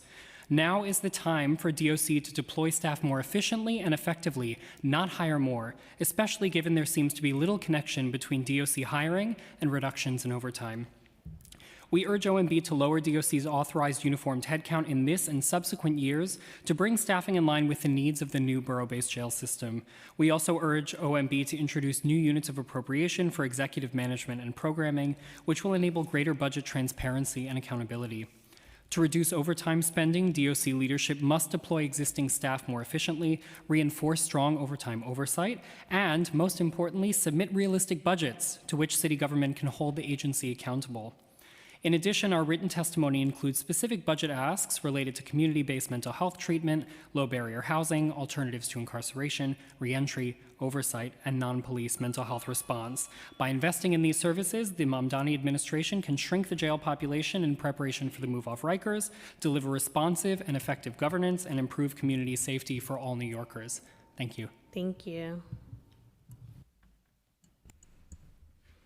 Good afternoon, Chair Brooks Powers and the members of the committee. My name is Magali Melendez. I'm the Deputy Director of Bronx Community Solutions. It's an initiative of the Center for Justice Innovation. Thank you for this opportunity to testify. New York City is in a defining moment. The closure of Rikers Island is not just a mandate, it's a promise. A promise to build a system that is smaller, safer, and rooted in dignity and not detention. But that promise is at a risk if we do not invest in what actually makes communities safer. We cannot close Rikers by simply shifting where people are held. We close Rikers by reducing who enters the system in the first place.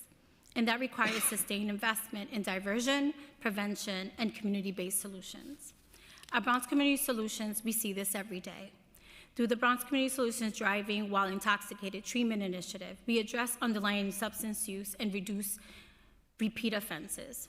Through the Bronx Hope program, we connect individuals to harm reduction, peer support, and life-saving resources. And through the Center for Justice Innovation's Driver Accountability Program, we improved street safety by changing drivers' behavior through reflection, accountability, and education rather than relying on punitive responses like fines, prosecution, or short-term incarceration. And this work extends far beyond Bronx Community Solutions. Initiatives like Save Our Streets, which focuses on community-based violence interruption and reimagining intimacy through social engagement like RISE Project, which supports individuals in building healthy relationships and reducing harm, are critical to addressing the root causes of the system involvement. Together, these programs are not optional. They are the infrastructure of a safer city, yet too often, these are very programs that face uncertainty when budgets are tightened. If we are serious about public safety and about closing Rikers, we must protect and expand these investments, not reduce them, not delay them. We have made important progress, and we have a clear path forward. By sustaining these investments, we can continue building a system that reflects our shared values, safety, and fairness, and community. Thank you. Thank you.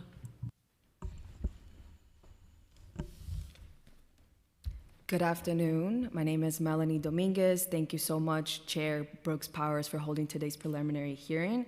I am the organizing director at the Catal Center for Equity, Health, and Justice. Our members are from across the city and include people who have been incarcerated, family members of currently and formerly incarcerated people, and many more. Many of our members know exactly how horrific Rikers Island is and are deeply troubled by that the closure plan is off track.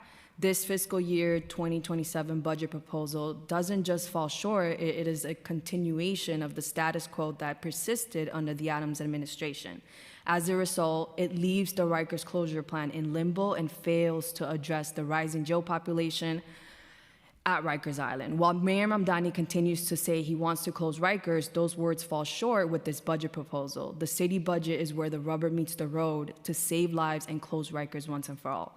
As the crisis worsens at Rikers, the jail population rises, and the closure plan remains off track, the fiscal year 2027 preliminary budget allocates $2.99 billion to DOC, which represents a 5% increase for the agency budget compared with last June's adopted budget. The Vera Institute cites that the DOC budget increase is driven largely by personnel costs rather than investments like educational, therapeutic, and reentry programming, which is what is needed at this current moment. And in addition, the administration proposes increasing the bloated budget of the DOC. The Board of Correction budget is once again underfunded at a time when oversight is critical.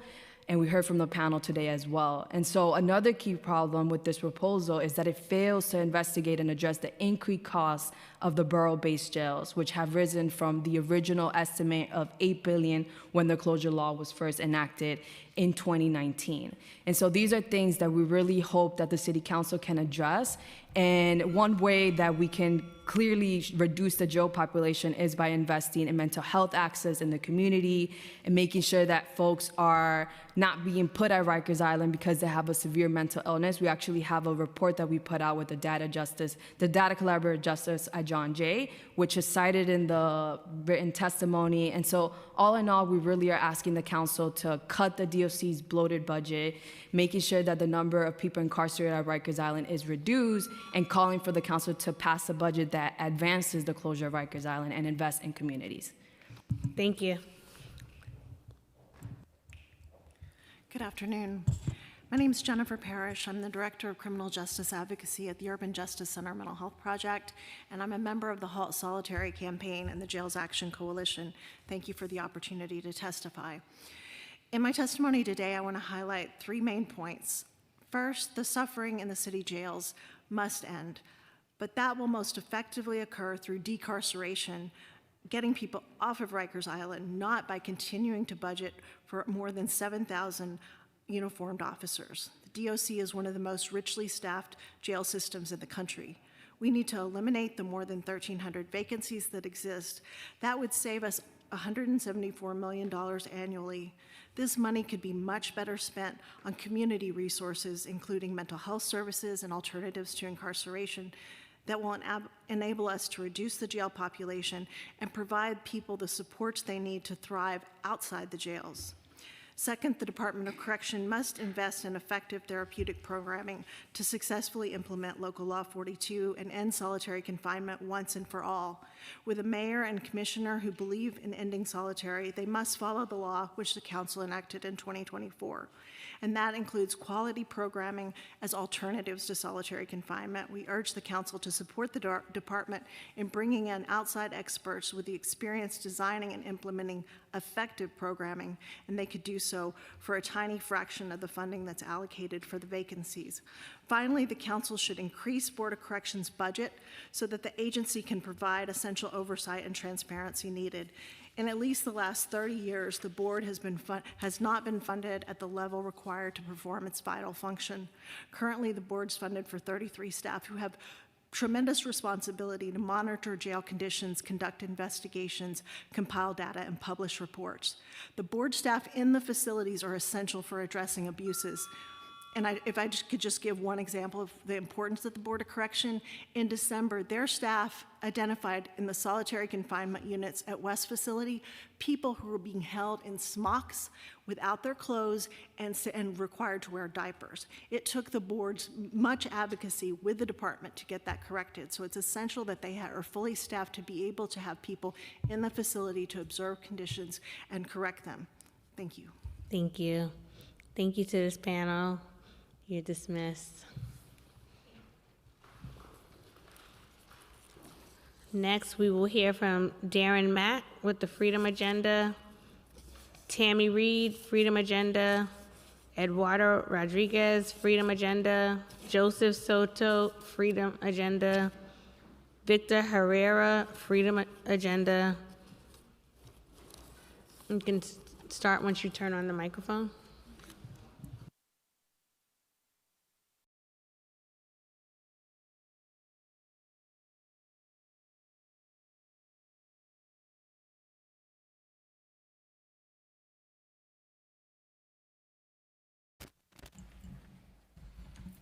Thank you, Chair Brooks Powers and council members for the opportunity to testify today. My name is Darren Mack, co-director at Freedom Agenda, and we're one of the organizations leading the campaign to close Rikers. Our members are survivors of Rikers like myself and family members who suffered the harms of Rikers along with their loved ones.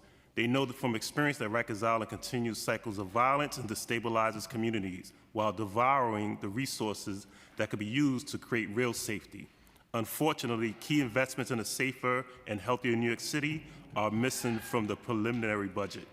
That's why we're calling for $69.2 million more to meet mental health needs outside of Rikers, $48.5 million more for diversion and reentry programs, and $3 million to increase the Board of Corrections oversight capacity. The City Council pointed out recently that some long-standing vacancies in city agencies could provide opportunities for cost savings. The Department of Correction should be at the top of this list. DOC has 7,060 authorized positions for uniformed officers, but less than 5,800 on staff, and about 1,300 positions vacant. These vacancies have been growing for years, despite lowering eligibility requirements, increasing pay and benefits, and conducting a multi-million-dollar recruitment campaign. Filling these vacancies would cost an additional $174 million per year. Every penny of that money will be better spent on efforts to reduce the jail population, like the investments we're advocating for. DOC's authorized headcount gives them a staffing ratio 4 times higher than the national average.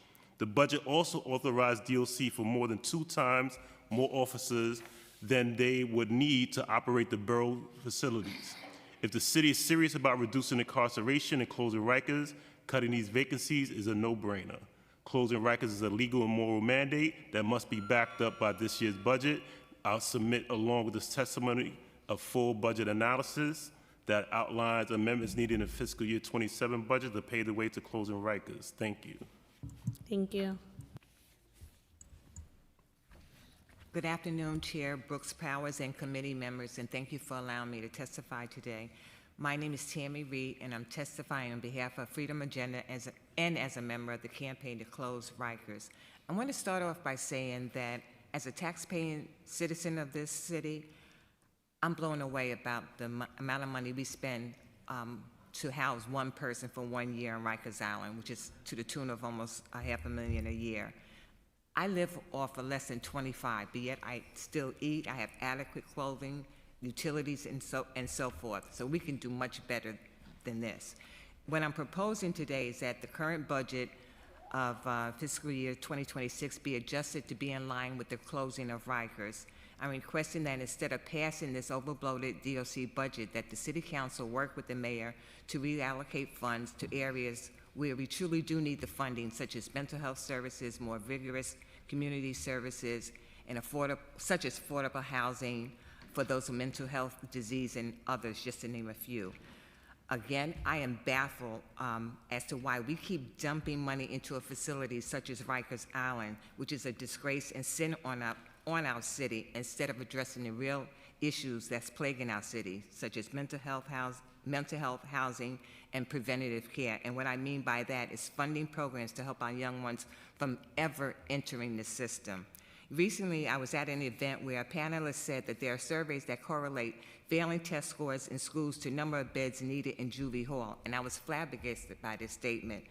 If you can correlate test scores to Juvie Hall beds, then surely you can correlate it to the fact that there is a need to fund schools and programs that prevent kids from filling up these beds. There are a host of organizations out here that are already dedicated to this goal. One such organization is the Family Enrichment Centers. They are popping up all over New York City. I volunteer at one in New York, in St. Albans, Queens. And as a Privy member, one of the main issues is funding. And this is true for a lot of organizations that are already up and they're doing the work. So I ask that the committee consider taking some of that Rikers money and put it into these programs to help out young ones. And what's the program in St. Albans? The Family Enrichment Center, Community Connections. Okay, with Preston? Yes. Oh. Yep. Got it. Work with them every day. Yes. Good afternoon, committee members. My name is Joseph. Please turn your mic on. Good afternoon, committee members. My name is Joseph Soto. I'm a Native American spiritualist, but 30 years ago, I was an adolescent trapped in the Gladiator School of Rikers Island. Between 94 and 97, the violence was so consistent that I had to cut my long hair short just to survive, to make sure that no one could grab it during a fight. It wasn't until December 5th, 1995, when I was finally able to start growing my hair back, because I was in state custody. I kept it long ever since as a symbol of my spirit and my freedom. 30 years later, the violence in Rikers Island has not changed. It remains the same. If not, it's worse.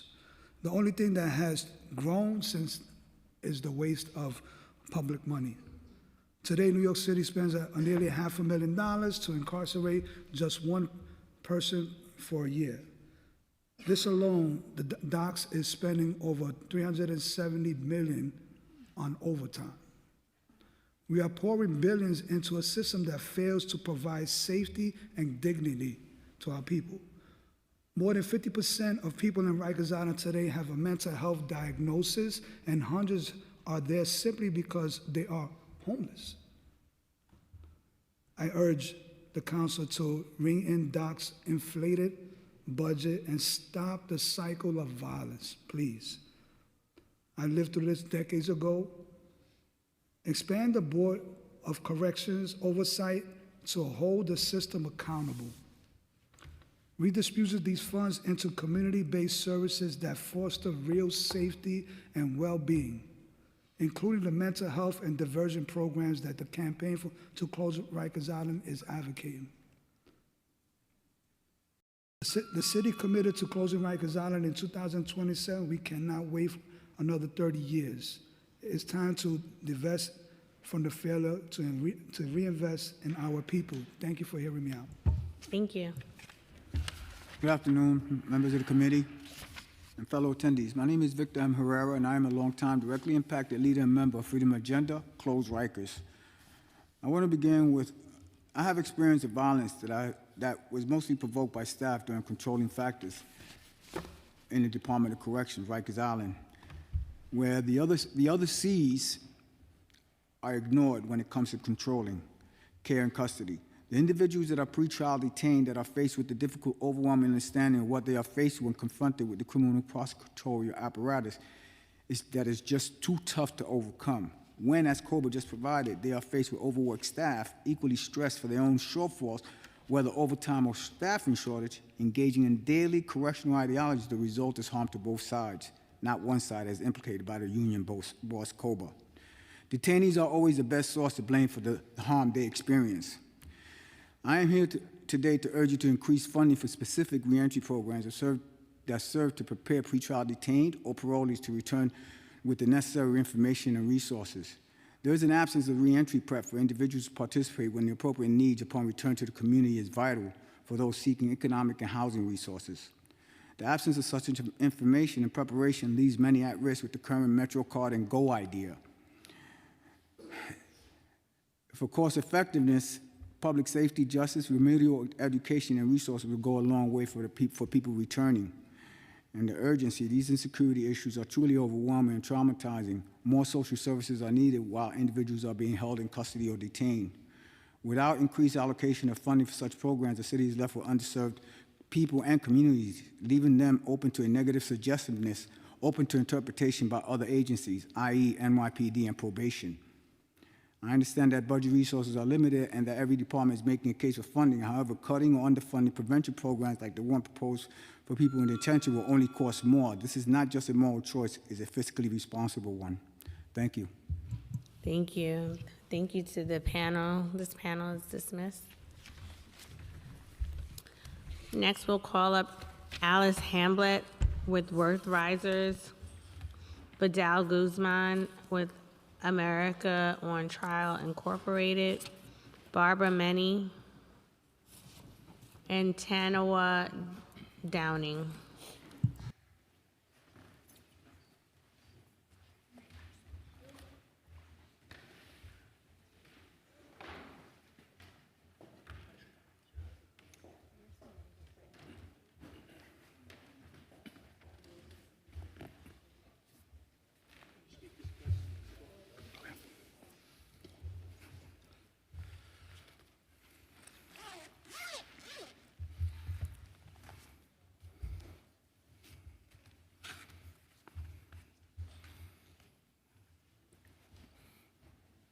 You can start whenever you're ready, just unmute the mic.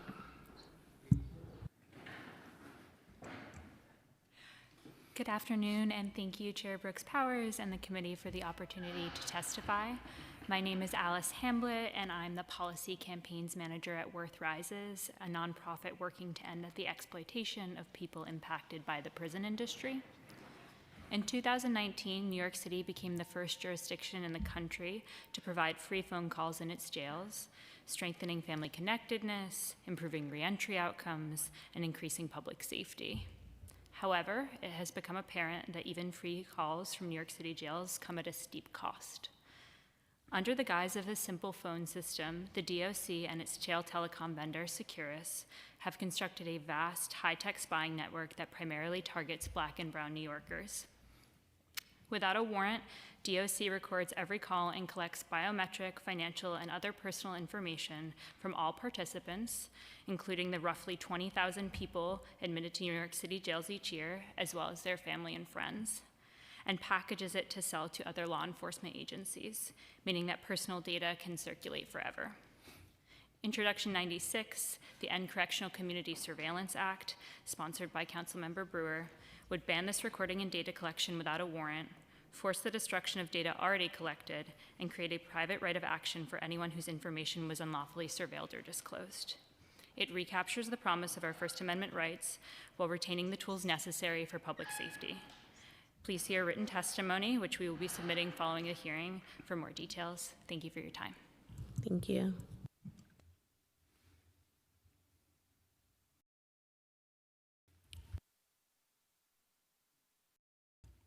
Good afternoon. My name is Tanner Wood Downing, and I'm a civil rights advocate and litigator out of Washington, D.C. My friends, there's nothing more destructive to our union than paying people to violate the Constitution of the United States of America, and please allow me to explain. The Constitution is the overarching requirements that every state must follow. I trust we all understand that. States cannot enact their own alternative legislation, substitute that for the guarantees of the Constitution, and go out and enforce it as though it's constitutional. Clause 1 of Amendment 5 to the United States Constitution says, no person shall be held to answer for a capital or otherwise infamous crime unless on presentment or indictment of a grand jury. However, the state of New York has enacted its own alternative legislation that permits prosecuting attorneys and law enforcement to charge by information, not by indictment, and that is unconstitutional. Now, an emolument violation is when you pay someone to violate the Constitution. You can't do that. If you receive federal funding, you cannot pay someone to violate federal law. There's two areas of the Constitution that reinforces this. The first is Article 1, Section 10. That's where it says that no state shall create any law that shall impair the obligation of contracts. Police officers, prosecutors, judges, they're all under contract. That's a contract to perform based upon the oath or affirmation that they took to support and defend the Constitution of the United States of America. So when the state of New York creates a law that directs them to disobey the Constitution, that would obviously be a violation of Article 1, Section 10.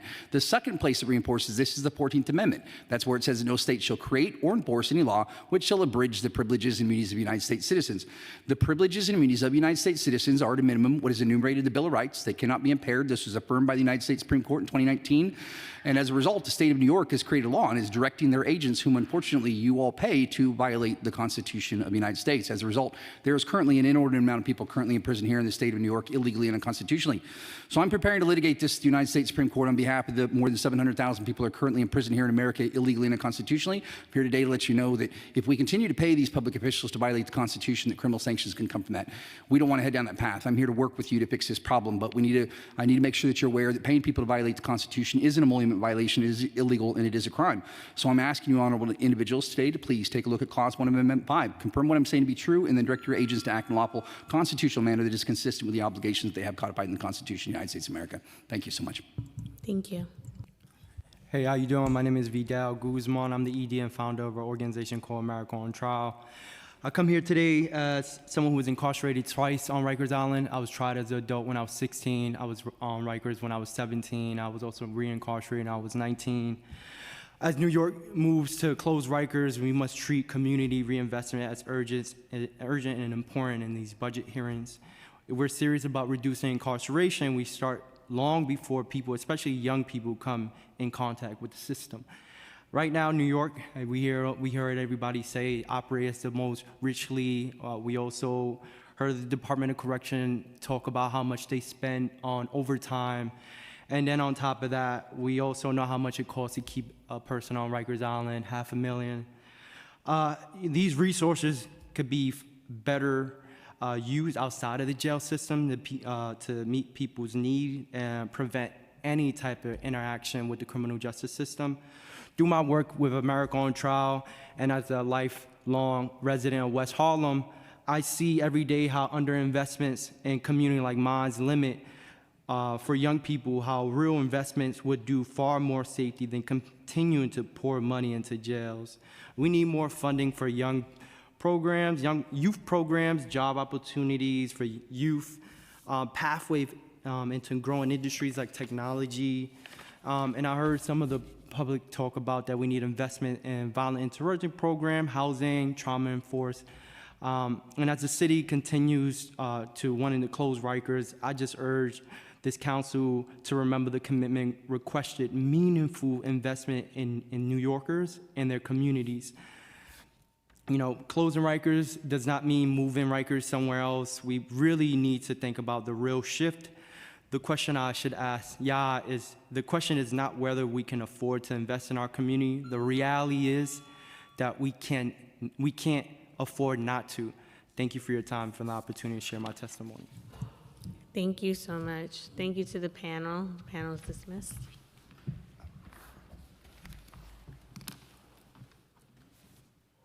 For virtual panelists, we will be calling individuals one by one to testify. Once your name is called, a member of our staff will unmute you and the Sergeant at Arms will set the timer and give you the go-ahead to begin. Please wait for the Sergeant at Arms to announce that you may begin before delivering your testimony.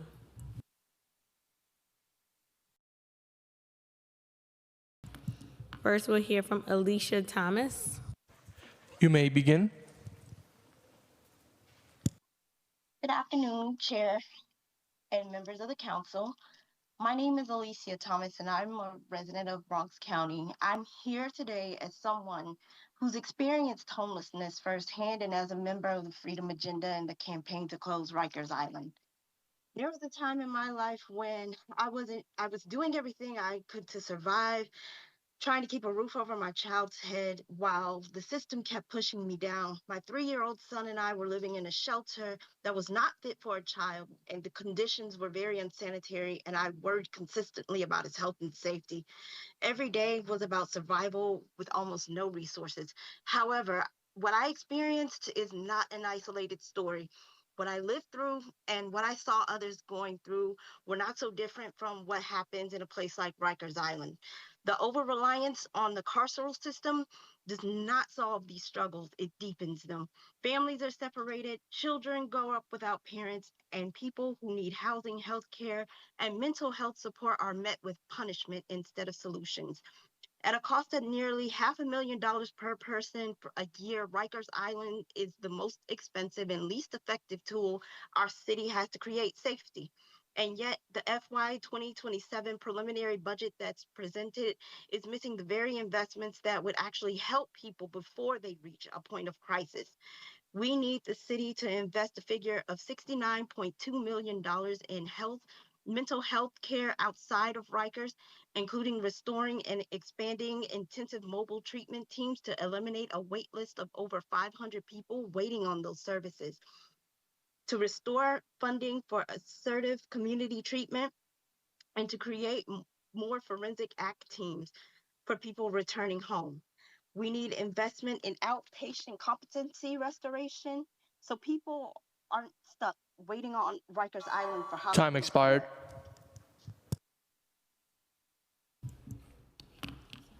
Thank you. Next, we'll hear from Naya Williams. You may begin.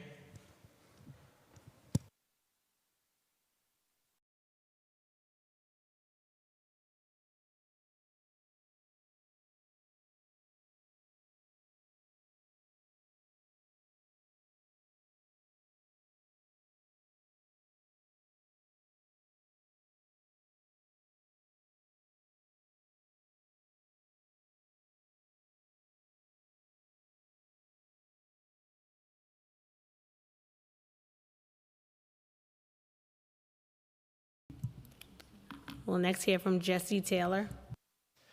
You may begin.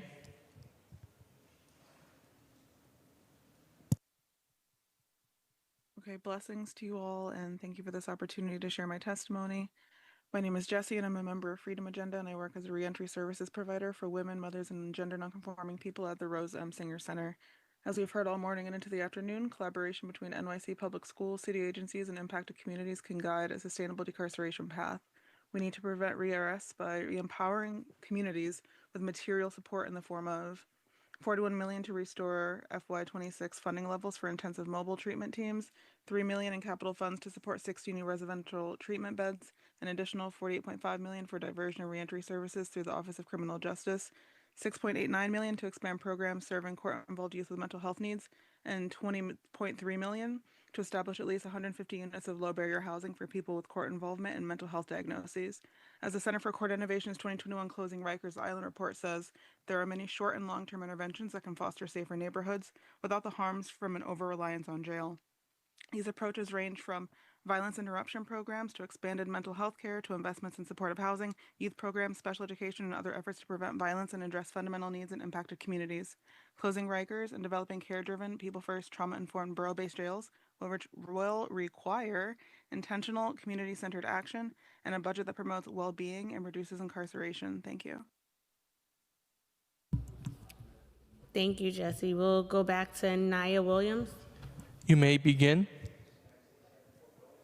Thank you so much for the opportunity to be able to speak today. My name is Naya Williams, and I'm a Deputy Director with the Osborne Association's Court Advocacy Services, which has provided defense-based advocacy in New York City for indigent clients for 40 years. Osborne serves over 18,000 individuals and families a year who are navigating the court system. For 21 years, I have advocated for individuals in New York City, often accused of serious offenses. I have recently worked with a 40-year-old client with co-occurring untreated mental illness and substance use disorder. I interviewed, assessed, and successfully advocated for a sentence of time served with community treatment as an ATI. This client, like many others arrested and whose humanity was secondary to the offense, was granted the opportunity to redirect his life.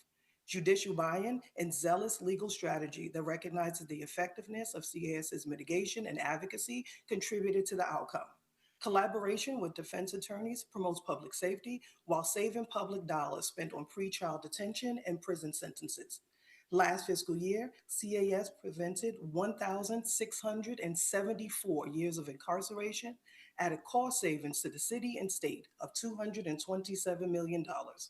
I want to close with reflections from parole attorney at Legal Aid, Nyan Kim, who recently said, "The Osborne Association team shines a light on the dignity of our clients in face of a system that makes them feel small and invisible. Clients have shared with me that Osborne social workers have laid down the bridges for them to realize their dreams, show that they are capable beyond expectations, deserving of investment, and valuable members of the New York City community. Without Osborne's collaboration, much freedom and many second chances would have been denied. But with their support, our clients have returned to their homes, families, jobs, and programs, knowing that they had others in their corners and rooting for them." Osborne is a longstanding member of the New York City ATI and Reentry Coalition. The coalition has requested an additional $2.4 million increase across our 12-member organization. Time expired. Thank you.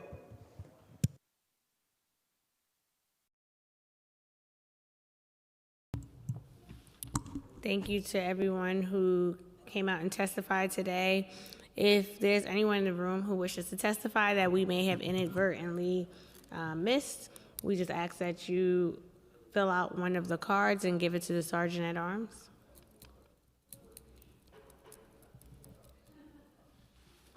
Hearing none, I just want to thank the agencies, the advocates, and everyone in between for coming out today and lending your voice to the start of this budget season.